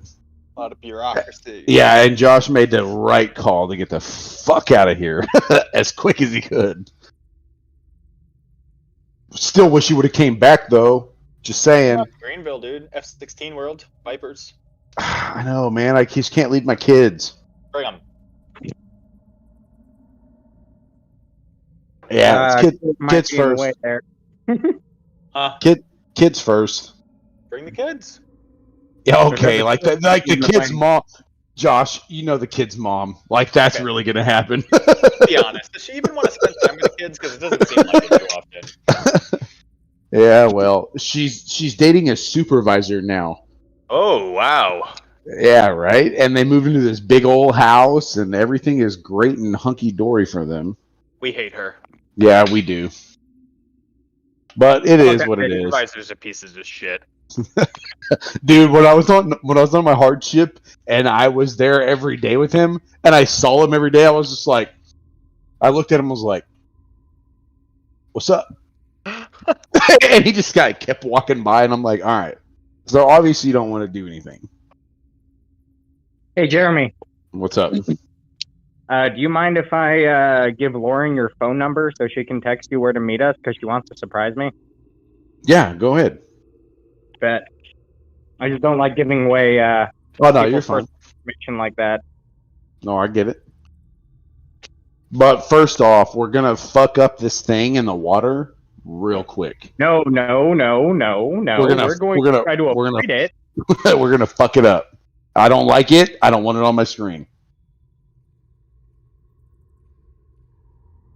I like that. Let's do that. Josh, I don't need your help to. I don't need your help to die. Okay. I'm on team fight the really big Aboleth. It's not that big. It's all... as Aboleth it's what she goddamn said. big. Yeah, that's what she said. It's not that big. Title of my sex tape. Just think about how scary that would be. Think about like swimming with like this hyper intelligent, just like a shark, hyper intelligent shark in water where you can't even see around you, but it knows where you are. I'm not gonna do that because sharks are my biggest fear. So Okay. Well, not gonna do that. But you want to go fight an Aboleth? I can shoot that shit from a fucking pier. Not if you can only see 20 feet into the water. Well, I'm sorry, but True. this thing is bigger than half the screen. So All right.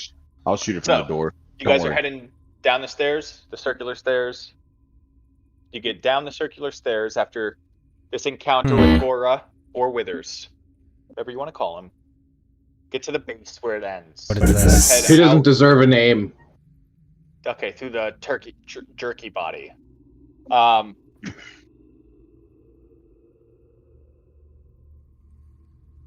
Head out onto the dock. Oh, where's Withers' head currently? I have it. Okay. Well, you step out onto the dock. The water's fairly still. Occasional ripples from these shining crabs that break the surface occasionally. A lot of them are still down on the very bottom where they're just barely making a faint light. What? Nothing from the Aboleth. Wow. I call out I loud. imagine it sounds like him. You shout out loud. A moment passes. Eventually, make a perception check. You can tune Neftis since it looks like you're standing out on the dock as well. Hell yeah. Neftis, you don't see anything, but Osalia, We ain't found shit. in the same spot from before out here, you see the large figure slowly grazing up towards the surface. You hear both of you, or all of you in your heads. I hold the head out, like gripped it like a basketball because I've got the finger strength of a giant. You hear, So you palmed his skull. toss the skull into the water. Hell yeah. I do so. You toss it in. Where are you tossing it? What? Just out in front of me to like maybe here. Let's see where you're pinging, like... I imagine it sounds something like this. Like baseball pitch that shit at it. Okay. You toss it 10 feet ahead, and as it... What? The second it leaves your hand, What? shoot forwards towards it. And as the head enters the water, it swallows the head whole. Swims back around. A moment passes. Very good. You may take the skull from the water. Or you may take the key from the water. And only the key. And it disappears into the back into the murk outside of your view. I'll go in with something with blind sight, like a shark or an eel, and just retrieve the key. I'm not trying to fuck around. Okay. We have too many attunements in the party anyway. There's no point stealing something. All right. You jump into the water. And as you start to swim around and get your bearings, make a perception check. I'm gonna say, what the fuck? 20? What the fuck is in here? So 20. This lake is huge. It's not just this little area here, but I'm gonna move your token a little bit around as you swim to just give you a grasp of how big this lake is that you're looking for this key in. Okay. Okay. Oh damn. Oh damn. It's massive. Yeah, it's a lot bigger than.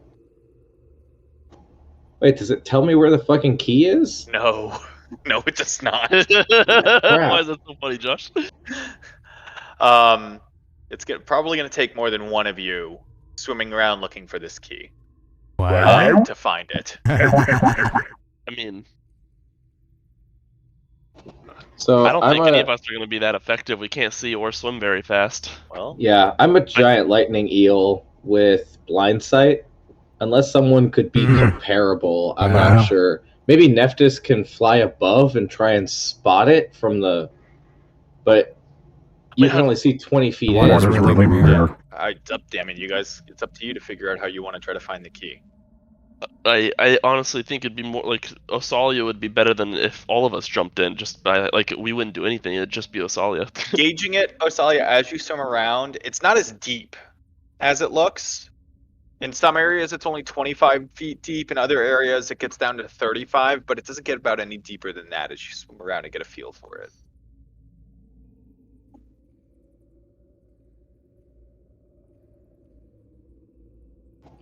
Well, I mean, if Osalia wants, I'll check right underneath the dock. I don't want to venture too far out past that.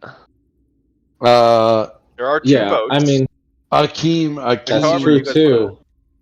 Akeem says that he will help if necessary. I mean, if Akeem wants to row me around on a boat, and then we could stop at a point, and I could dive down, and then come back up into the boat, we can move on to the next spot.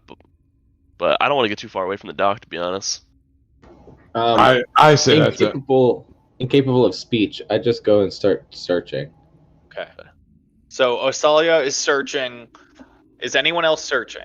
I'll search. are And I you also, if Sunblade offers any visible sight at all, I would be using that. I'd say it gives you. Doesn't it say it does? It immediately ignites to I think 15 feet, but you can increase its brightness with a bonus action. Yeah, I'd say so. Yeah, to 30 feet. So it lets you see an additional 10 feet ahead of you. Okay. I'll just have Akeem or Nephthys, whoever, row me around, and we'll go to a spot. I'll dive down and look around for a couple minutes, and then move on to the next spot. Yeah, let's do it. All right. Let me get from everyone who's searching. Let's get some investigation checks. Okay. All right. I got My- 25. Wow. Does my blind sight give me any advantages or? Yeah, you have advantage. Sweet. I got a 24. 24. All right. What are we rolling? Investigation? Yeah, If you're investigation searching. for those who are jumping into the water searching for it.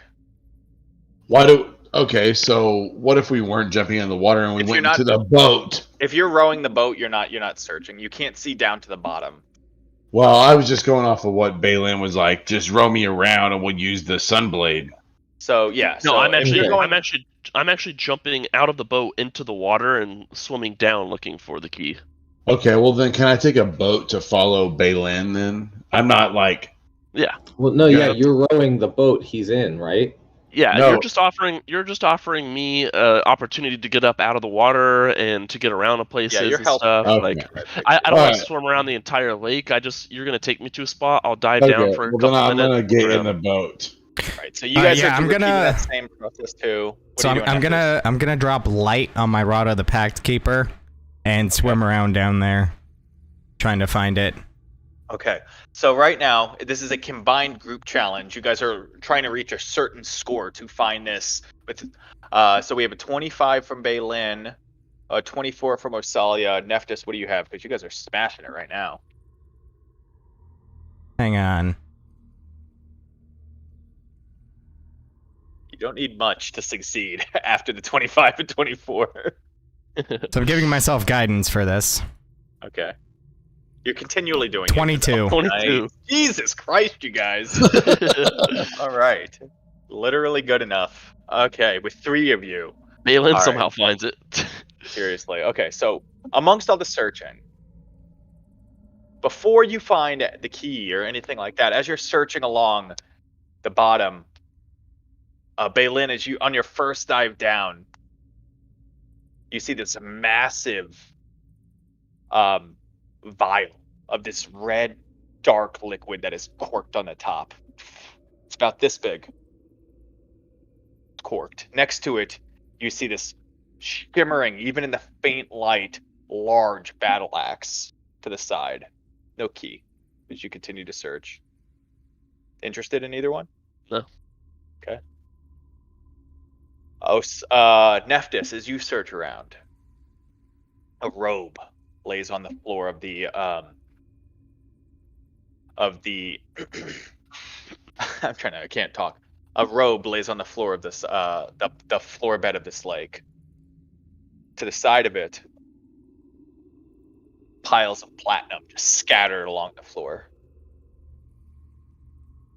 But no key. Hey, are there any interesting markings on that robe? Just out of curiosity. Make an investigation check. Or make an arcana check.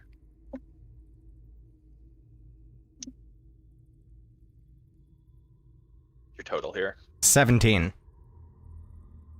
There are sorry, hold on one second.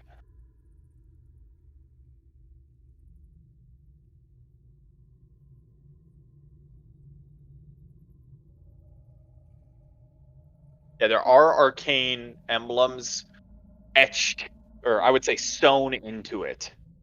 And then it's giving off a very strong, powerful arcane aura to it. With your 17, there's multiple enchantments on this robe. The one with a 17 that you're able to decipher is some kind of protection to the wearer, but you're not able to decipher the rest. What color is it? It's really difficult to make out. It's a dark color, but you can't make out much more because it's very murky. There's barely any light. It's some I kind have of dark light color. on my Rod of the Packkeeper. It's a dark blue.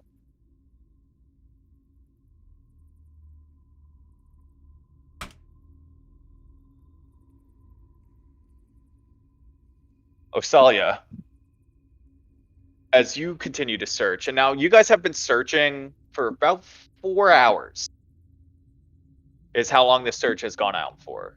Just diving, going back under, you found, besides these few items that I've mentioned, you find gold and platinum scattered about. You've seen 2 wands, one Baylin and one Neftis, along the floor also. If you want some description, I can give them.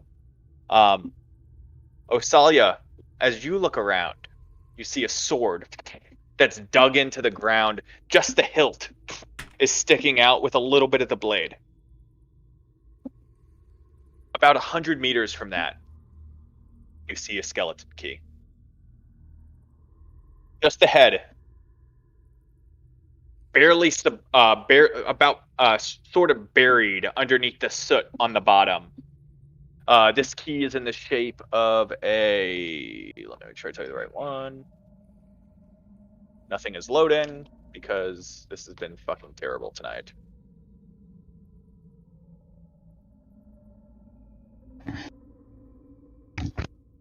You see a key. I'll tell you the head whenever anything else loads. Okay. Oh, there you go. Okay. Loading.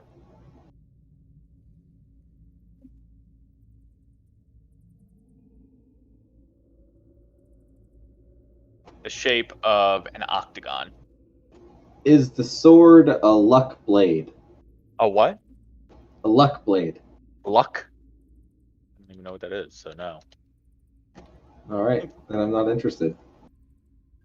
No, it's not a luck blade. But without any kind of investigation, you wouldn't know what kind of sword it was. Just the hilt is buried in. There's a strange kind of like there's a few runes on the side that you're able to see that are etched into it, where you're able to decipher immediately that it's magical. But beyond that, you're not sure what it would be. I'm gonna leave that be. And go get the skeleton key. Okay. So you grab the skeleton key in your mouth. Are you swimming back to the dock? Yeah. Okay, you head back to the dock.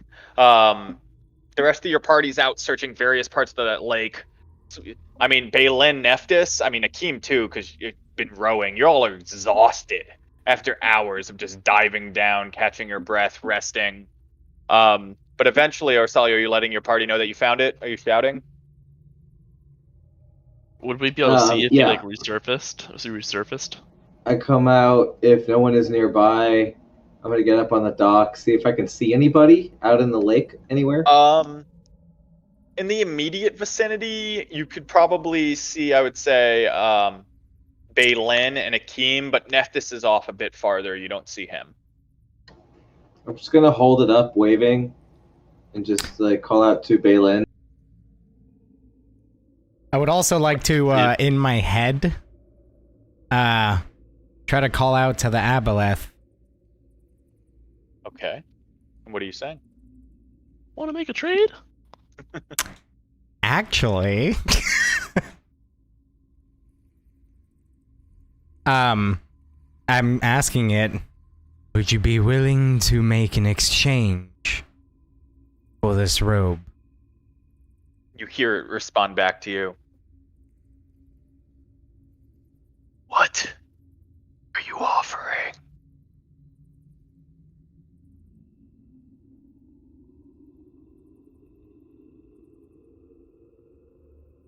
Well, I have an amulet of health, as well as a very finely made golden scimitar with a jeweled hilt that is very valuable.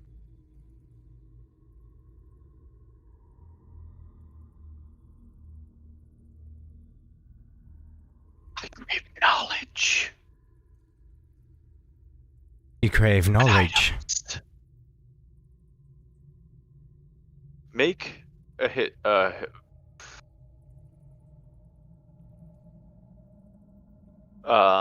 You guys have done the checks. I'll let you do one more history check with an app. Try to help you connect some dots here. 25. Okay. So a little bit about aboleths, right? Hyper intelligent creatures. Mm-hmm. Older than the gods. Mm-hmm. They were here before them, and they pass on their knowledge through bloodline. Yes. So, for an aboleth, when they were beaten down by the gods, even one now, that memory is just as vivid as when it happened. Right. They're also have the ability to, when they commune with someone, to learn their deepest desires, things that they want and need, and some powerful ones through the ingestion of a being can learn everything that it knew. Right. But they're always just hyper intelligent, always wanting to know. It's hard to really fathom what an aboleth's plan is. Right, because they have the collective knowledge of every aboleth that came before it. Yeah, and it's aboleths don't really care for items or gold.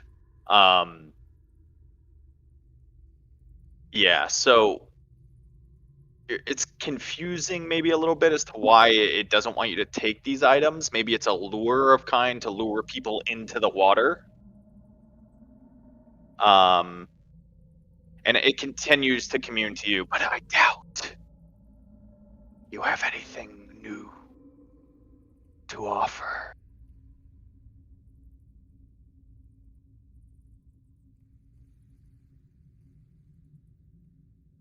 Okay. Okay.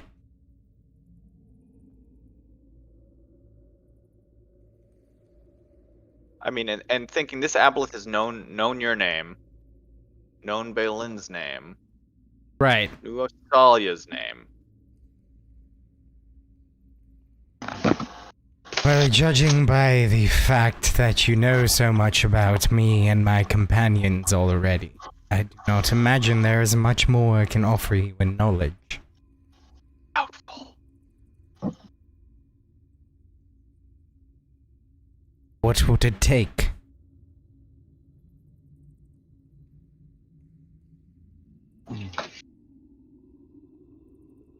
Can't hear you. One more time. A hag. A hag. He wants a hag.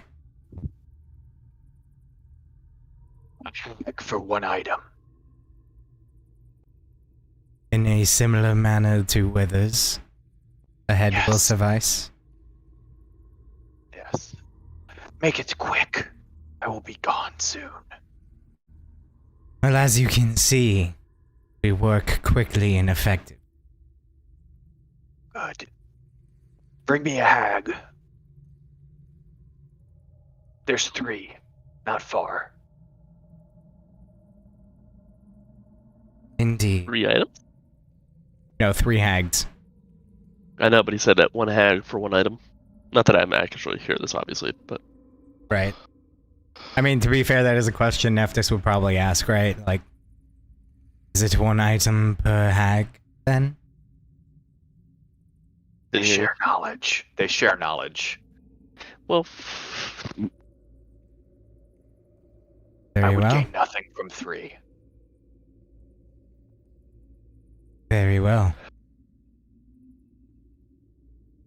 I will see Out you of our- again shortly. No response. And I go back. out of RP though, you said they gain knowledge from whatever they consume, like if they whatever. Yes.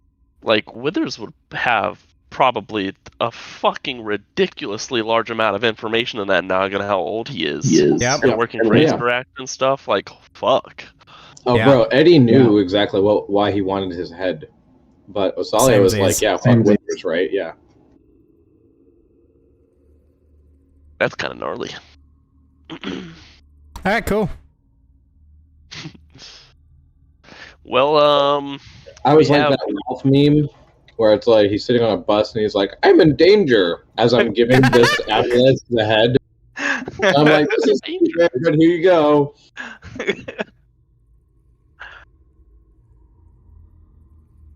All right.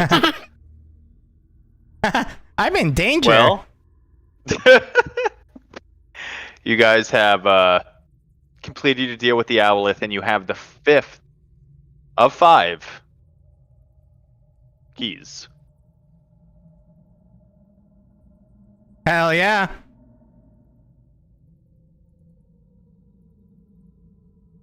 Level 12. I know, right? Not quite.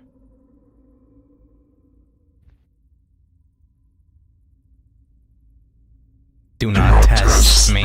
Where you go from here is up to you now. I would like to leave the tomb. Okay. What are you guys doing? What's your plan? Well, we're gonna proceed further, I suppose, since we had the vision of where the fucking thing is. It says it's beyond a large underground body of water, if I recall correctly. Sounds right.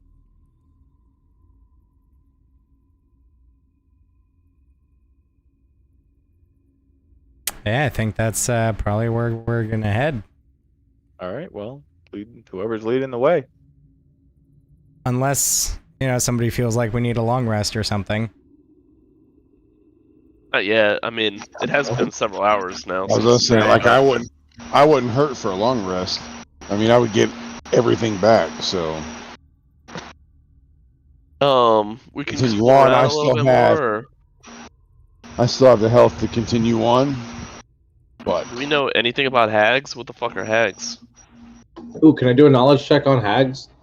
Sure. Oh yeah, Dan, did you tell us about that conversation? I mean, yeah, I would have when I came back. Cool.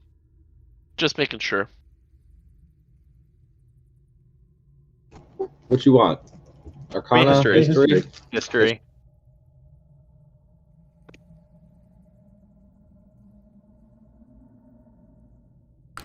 General knowledge about hags. God! You gotta tell me what you get. I can't see it. I crit again, 24.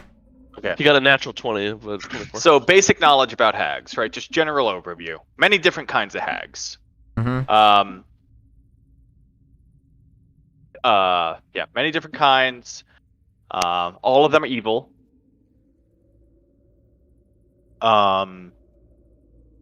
They many of them operate in covens, groups.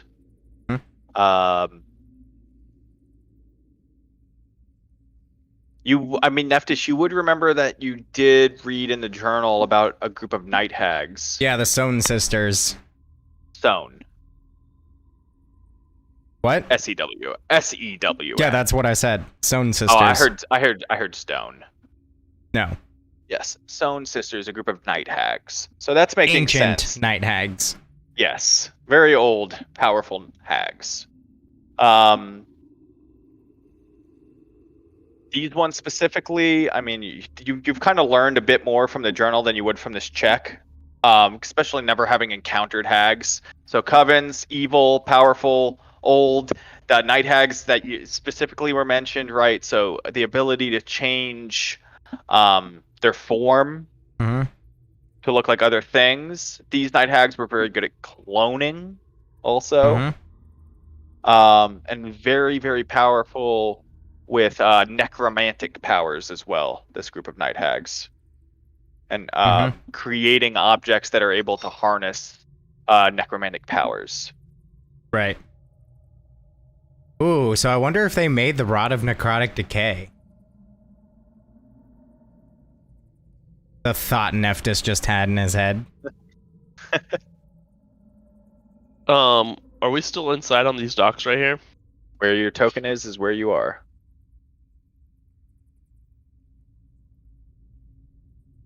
Neptus, you said that he said he was leaving soon. Did you ask where? Why? When? I did not. Kind of. Frankly, well, I would imagine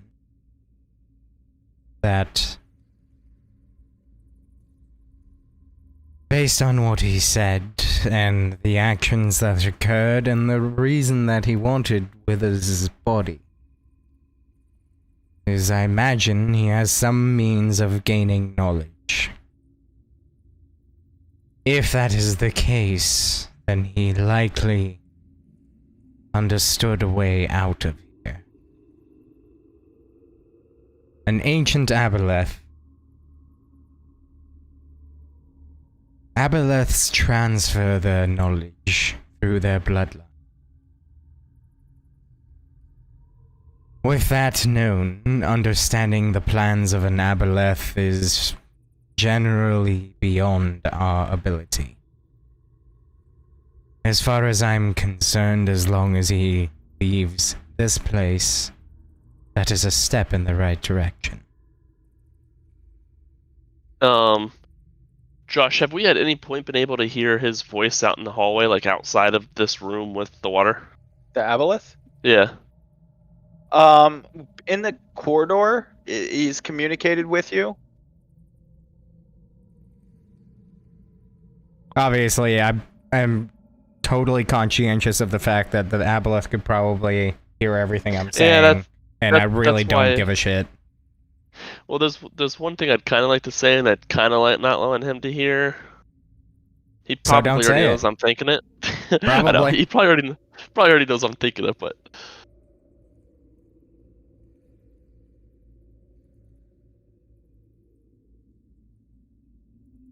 That being said, we made an agreement. We fulfilled our end, as did the Aboleth.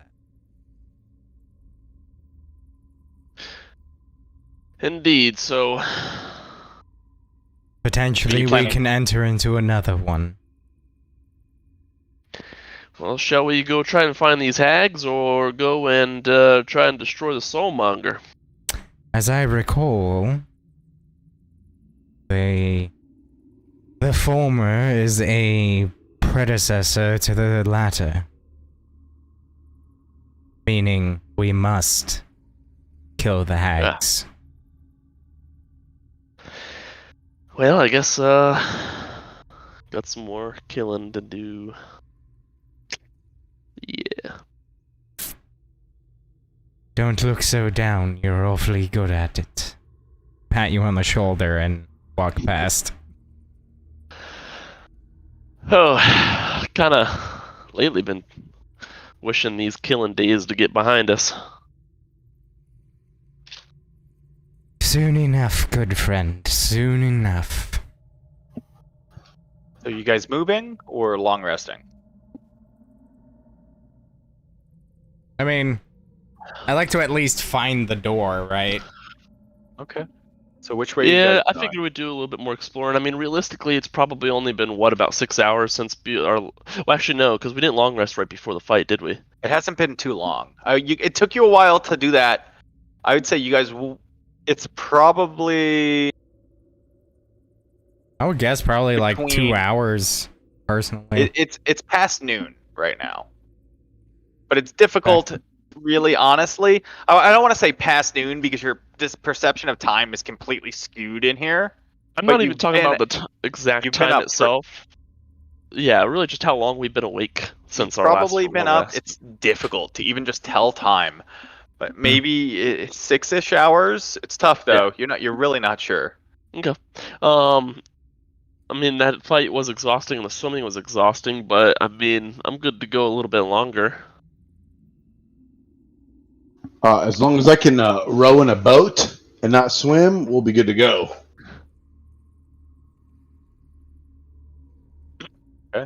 Actually, I'm gonna kind of like turn my head and, you know, kind of take a step back out towards the docks and just kind of think to the Aboleth. Would you be so generous as to point us in the right direction, perchance?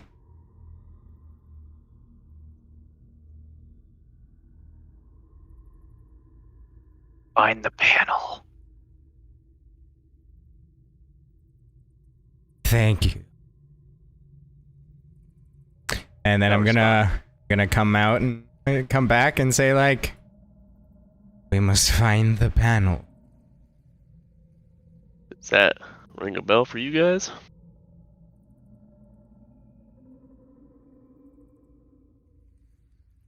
It does not.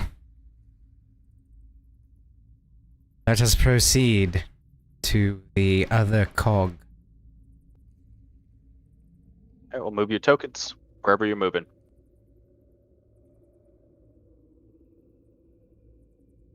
As I recall, down this way there was a door.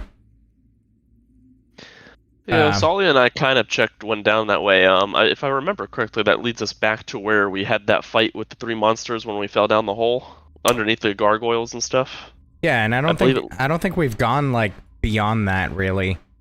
Yeah, we didn't really.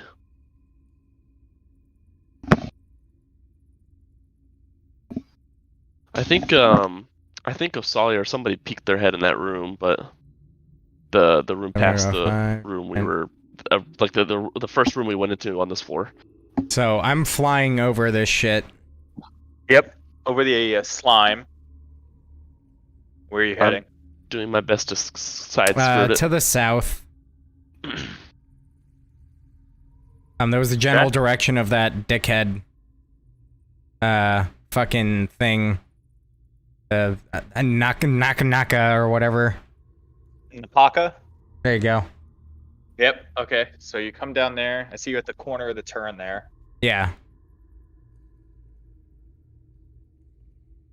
In short, I'm heading back towards where the overgrowth was, like where we fought Right. the. So you head back over there. Am I good to just move my token all the way there, go for or it. okay? That's fine. No problem.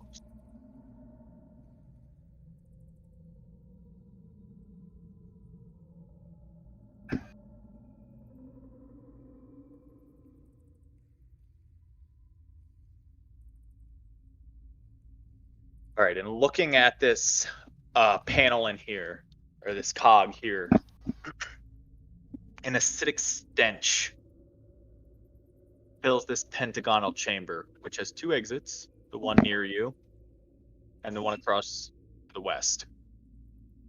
The walls are covered with riveted sheets of iron, and the stone floor is pockmarked and has a large puddle of gray slime in the middle of it. There's carvings on each wall just beneath the ceiling that depict a black dragon on each wall.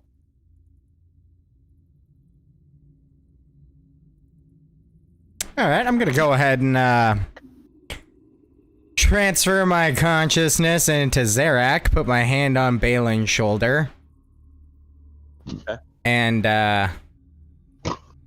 gonna send him forward. You know, like stealthily, of course. Make it feel good for Acerak.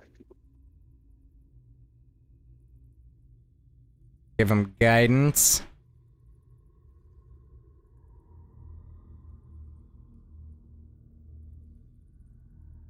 A 17. Okay.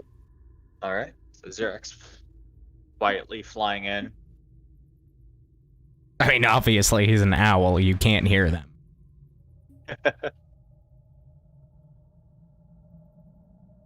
Specifically looking towards the other side there. Yeah. Just as he begins to look through a bit, he does see a room beyond. Pretty difficult to make out what's in there.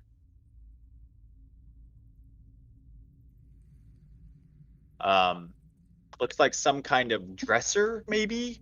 Difficult to make out, but it's made of iron. And there's a room on the other side.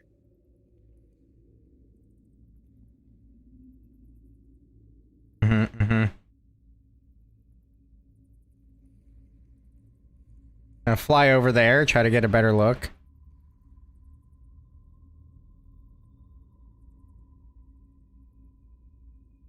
From that angle, there appears to be some type of control panel in the middle of this room on the other side.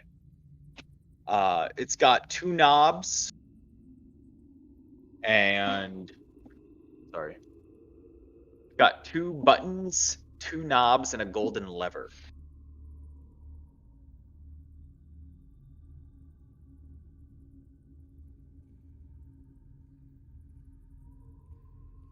Okay.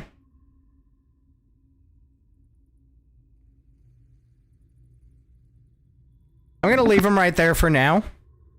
Okay. And I'm gonna tell Balin, like, come out of it. Command him to kind of just stay there. I'm gonna tell Balin, perhaps we should exit this cog. Yes. Oh, and you head to the next one, you mean? No, backtrack. Oh, sure. And as we're kind of like coming back over here, I'm gonna go ahead and explain to him what I found, like what Acerak sees and shit. Okay. Put my hand back on his shoulder, go back into Acerak, and climb into the room. Okay. Go for it. Okay, so this is what you see in here. Start. It's a 4-foot high, 7-foot wide iron lectern in the middle of this rusty, iron-plated room, topped by a slated control panel, slanted. Set into the control panel are a gold lever with a star-shaped handle,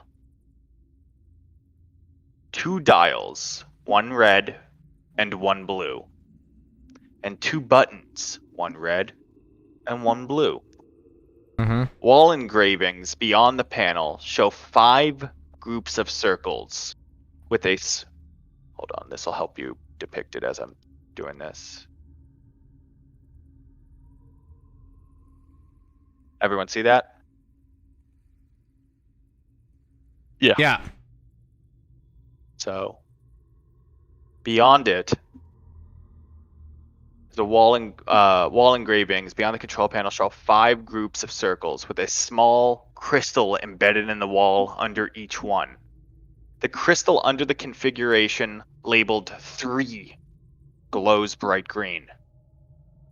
3 6-inch diameter rusty iron pipes jut from the wall above the engravings.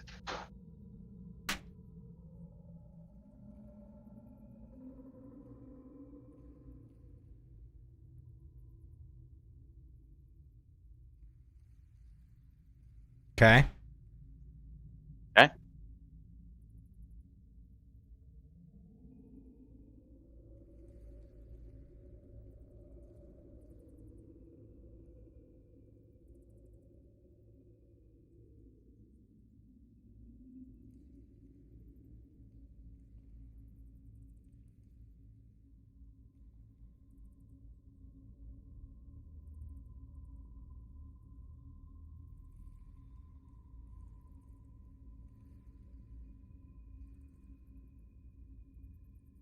Okay, so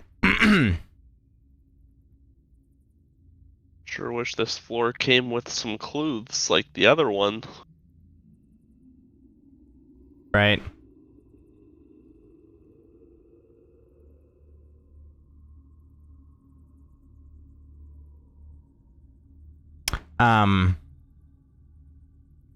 Okay, so I'm looking at this here.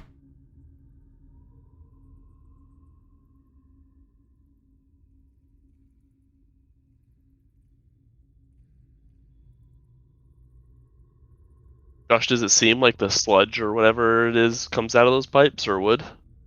You wouldn't know. I mean, you're not there. You can't really investigate it. He's kind of describing it to me out loud. I didn't know if he mentioned any is. details I of mean, the pipes, but Acerak could make an investigation check.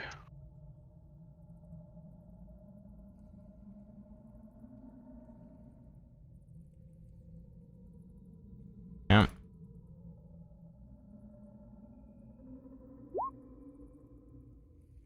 What is it? That's a 1. No idea. Hard to tell.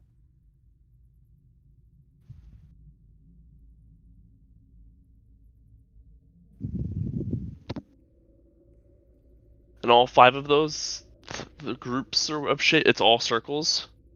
Yeah, it's all 5 are 3 I'm going to pentagonal shapes. I'm gonna call Acerak out, and I'm gonna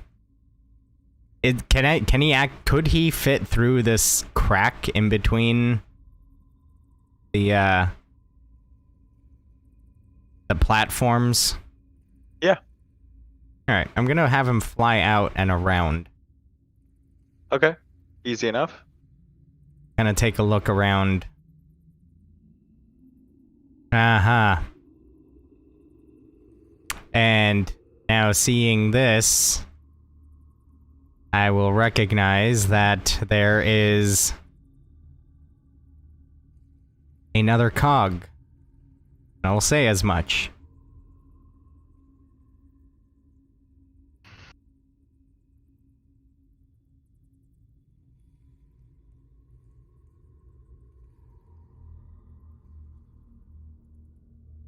And I'm going to keep flying over here.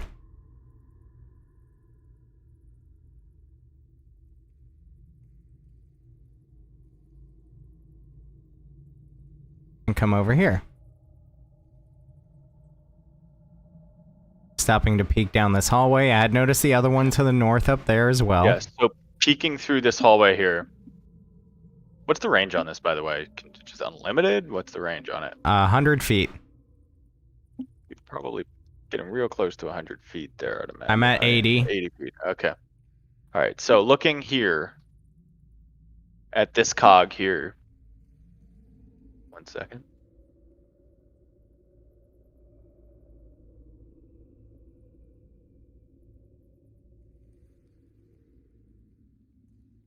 Looking into it, there's 5 teak wardrobes that stand against the wall, that stand against the ironclad walls of this chamber, each with a door bearing a carved image or scene.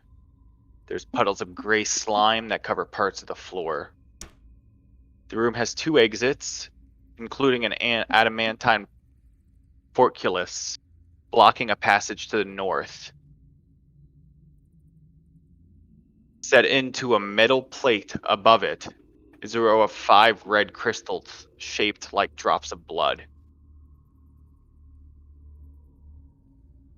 Looking at the wardrobes, each one has a different depiction on it. One of them depicts an army of orcs clashing with an army of hobgoblins. Another depicts a grinning night hag with a swaddled human infant in her arms. Another one depicts the face of an ornate clock. Another depicts twisted, screaming humanoid faces wrapped in chains. Another depicts ghouls gnawing on bones. That's all of them. Okay.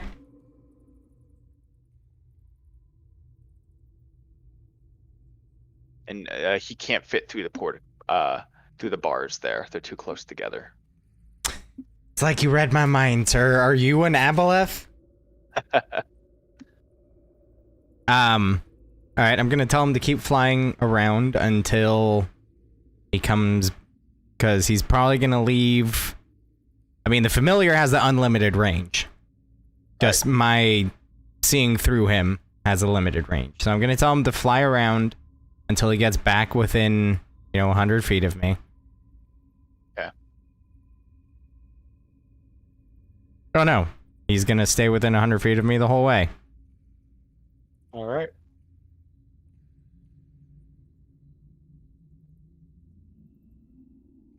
I will notice up here, there's like an offshoot. Presumably the source. Where's up here? On the far east side. I don't see what you're looking at. Oh, far east. Oh, I thought you said west. East. There's an additional offshoot to the south. Another pathway. No, I mean over the there? water. Yeah, that's Yeah. a waterfall. And as he flies a little bit, he can hear water falling from above. So the source of the underground lake, I suspected. Cool. He's gonna come right here. Way.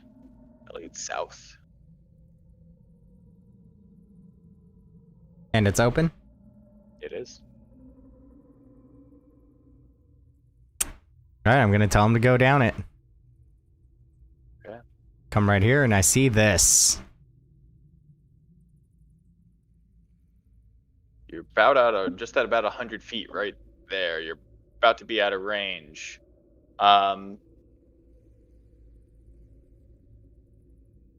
Looking down, you're at the very edge of your control here to see exactly what he sees.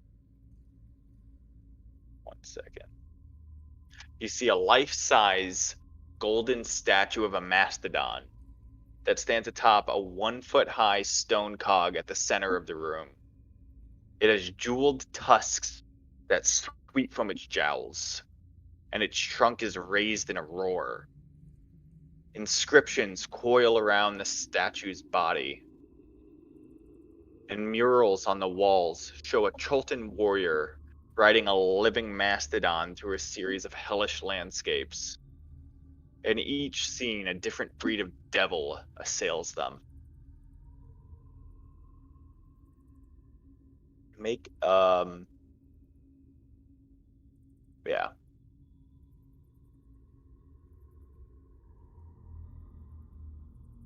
Okay.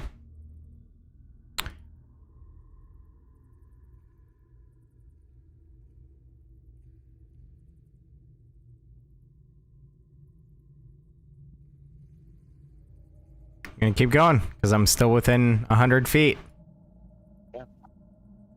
One second. And obviously, like, I'm describing all of this out loud. Yep.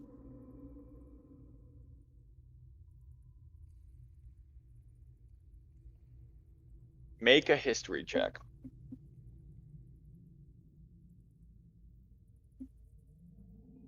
15. 15 is literally what you needed. So looking at the murals, seeing what they depict, it jogs your memory a bit. You had studied a little bit of Cholton history before you came out, while you were out here talking to Osalia, who's told you different tales of history of Cholt. This does jog your memory a bit. And these murals are telling the story of a Cholton warrior who went by the name of Chugaki. Okay. He was a Cholton warrior who stole his king's prized steed, a mastodon named Gome. As punishment, the king's sorcerers banished both of them to the 9 hells. But the two fought their way back home.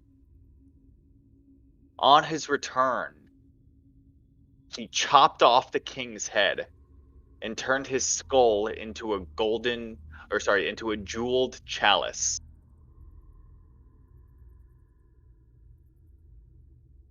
And the murals show Chakagi and Gome fighting spine devils, bearded devils, barbed devils, and horned devils. Right. So I'm expressing that all out loud as I'm. And there's an inscription on the bottom where the mastodon is, and it says, "Let your bones watch over my treasure, brave Gome. As you carried me from the inferno, so shall I rise from death to defend my riches." Okay.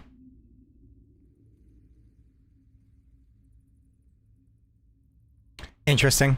Neat. All right. Well, I'm gonna send him back the other way here, and we'll say as much about the party and tell Acerak to come back to me and out of his sight. I think that's where we'll end it here, because it looks like you guys are getting kind of tired. Okay. I see some heavy eyes. Yeah. Heavy eye. But, you know, Right on. y'all fucked up, Withers. So there's that. That was awesome. Blinding came in clutch AF once Dude, again. Super clutch. Because all I wanted to do was just cast 5th level Blight on one of you motherfuckers. That's awesome. And I couldn't do it. All right. Y'all have a good night. You too, man. Night, bro. See ya, dude. Peace. Yeah, that was sick, man.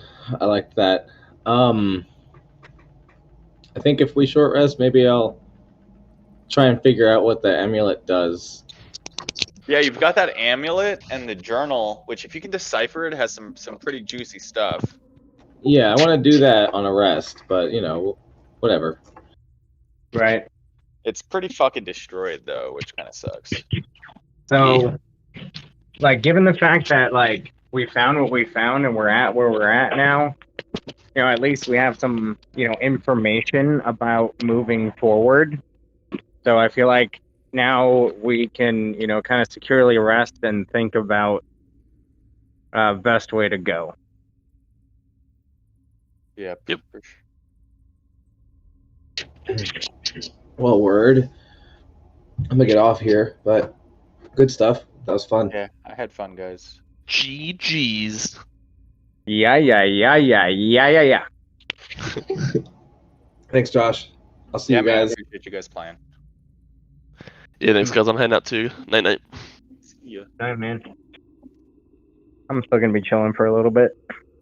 I'm gonna be on. I'll be back in like probably 5 minutes. Hi, dude.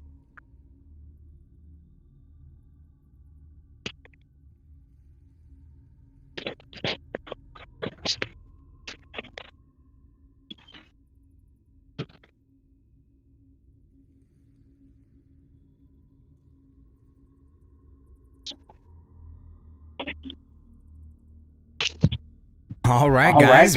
Well,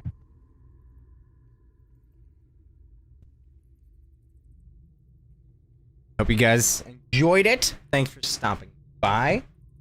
Definitely here. I think it might be a little while until we get to play again because our dungeon master is moving. But yeah. Stay tuned. Back, man. Back. I got to a spicy part. We did some spicy shit, and we're gonna keep doing some more spicy shit in here. All right. But yeah, keep it classy. Stay happy. Stay healthy. Stay safe. Love yourselves and love each other. All right. Peace out, you.